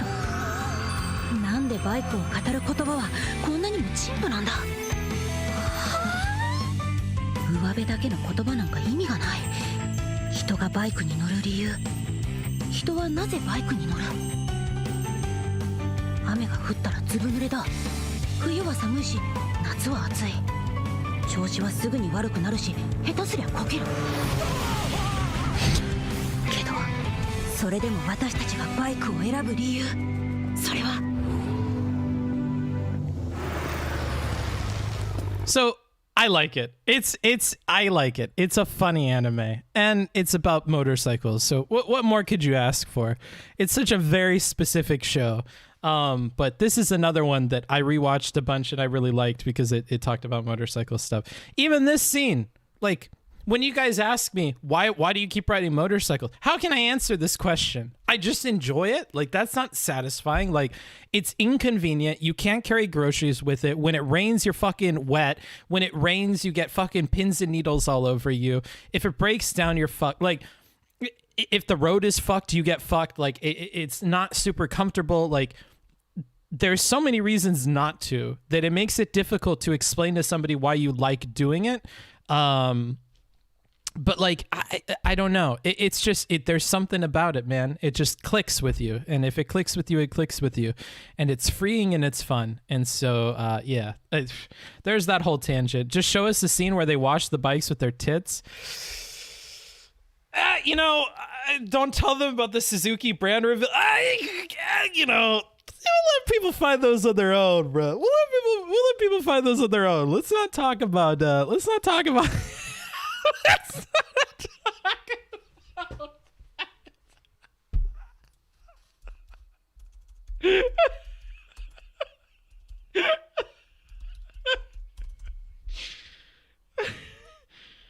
Oh, is this even going to be allowed on stream?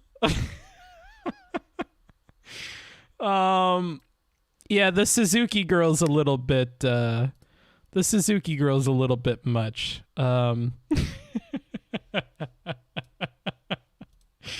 It's a fun show, okay? It's a fun show. Let's not be weird, guys. Is that it? Yeah, that's it. How is this a thing you chose to watch? So many good TV shows and you picked this. Fuck you. It's funny. I like it. It's a funny show, dude. It's a funny show. A little bit much. That's what anime is all about. That's what I'm saying, dude. If you don't get it, you don't get it. But that's what anime is to me, dude. It's just a little bit much. Me and my friends get the same questions when we talk about longboarding. Yeah. I bet that's another thing too. Is probably like longboarding, skateboarding. Yeah, it's tough to explain to people. Motocross, like I think people have a hard time with it. Even like rough sports, like rugby, lacrosse, that kind of stuff. And the self-reflective, healing effects of this almost meditative connection. True, guns are another thing people just don't understand. And with guns, there's like stigma, kind of like with anime, how there's stigma. Like, how do you get past the fact that these are high school girls? Like, I don't know, dude, because anime is about fucking high school girls. Like, it's adults writing it, so the adults come up with adult shit. Like, I don't know. It doesn't stop me, and once you get past that mental hurdle, then you're over it. But it's not like a conscious thing. How do you get past the fact these kill high school students? Yeah, for guns? Yeah, like, it's rough. It's unfortunate. People won't understand people 100% all the time, and I just accept that as a fact of life. Fucking high school girls is adult stuff indeed. Jesus Christ, you guys are awful. That's why Kino's Journey is so Kino. It's motorcycles and guns. I love Kino's Journey as well. Kino's Journey is fucking cool as fuck. Connection to nature she gets from it. This really comes through in Rin and Nadeshiko's character arcs across both seasons. The first season focuses more on Nadeshiko and her friends becoming a part of Rin's world. As they discover camping for themselves, Rin is brought into their group dynamic. Where before camping was largely a solitary hobby for her, through Nadeshiko, she finds the joy of these shared experiences. Season 2 then offers more of the reverse, with Nadeshiko seeing the value of Rin's independence, eventually taking on a solo venture herself. Season 1 presents a common arc. The introverted loner character meeting a bubbly extrovert and gradually coming out of their shell, finding a group of people they can be a part of. In lesser hands than Yuru Camp, this initial state can be portrayed as a failing. The independent character is often isolated and unhappy with their situation. Certainly, there's value in showcasing the importance of forming genuine relationships, as Yurdu Camp does throughout, but rarely does a show illustrate the value in the opposite side. As someone who really connects to the peace and comfort Rin finds in this time to herself. Like, I love this so much. This is like this is also why I need my own time by myself when I'm traveling to like recharge, and why sometimes I tell people I'm boring when I travel. I like being alone. I like standing on my balcony and seeing naked people walk around in their house and just being alone. I like looking at the mountain and being alone. I like being at the ocean and I look to my left and my right and there is nobody on the shoreline alone. I like it, dude. I really do. Cool motorcycle scene from Akira. Homage to the ages. I don't care to watch that. But yeah, I'm sure Akira has cool motorcycle scenes. I love Kino's Journey. I didn't even know why back when I first watched it. Yeah, it's just so good. How did you get past the fact that single chatter disapproves? I don't. I think we're done with this one. I think you have to have watched the show to like this one, this video in particular. Oh boy. Can you guys stomach technology connections? I wonder. Could you guys stomach technology connections? My mom can't. My mom hates them. No? Well, you're an asshole, so we're not listening to you. I'm listening to the other people. That guy is neat. I think he's neat. We'll watch him on 1.2 or something. Oh boy, it's TC Does Something Electrical time again. Today, we are answering the age-old question, why do US plugs have holes in them? That's a great question, and many people have asked that, especially people who have noticed that plugs have holes in them. Let's ask everyone's begrudgingly favorite search engine. Oh, that's a perfectly logical explanation. Of course, why didn't I think of that? The outlet side must have some sort of squeezy thing to grab the blades of the plug, and putting a little hole in the plug for it to index to sure would be helpful. I bet that makes the plug... It's a mixed bag. I like him, but I have friends that can't stand him. Yeah, my mom really can't. I remember I was over with family, and she always bitches about the dishwasher. So I showed her the video where he talks about the dishwasher and how you should be using the pre-wash, which my mom never ever uses. And I remember just the deep, deep feeling of regret as everybody was around the television and I couldn't turn on fast forwarding speed. And we just sat there as everybody kind of uncomfortably like tried to talk about anything but what was going on the TV. And I was like, oh, what have I done? It seems so fast in 3X, and it was so slow. Every joke he made, nobody responded to. My mom was like, this guy's a dork. Does he have something wrong with him? Why did he write a video about this? Like,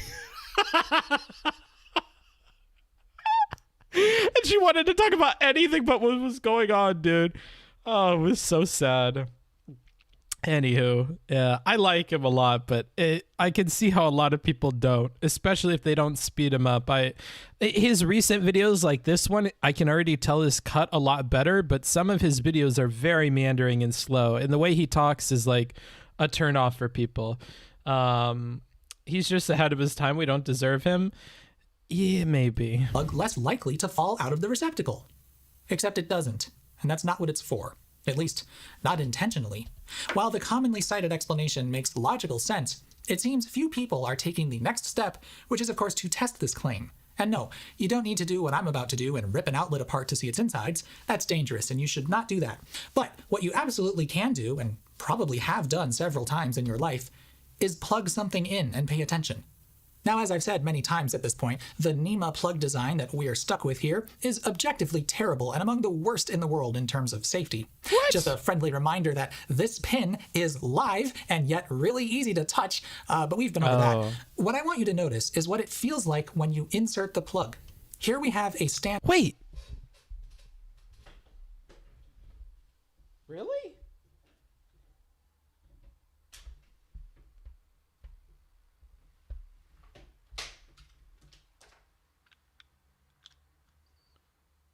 Oh, I guess you wouldn't. Oh, and it has like a condom on it. Huh. Do they all have condoms?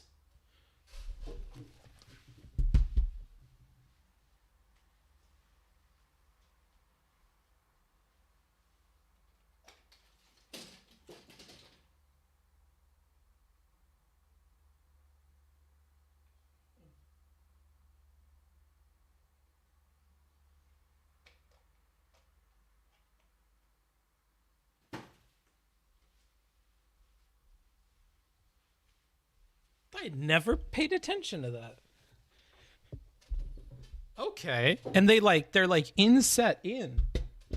They have like a depression so you won't touch the things. I didn't even think about that. I just thought it's kind of fun that sometimes you get a zappy sparky thingy when you plug in the plug.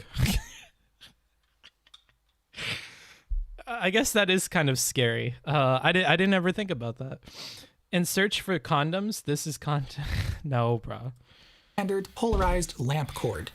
Oh, right. Side note, there is one thing that our plug does to try and make up for its general haphazardness. I haven't brought it up because I assumed it was fairly universal across the globe, but much to my surprise, it isn't apparently. Our plugs are polarized. Look at practically any outlet and you'll see that one of the slots is wider than the other. And on many 2-pin plugs like this, one blade is fittingly wider than the other, meaning it can only be inserted into the receptacle one way. Yeah. This is to enforce polarity between live and neutral. Of course, this only works if the receptacle was wired correctly, but assuming it was, the narrow blade is live and the wider blade is neutral.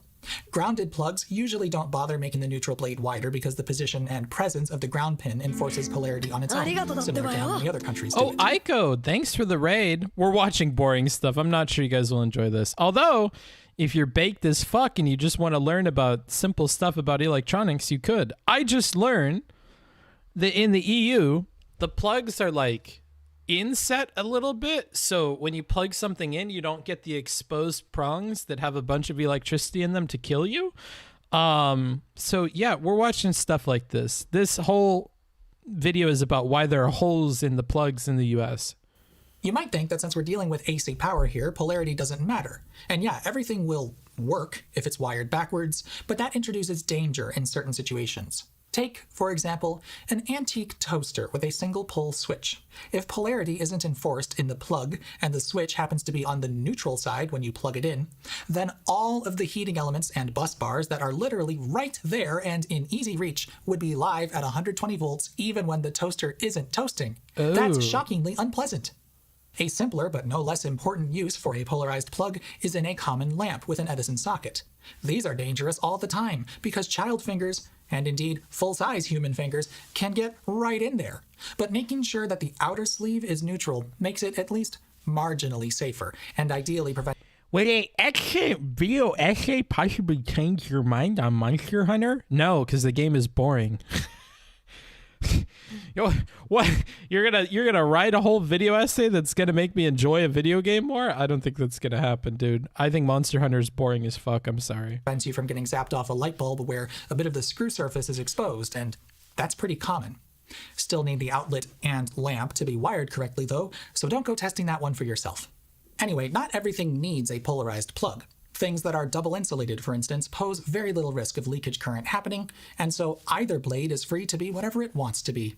As an example, tons of electronic stuff like USB power supplies or other power supplies don't bother with polarization. But most general electrical devices, especially those with a power switch, will use a polarized plug to ensure the switched leg is the hot leg. It's one of the few objectively good ideas in this plug design, and oddly enough, we all seem used to it and aren't constantly playing Schrodinger's USB. Of course, we could just put a ground pin on everything, but where's the fun in that? Then these things wouldn't just be dangerous, they'd be useless. Okay, so back to the holes. I've got a lamp here with a holy plug, and you know what I'm gonna do? I'm gonna plug it in, slowly.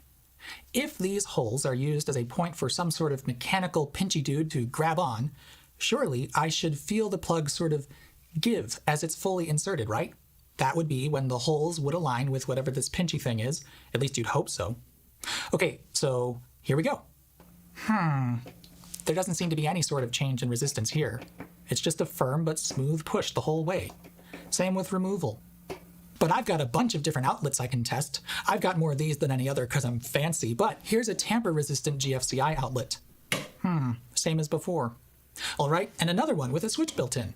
Still no obvious interaction with those holes. All right, here's a more generic one in my garage. Nope, still smooth. The basement. There's more in the basement. There's this GFCI receptacle here by the electric panel, and nope, nothing. It's a scene like this where we go to 20 different outlets that I feel like is where somebody like my mom would start tuning out. Why are we going to so many outlets? She doesn't understand that what he's trying to do is do this for the people in the comments that will be like, it's very simple. If you would have tried a different outlet, you would find that all outlets are like, he's trying to like take into account people that are going to like disagree. And I don't think my mom understands that when she watches stuff. So I think a lot of people could be turned off by things like this. Here in my garage, yeah, dude. I would want to see a Booksmart Nuzlocke, though. I don't know. It seems weird and cringe. I always thought the holes were just to use less material. Nope. This one. He could have just mentioned that. He could, but he thinks it's more entertaining to do this. So it's like a personal decision he makes stylistically that I think turns people off. Over here. Nope. Okay, but there's these. The gray tamper-resistant ones on a switch, by the way. I knew you'd want to know. Nothing on the white one. Okay, the gray one. Help me out, the gray one. You're my only hope. No. Is there not a purpose for these holes? Has my life been a lie? Oh, wait. There's a 20 amp GFCI in the garage I forgot about. Here goes. At last, the plug gave way after I first encountered resistance. Something's engaged with the holes. But wait. That's not inserted fully. Well, that's silly. Indeed, it is. So was that whole sequence. Anyway, yes. To see what's going on, we need to look at what's... And he's self-aware. Why? I can't recommend you to anybody because you do this. Why do you do this? He does this all the time, too. He does this all the time. He's like, and I know that it seems superfluous to try this test 8 times, but I did it 8 times. And then he kept it in? What? He talks like a kindergarten teacher and it makes people feel stupid. Well, if he makes you feel stupid, you're probably stupid. No offense, bro. Because nerds love it. I love it when I'm by myself and we're on 3X, but like, when I share him with people, it makes it very difficult because people are either down for it or they're really not down for it, you know? Inside some receptacles. Luckily, through the magic of buying several and viciously tearing their faces off, we can see. I have 4 different kinds today. The cheap kind that comes in a big old box with like 100 of them just loosely thrown around. A slightly less cheap one that purports to be heavy duty. A so-called commercial grade feller, and this one that's old, and I have a bunch of them, and I couldn't really tell you why exactly. They're off-white. Not my jam. I suppose mayonnaise is an off-white jam. So, these are the grabby things. They actually grab onto the plug's blades and make electrical contact with them. And they're all different.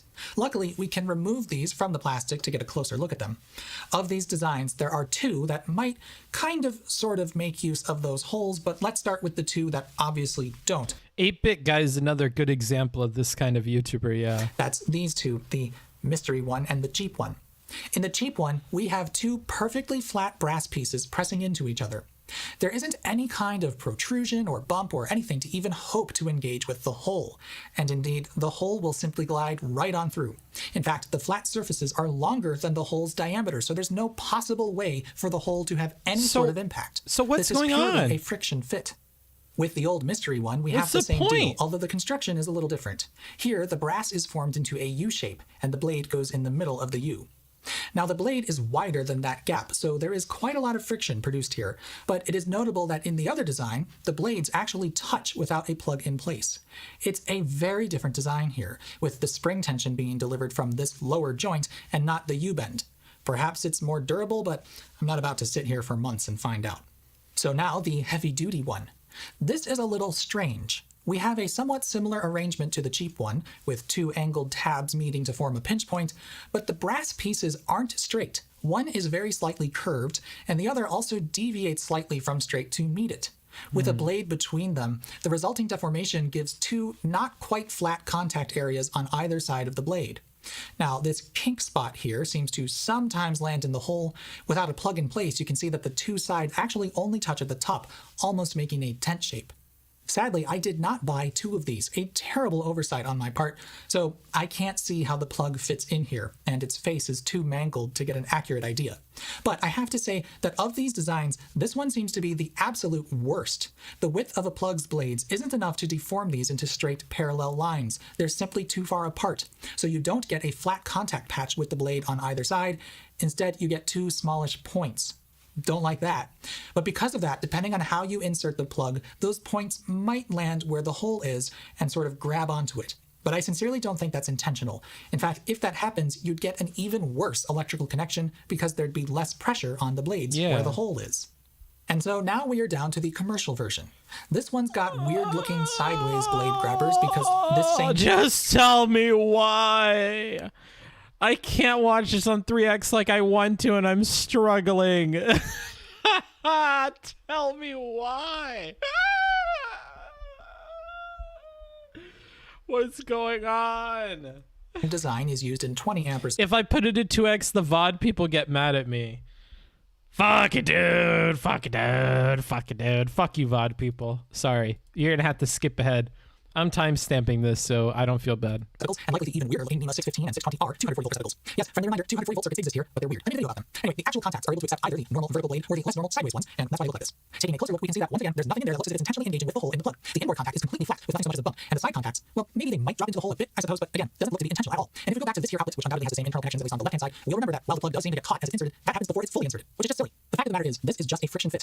That's it. The presence of the hole in the plug, if anything, makes the connection slightly worse. But here's the thing, if the plug is fully inserted, those holes end up way past the actual point of contact. And you don't even need to look in here to see that. Just grab the plug. After a few insertions and removals, there will probably be witness marks left on the blades. And sure enough, they don't stop at the hole. They go well beyond it. One of the other holes in this whole argument is that lots of plugs don't even have them. This timer doesn't.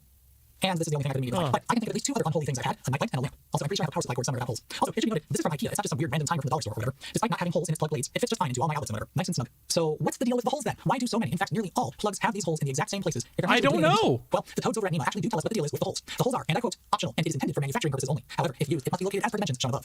Interesting. You know, manufacturing purposes makes a lot of sense now that I think about it. Take this incredibly common plug design. The leads of the cord are simply soldered or perhaps crimped to the blades, and then a big old blob of plastic is molded around it. These clear ones reveal that quite clearly. Putting holes in the blade would allow for a very simple mold alignment procedure using nothing but some sort of stick. In fact, here's that exact thing happening in the factory which manufactures these. The worker simply has to thread an alignment rod through this holder, place the blades and wires in there while putting the rod through as they go, give a tug to ensure it's aligned, and boom, plugs made to spec. But why is the location so important? Well, as far as I can tell, the answer appears to be pretty simple. NEMA just wants to be sure that the hole is far forward enough that it won't land where the contacts touch the blade when the plug is fully inserted. We saw from the witness marks that the hole should go past the contacts, and none of these receptacles engage with the hole in any deliberate manner, and those would appear to do it badly. Again, this is not fully inserted. While editing this video, I ran across a mention of old patents which do show using the hole as part of a locating mechanism. I didn't confirm these, but another person claimed to have seen some old receptacles in the wild which had a locking lever, presumably utilizing those holes. However, it seems pretty clear that these are long deprecated uses for them. Whether NEMA is honoring these legacy devices in codifying the location of the holes is not known to me, but I guess it's possible. However, I think in the end, it's not a good idea to encourage contact designs which use the holes for indexing because of a problem I'm about to bring up. Now, I suppose there could be receptacle designs out there which do have some sort of bump on the contacts which indexes the hole, but that seems like it would introduce other problems. If that were the case, the pins would have to bend beyond their resting point to allow for plug insertion, and they wear out more quickly. At least it seems that way to me. Maybe there's an old design that NEMA wants to ensure compatibility with, but that still seems unlikely to me. All signs seem to point to it just needs to be at least this far forward, and also making it too large with structural integrity and current carrying ability if the plug weren't fully seated. So we codified the whole size and position. Whether you want to use it and for what is up to you. Well, I think that's about it. This video has a lot of speculation in it, if you couldn't tell, but I welcome any of the NEMA codes out there to listen on any details I might have missed. Like for instance, are there historical designs out there that use these holes for something? And why is it so common for devices to have them? Even things like these. Is there a factory So it's optional and there's literally no reason?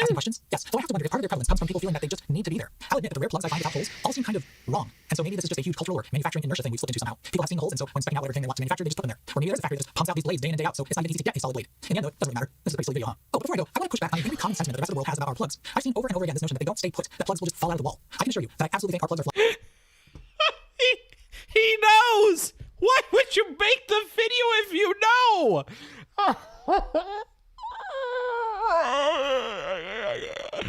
You kill me. This isn't really that common. Sure, receptacles will wear out with time, and actually, if you have one in your home that barely holds onto a plug, you really gotta get that replaced because that can lead to fires by way of poor connections and high resistance. But it typically takes decades for a receptacle to wear to that point. Most outlets require a firm holding force to unplug things, and big nasty wall works don't have trouble hanging on. However, not all receptacles are created equal, and I think a big part of this perception can be traced to the worlds of hotels, airplanes, airports, travel. And in particular, this style of receptacle, the kind that often gets integrated into bedside lamps. I tried looking for something in the hardware store that had this so I could take it apart, but I couldn't find one. Who asked about receptacles? Why do I care? I cared about the holes.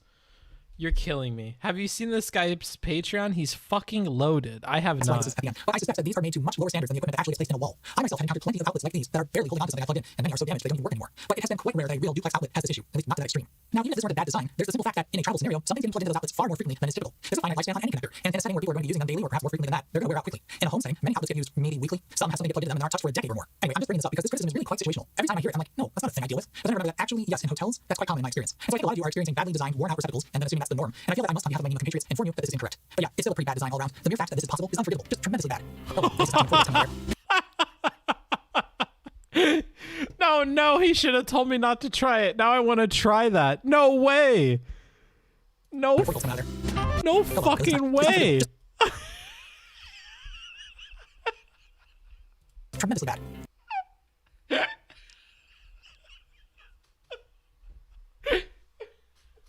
I'm gonna blow a fucking fuse. I won't try it here. I'll try that when I get home. Jesus Christ. Double energy. Yeah, this is how you get free energy, dude. Oh well, at least it's not too matter. Let's ask everybody's favorite begrudgingly. Well, we were doing so well. Especially people who meaning can only be inserted into the receptacle. I don't like that when this only works if the receptacle is white. Okay. Well, there you go. Don't try it, Omega Lol. Bro, I gotta know if it works. It could be Photoshop. I need Haas's analysis. Why? You just need 2 points of connection. You can do it with copper wire. Yeah, but it's not the same as doing it with the penis end. Whatever it's called. The male end. Whatever.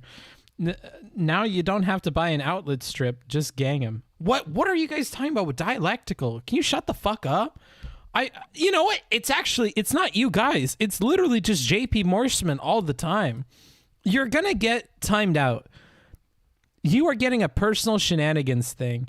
JP Morseman, if I see you say dialectical one more time ever in this chat, you're gonna get banned. They're gonna put the reason as dialectical, and you're not gonna be allowed back. I'm sick of you saying dialectical. You've lost the right to that word.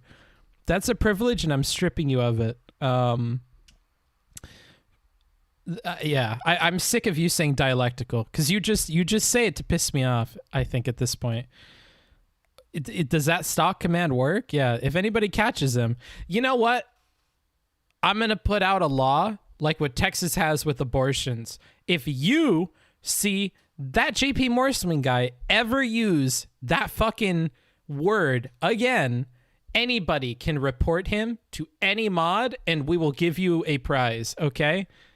We will give you a prize. So you see that happen, and that motherfucker's done. He's dead to rights in a video game. Can we can get VIP in chat, right? Yeah, sure. I'll give you VIP in chat. No, you'll have to come after him for that. Interesting. What word? Rewind, dumbass. Rewind, dumbass. That's what word. Your mama. Huh.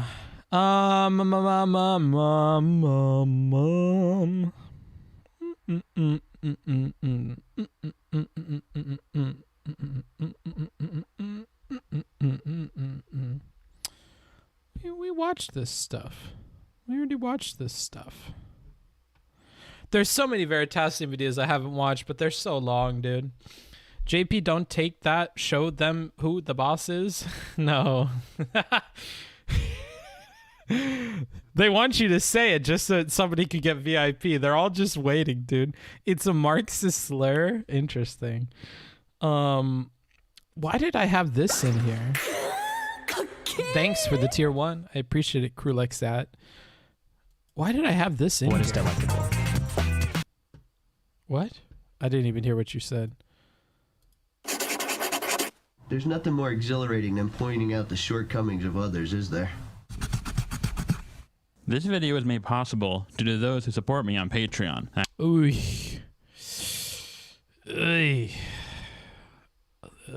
Will this fix that? I'd like to give a big shout out to patron Conrad Truitt. Thank you all for your support. At first glance, you wouldn't think me and my little sister had anything in common. She looks like she could slip seamlessly into the Gossip Girl universe. I actually don't want to watch this. It's way too long. The Holes video got me thinking, how is your mom doing today? Pepe, you're on my radar now as well. This is not the first time I've looked at your name and felt disgust. So you keep up with those, dude, and you're gonna get timed out. This is cringe already. I can't with this one. Anything else? Why? Why do I have this? What if we will never be able to? Oh, I want to read this book. That's why I did that. Man, we have so many Veritasium things, bro, but they do be long. They do be long, though. I kind of don't want a long video. Is Greece still in the EU, or did you guys kick them out after they fucked up financially? That is a 10 out of 10 video, but it is long. Yeah, it do be long, and I definitely don't want to watch it unless it's on like 3 or 4x. Chat's on the hot seat. Yeah. Jesus Christ died for our sins, and he rose from the dead after 3 days. Believe in him and repent in your sins, and he will give you eternal life. Cool. Who asked, dude? Does insinuating the word count too? Because I'm assuming he did. Uh-oh. Well, that's... Oh, I see what he's doing. How many letters is that? D-I-A-L-E-C-T.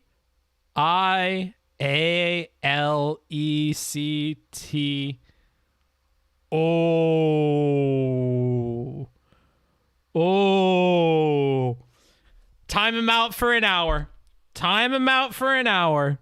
He fucked around and he done found out, dude. Cut off his little finger. He's losing it. He's losing it. He's only got one more of those left, and then fucking he's gonna see what a band looks like, dude. He's gone for an hour. Video about seals. Interesting.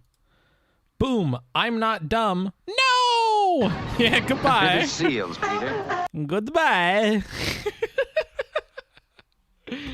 Wrong number. Well, that's on you, bro. That's on you. I spelt out the word. So if I don't have any mods in the chat, all right, nobody. All right, my fucking mods, dude. My fucking do nothing mods, dude. Now I'm going to have to do it my fucking self. If you want something done right, you have to do it yourself. He said it. He said it. Now he's banned. I caught it before anybody else. Nobody gets a reward now. I hope you're happy. I hope you're happy. Now he's getting banned. Wait, why can't I ban him? What? He's invincible! Masaka! How is this possible? He's invincible. Oh my god!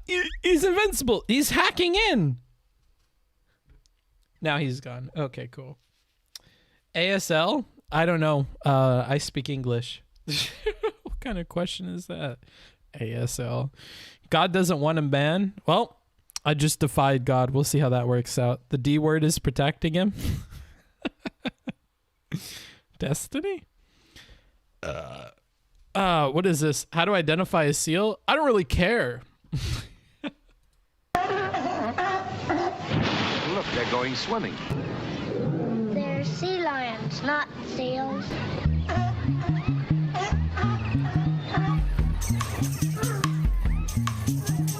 These are California sea lions. They have ears. Ages ago, they were land animals, but for some unknown reason, they took to the water.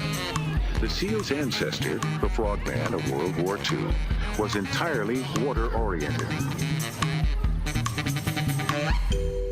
Seals and sea lions are often confused. To further confuse someone, send them this. To tell them apart, though, you need to know what to look for. Up? Seals and sea lions are both technically seals, in the same way that peaches and Spam are both technically food. Yeah, and if you're dumb enough to mix up peaches and Spam, you probably have bigger problems than mixing up seals and sea lions. Do people really get these mixed up? Is this like a thing? Are they memeing? Do you guys mix up seals and sea lions, or are they lying? You ever seen the video of a seal raping? No. Yes? Yeah? Yeah, I can't tell peaches from Spam. I don't know where I am. 25-minute video about motherfucking seals. You could make a 25-minute video about seals, but I don't understand. Wait, people mix these up? South African sea lions. Today, I'm heading to Hout Bay to do a little adventure and go swimming with South African sea lions.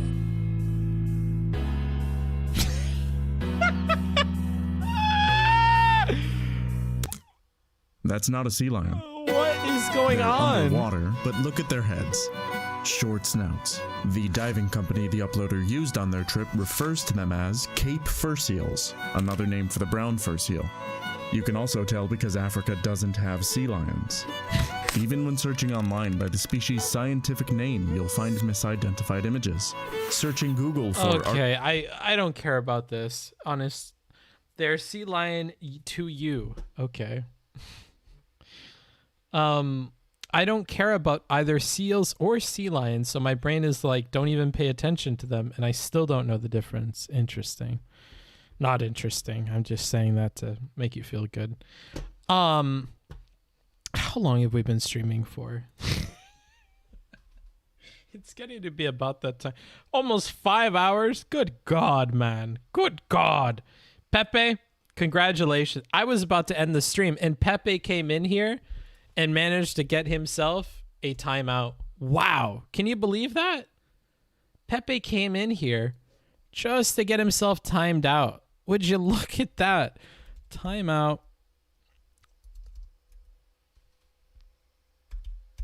I don't know how many zeros that is, but enjoy. 10,000, whatever. Goodbye, bro. Oh, Pepe. You gotta stop talking about my mom, bro. You're making shit weird, and I don't want you making shit weird for me, bro. Your mom confuses my dick for a lollipop. You kicked that motherfucker after I knocked him out. Occam's razor. I hit him in the fucking glass jaw. He went flat, and then Occam's razor came in with the fucking, your mom confuses my dick for a lollipop. Just fucking gave him a kick in the kisser as he's laying on the ground, knocked the fuck out. Jesus Christ. You guys are brutal. Light mode, I'm on a new laptop. It fucking resets everything, and I couldn't be fucking bothered to figure out how to change it, dude. Yeah. Twitch looks so bad in light mode, too.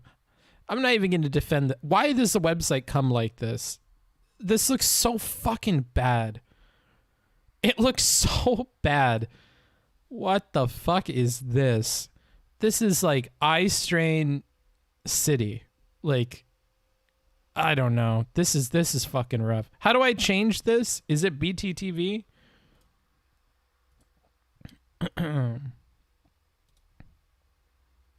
How do I open it? Chat settings on the Twitch website. It hurts my eyes.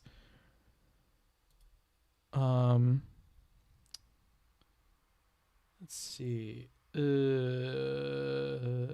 Where is it? How do I turn black mode on?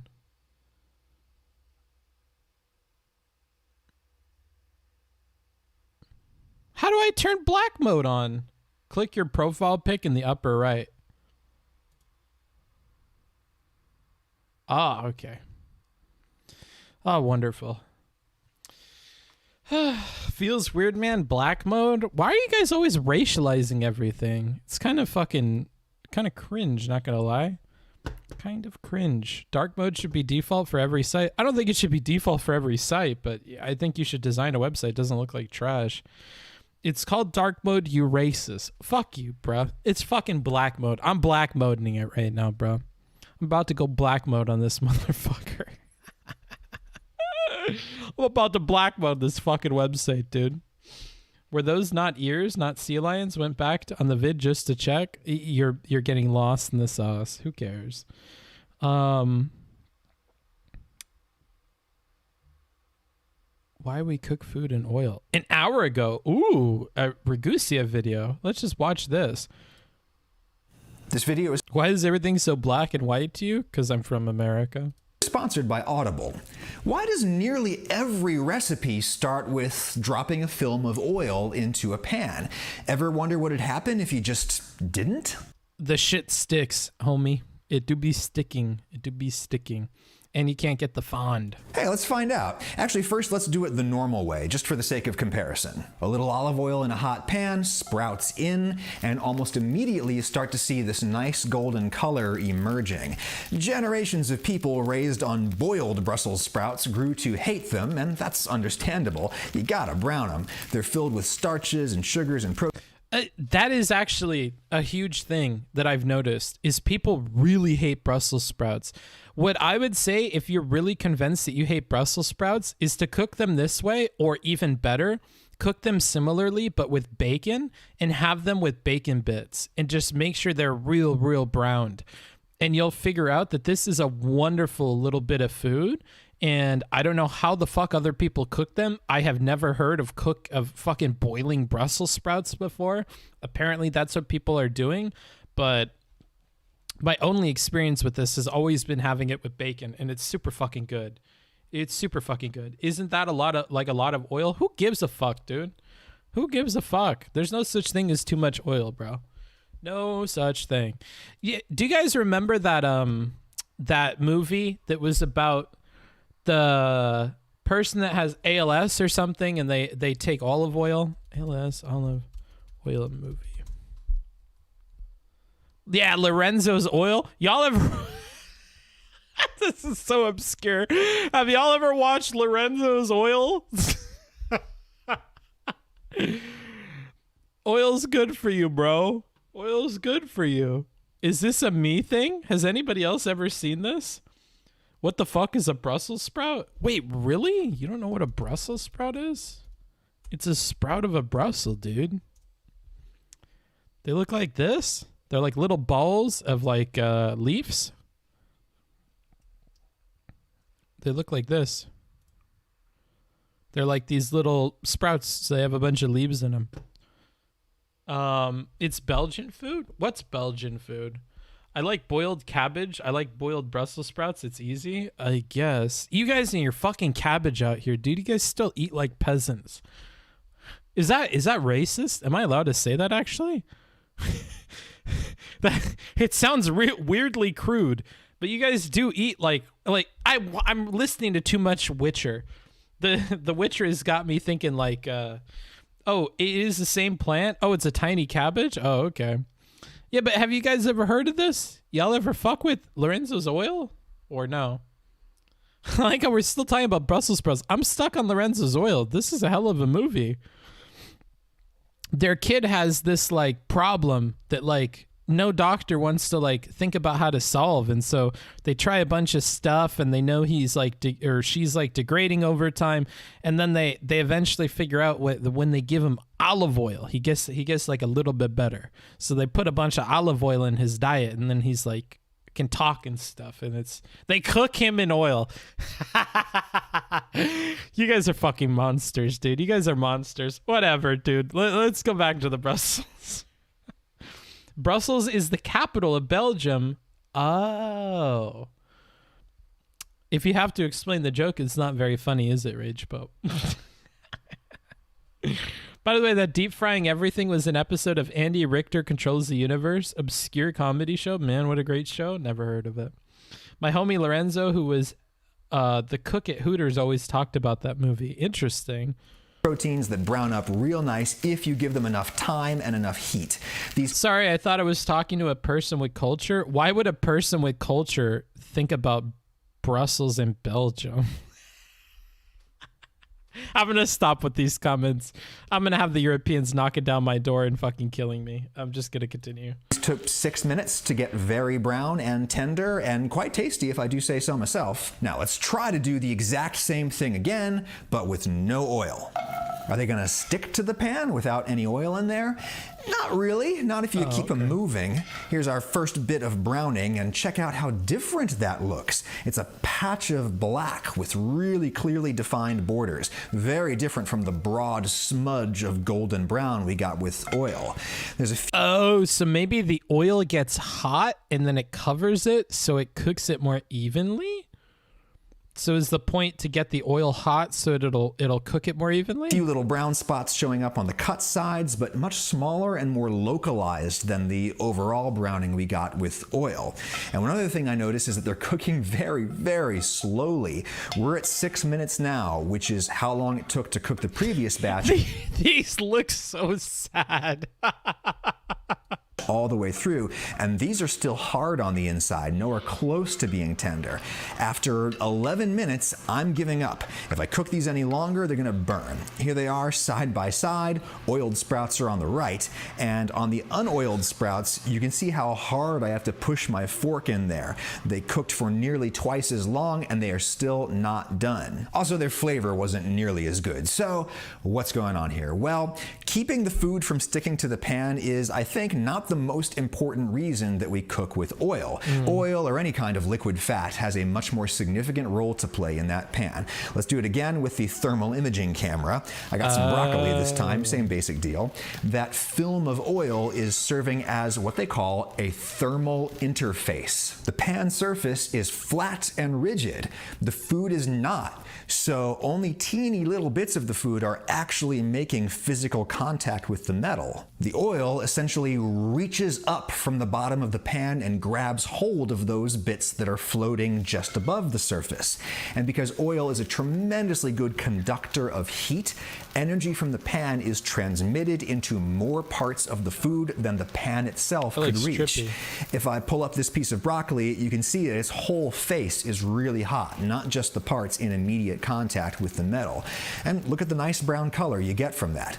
Let's do this again with no oil in the pan, and you can see that the heat on the broccoli is more localized to the few points making actual contact. But also you can see that the overall heat of the food is just lower. We simply aren't getting nearly as much energy in there, and so this is going to take a lot longer, and parts of the outside will probably be burned by the time the inside is tender. Now, fat is not the only thermal interface that's available to us here in the kitchen, right?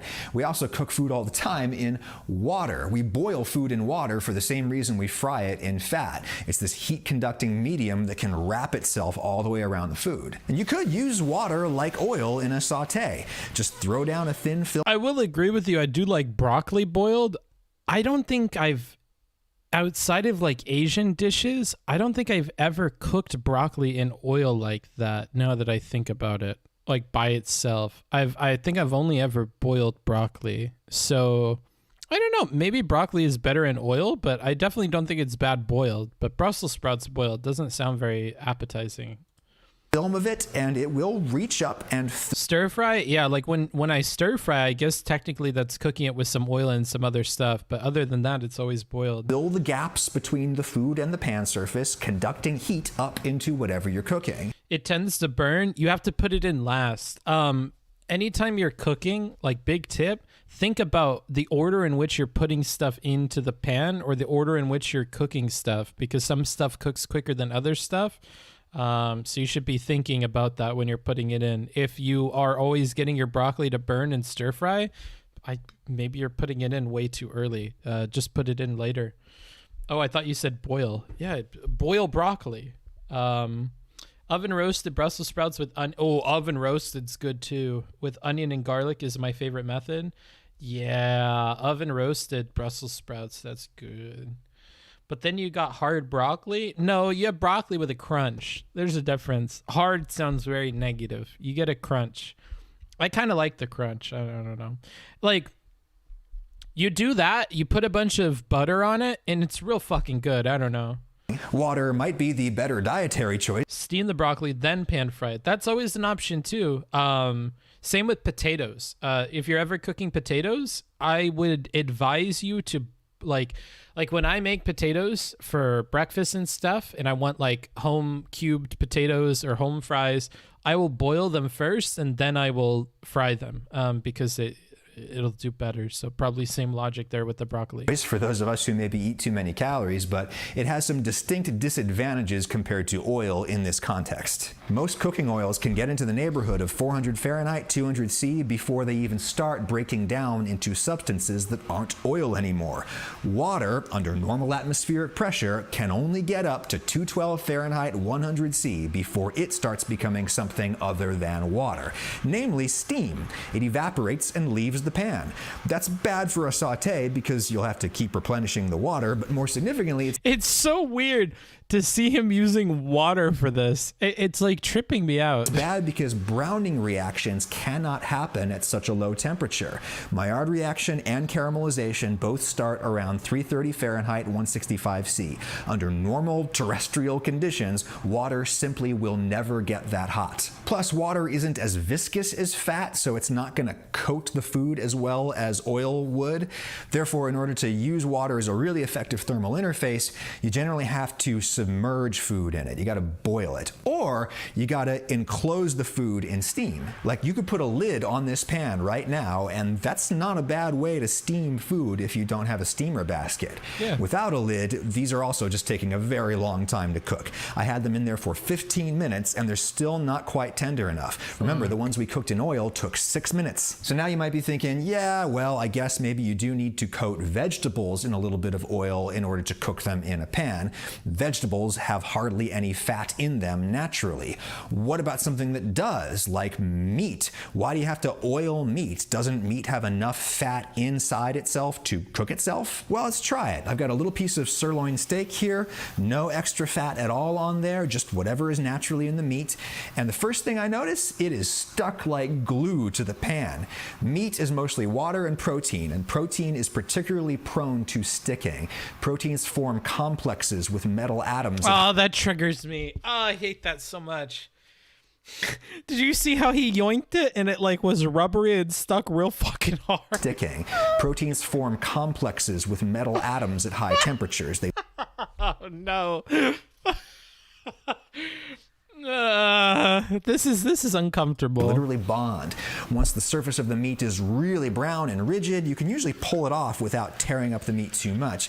This is going to take some scraping, unfortunately. And yum, look at that delicious golden crust. I mean, the meat is flat and pliable, so it made much better contact with the pan surface than the vegetables did. But you can still see some of that extreme contrast between the nearly blackened bits that touched the metal and the gray bits that seemed to get hardly any heat at all. This is not There probably spark isn't enough happiness. fat in this meat to serve as a thermal interface, or if there is, not enough of it rendered out into the pan fast enough to coat the surface. Now, how exactly fats prevent food from sticking to the pan, I'm not totally sure. I've read You could do low heat and turn it regularly, but that's fucking pepega. I'll be real with you. Just put oil or butter in your fucking pan. Why would you? I don't know. several reputable scientific sources on the subject that don't seem to fully agree with each other. It's certainly true that oils or all liquid fats will spread out across the pan and form some kind of barrier between the proteins and the metal.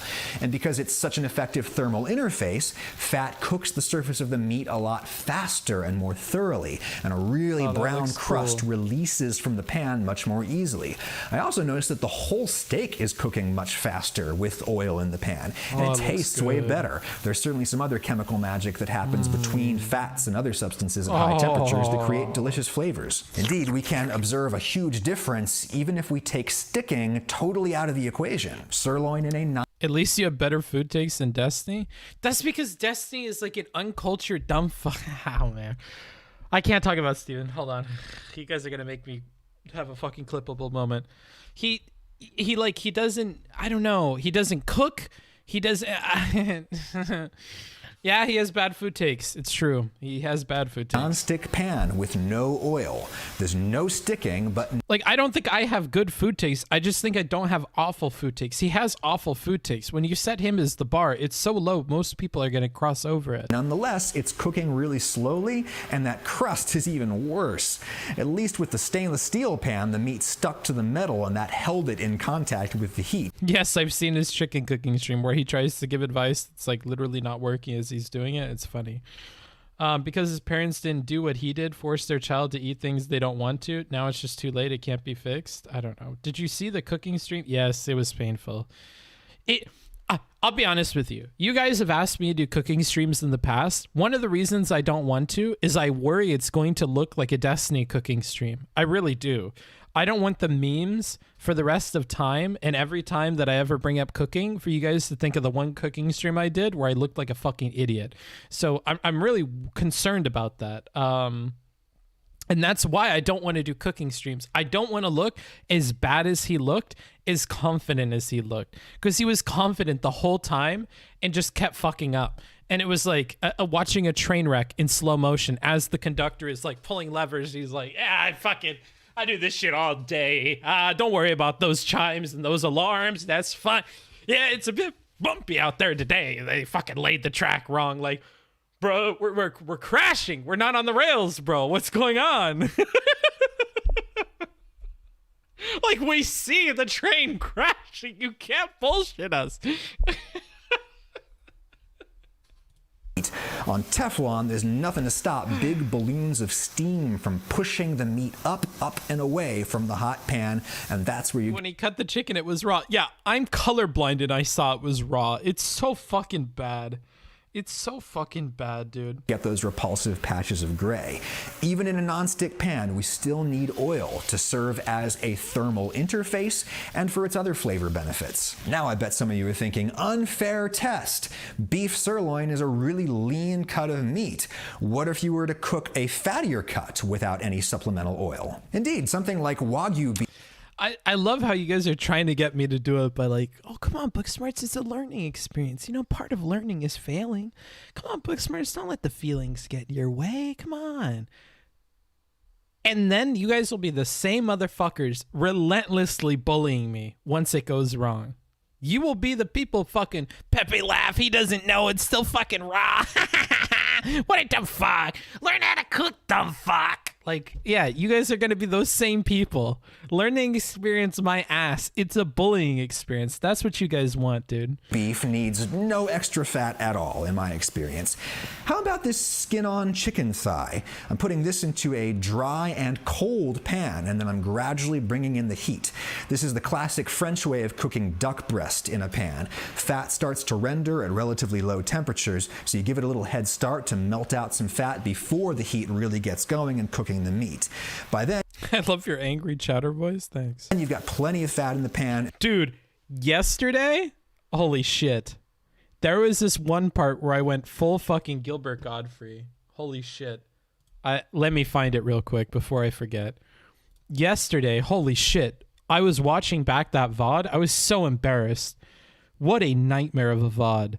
What a fucking nightmare.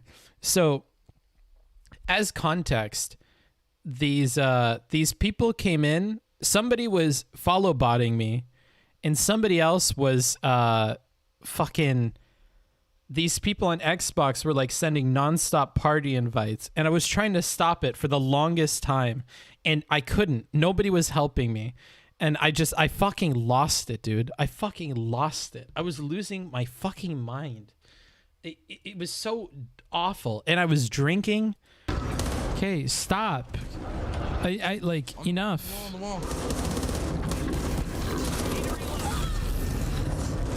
I'm using my stuff. My teammates are idiots. You guys are pissing me off.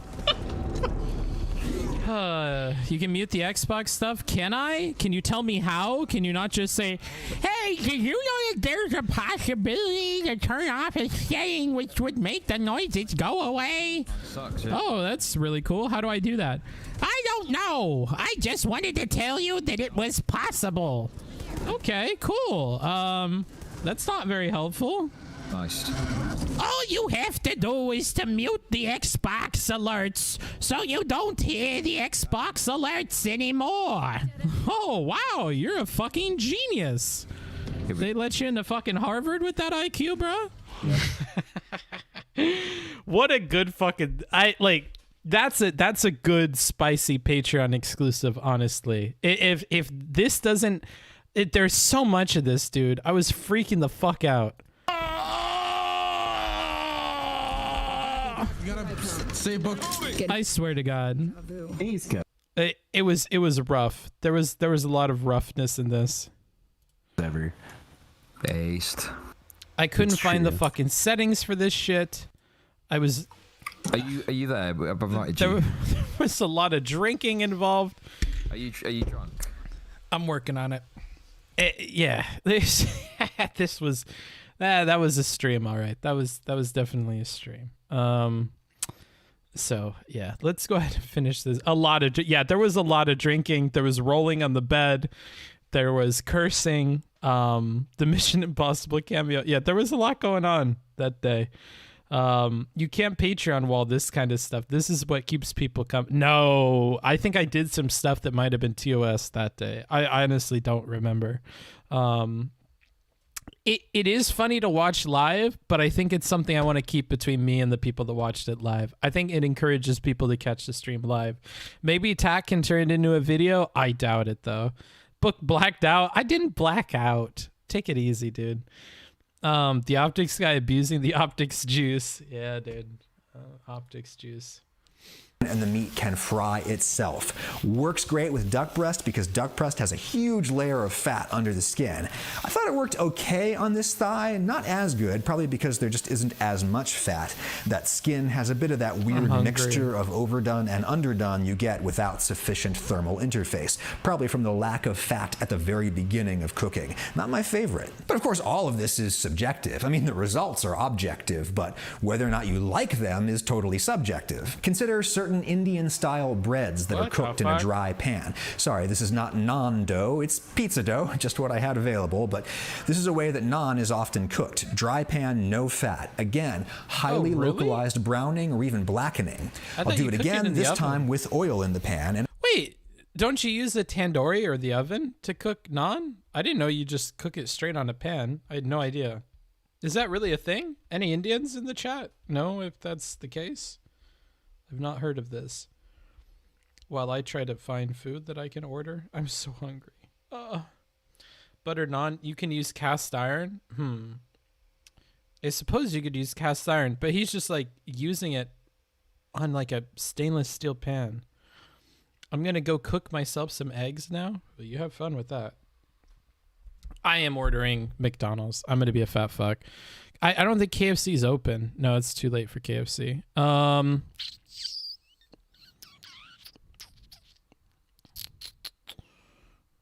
Twisters. They have these things called twisters here. And the twisters are like really, really good. I really like twisters. Riding in the backseat. Roll the window up. Roll the window down.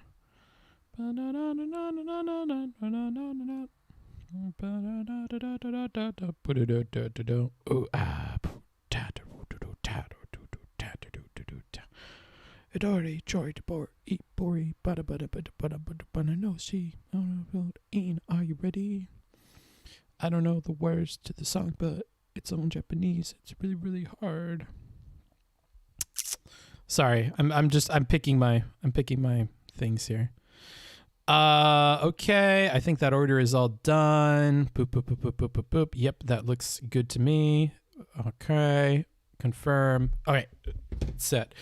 I love ovens. These last 2 hours, I've just had a duck roasting while watching Booksmarts. That's classy. Cooking a duck. If you mean KFC, we have that here in Canada, and they have them in Japan too. Yeah, they have KFC here as well. No, I'm talking about twisters at McDonald's. They have like kartoffel twisters. I don't know. And again, generalized gold. Oh, chicken. What? How do you mix up duck and chicken? Did you just like try to subtly flex and then I read your message and you felt guilty? How the fuck do you mistype chicken into duck? What the fuck? The video talking about duck made me think of it. Yeah. You're imagining yourself into a higher class of people cooking duck in your oven. No, you're cooking chicken. Let's be real. Golden brown. Oh, twisters in KFC. No, I've never had twisters in KFC. Are they French fries or what are they? Because of the thermal interface. This one with no oil tastes. I do cook duck sometimes. Yep. Keep puffing that copium. Thinner. Like bread. This one tastes like a donut. I mean, it's kind of awesome, but this one does a better job of replicating the dry heat effects you get from an oven. Speaking of which, do you really need to oil food before it goes in the oven? Let's find out. Chicken strips and wraps. Oh. It's like a tortilla wrap thing. Interesting. I think they have those here too. It's just they don't interest me as much as like a bucket of chicken. I've got some mixed vegetables on this. You know what's crazy? I had never had Kentucky Fried Chicken from Kentucky Fried Chicken. I had always only had like their wings or their tenders. When I was in Romania, it was the first time I had ever tried Kentucky Fried Chicken from Kentucky Fried Chicken. It had never occurred to me that I had never tried the namesake of the restaurant, and it was good. It's like a thick-ass, big fucking piece of meat with like a nice outside. Like, I had never tried it. And I didn't realize that until the day that I got a variety bucket and it had some in it. And I was like, what the fuck is this? This is good. And they're like, oh, it's the Kentucky Fried Chicken. Like, oh, I had never tried this before. Tray, fatty beef roast and chicken thighs over here, oil on one side of each pan only, and I'll toss that around to get everything coated. Maybe a little foil snake will serve as some kind of a barrier between the oiled and unoiled sides. Into a 400 Fahrenheit oven, oiled food is on the right. Half an hour later, the vegetables look done, and boy, that is not as big a difference as I was expecting. Both sides got about the same amount of color, at least on top. Look underneath, this parsnip was coated in oil, and the side that touched the metal got beautiful golden brown. I want to eat that. Over on the no oil side, the part of the parsnip touching the metal has some of that same uneven coloration you get without the interface of the oil. A mixture of burned and pale. It's also kind of dry, not as appetizing, IMHO.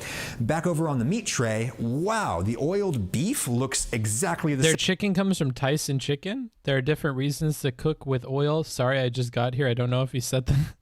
Why would you comment something so silly? It's a fucking 12-minute video about cooking in oil. Like, he's covering a lot.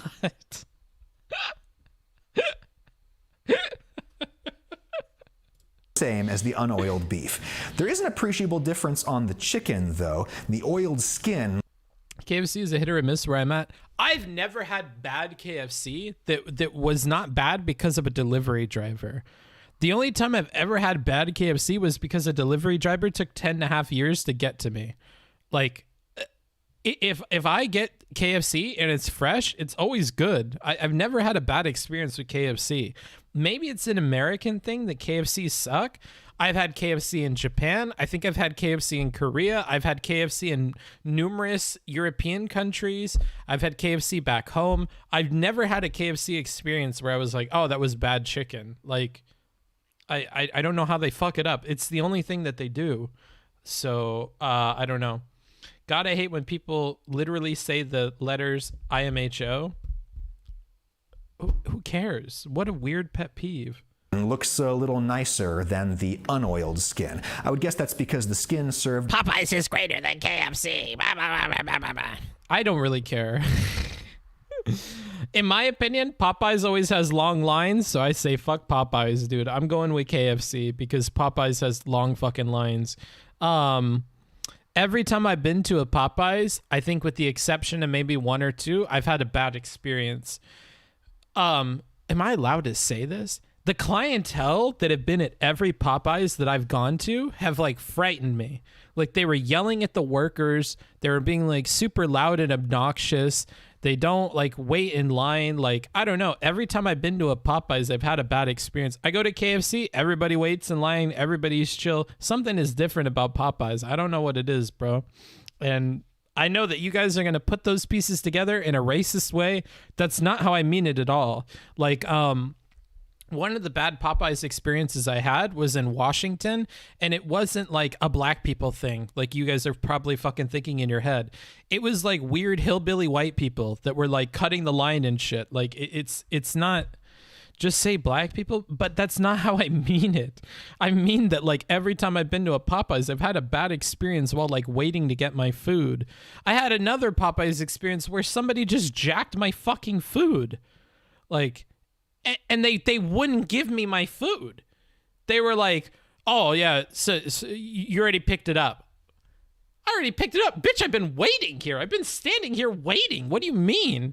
They're like, oh, well, you know, we already cooked it. We already put it up here. If you didn't come and pick it up, that's your bad. Are you fucking shitting me? I was fucking dumbstruck. They had me stun locked. Like, really? You're kidding. Somebody just came up and grabbed my food and they just got away with it. And I just didn't get food. So I said, fuck this shit, dude. Fuck Popeyes. Fuck the people that come here. I'm going to KFC from now on. You just lost all of my fucking business. That was the last time I ever ate at a Popeyes. I was like, all right, fuck this. You guys fucking suck. Whatever. Spent all that money on food and they would not give me my fucking food. And then I thought, why are people yelling at the Popeyes workers? Maybe the fucking Popeyes workers deserve it. You know what? Maybe they fucking deserve it. Fuck this fucking protect every wage slave cuck job. No. Sometimes wage slave cucks fucking pick fights. You know what? Like, if I were having a worse day, I would have probably started yelling. That was some fucking bullshit, dude. That's why people are yelling at the workers? Yeah, exactly. Now it's all coming together. Now I'm beginning to understand. Something like that happened to me at Buffalo Wild Wings, and the lady working the front made me a new order with extras. That's what you should do, but they refused to. I was just dumbstruck. Really? That's the solution? Is I'm just fucked? Like, you may as well have made a raspberry noise and fucking shrugged your shoulders. Like, okay. Fuck you guys. Fuck solidarity. I hope I become rich and subjugate you assholes. Like, that's how it had me feeling. It had me feeling like Hassan, dude. It had me feeling like Hassan. It really did. As a barrier, preventing rendered fat from pushing up and settling on the surface, whereas the open structure of this beef allowed for plenty of rendered fat to settle on the surface. Yeah, raspberry noise. It's... You don't know what a raspberry noise is? It's a raspberry. You go... If they don't say it'll be 20 minutes for the spicy, then that's not the Popeyes for me. Now you're bringing back memories. It do be taking a long time to get chicken at Popeyes. Become rich, buy Popeyes, fire everyone. Now I'm going to find those specific people. I wouldn't take it out on everybody. I don't know what a raspberry noise is. I keep making it. It's the fart noise with your tongue. Surface. Yep, oil does not make as big of a difference in the oven as I would have guessed. Why? I'm not totally sure. I intended today's video to be more of a practical guide than a science explainer. If you want more of the latter, might I suggest our friend J. Kenji Lopez-Alt's excellent book, The Food Lab, which you can listen to on Audible. Ah, what a good little transition there. Cool. All right. I think I'm all done with this stuff. Who is live? I don't know what okay, this is making more sense. In my honest opinion, that's a weird thing to be annoyed by. Tibuiqua. That must be French Canadian. The type of oil you use when cooking makes a big difference too. Yeah, but this... I don't want to argue with you, Freems. I'm just going to ignore you. How far have you gotten in Back for Blood on Vet? Have you passed all of Act 1? Yes, we have. Chud and Lonerbox are live? Well, then we're going to do Chud probably. Fair? I mean, like... I don't think that the smoke point thing matters as much as people make it out to be. I think the better argument for why you should use different oil when you cook is probably the taste. Different oils impact foods differently. Like if like with frying eggs, do you want to fry eggs in butter? Do you want to fry eggs in olive oil? Do you want to fry eggs in sunflower oil? Do you want to fry it in avocado oil? Like, the oils have an impact on what the taste is like. So I think the taste is a more compelling reason. It does when baking versus frying. Yeah, sure. But like, that's a very particular thing. So that's a lot more specific than cooking. Like, if you're saying with cooking that the smoke point matters, I think that's not being very specific. Okay. I need to find somebody to raid. But when baking, the smoke changes the flavor. Yeah, sure. But so it matters when baking, not when cooking. This is what I mean is I hate pedantic arguments. We're going to get into pedantic argument because I think it's just purely a pedantic thing. Let's see. We'll go to this. All right. I will figure out who I'm going to do. I'm going to do Chud.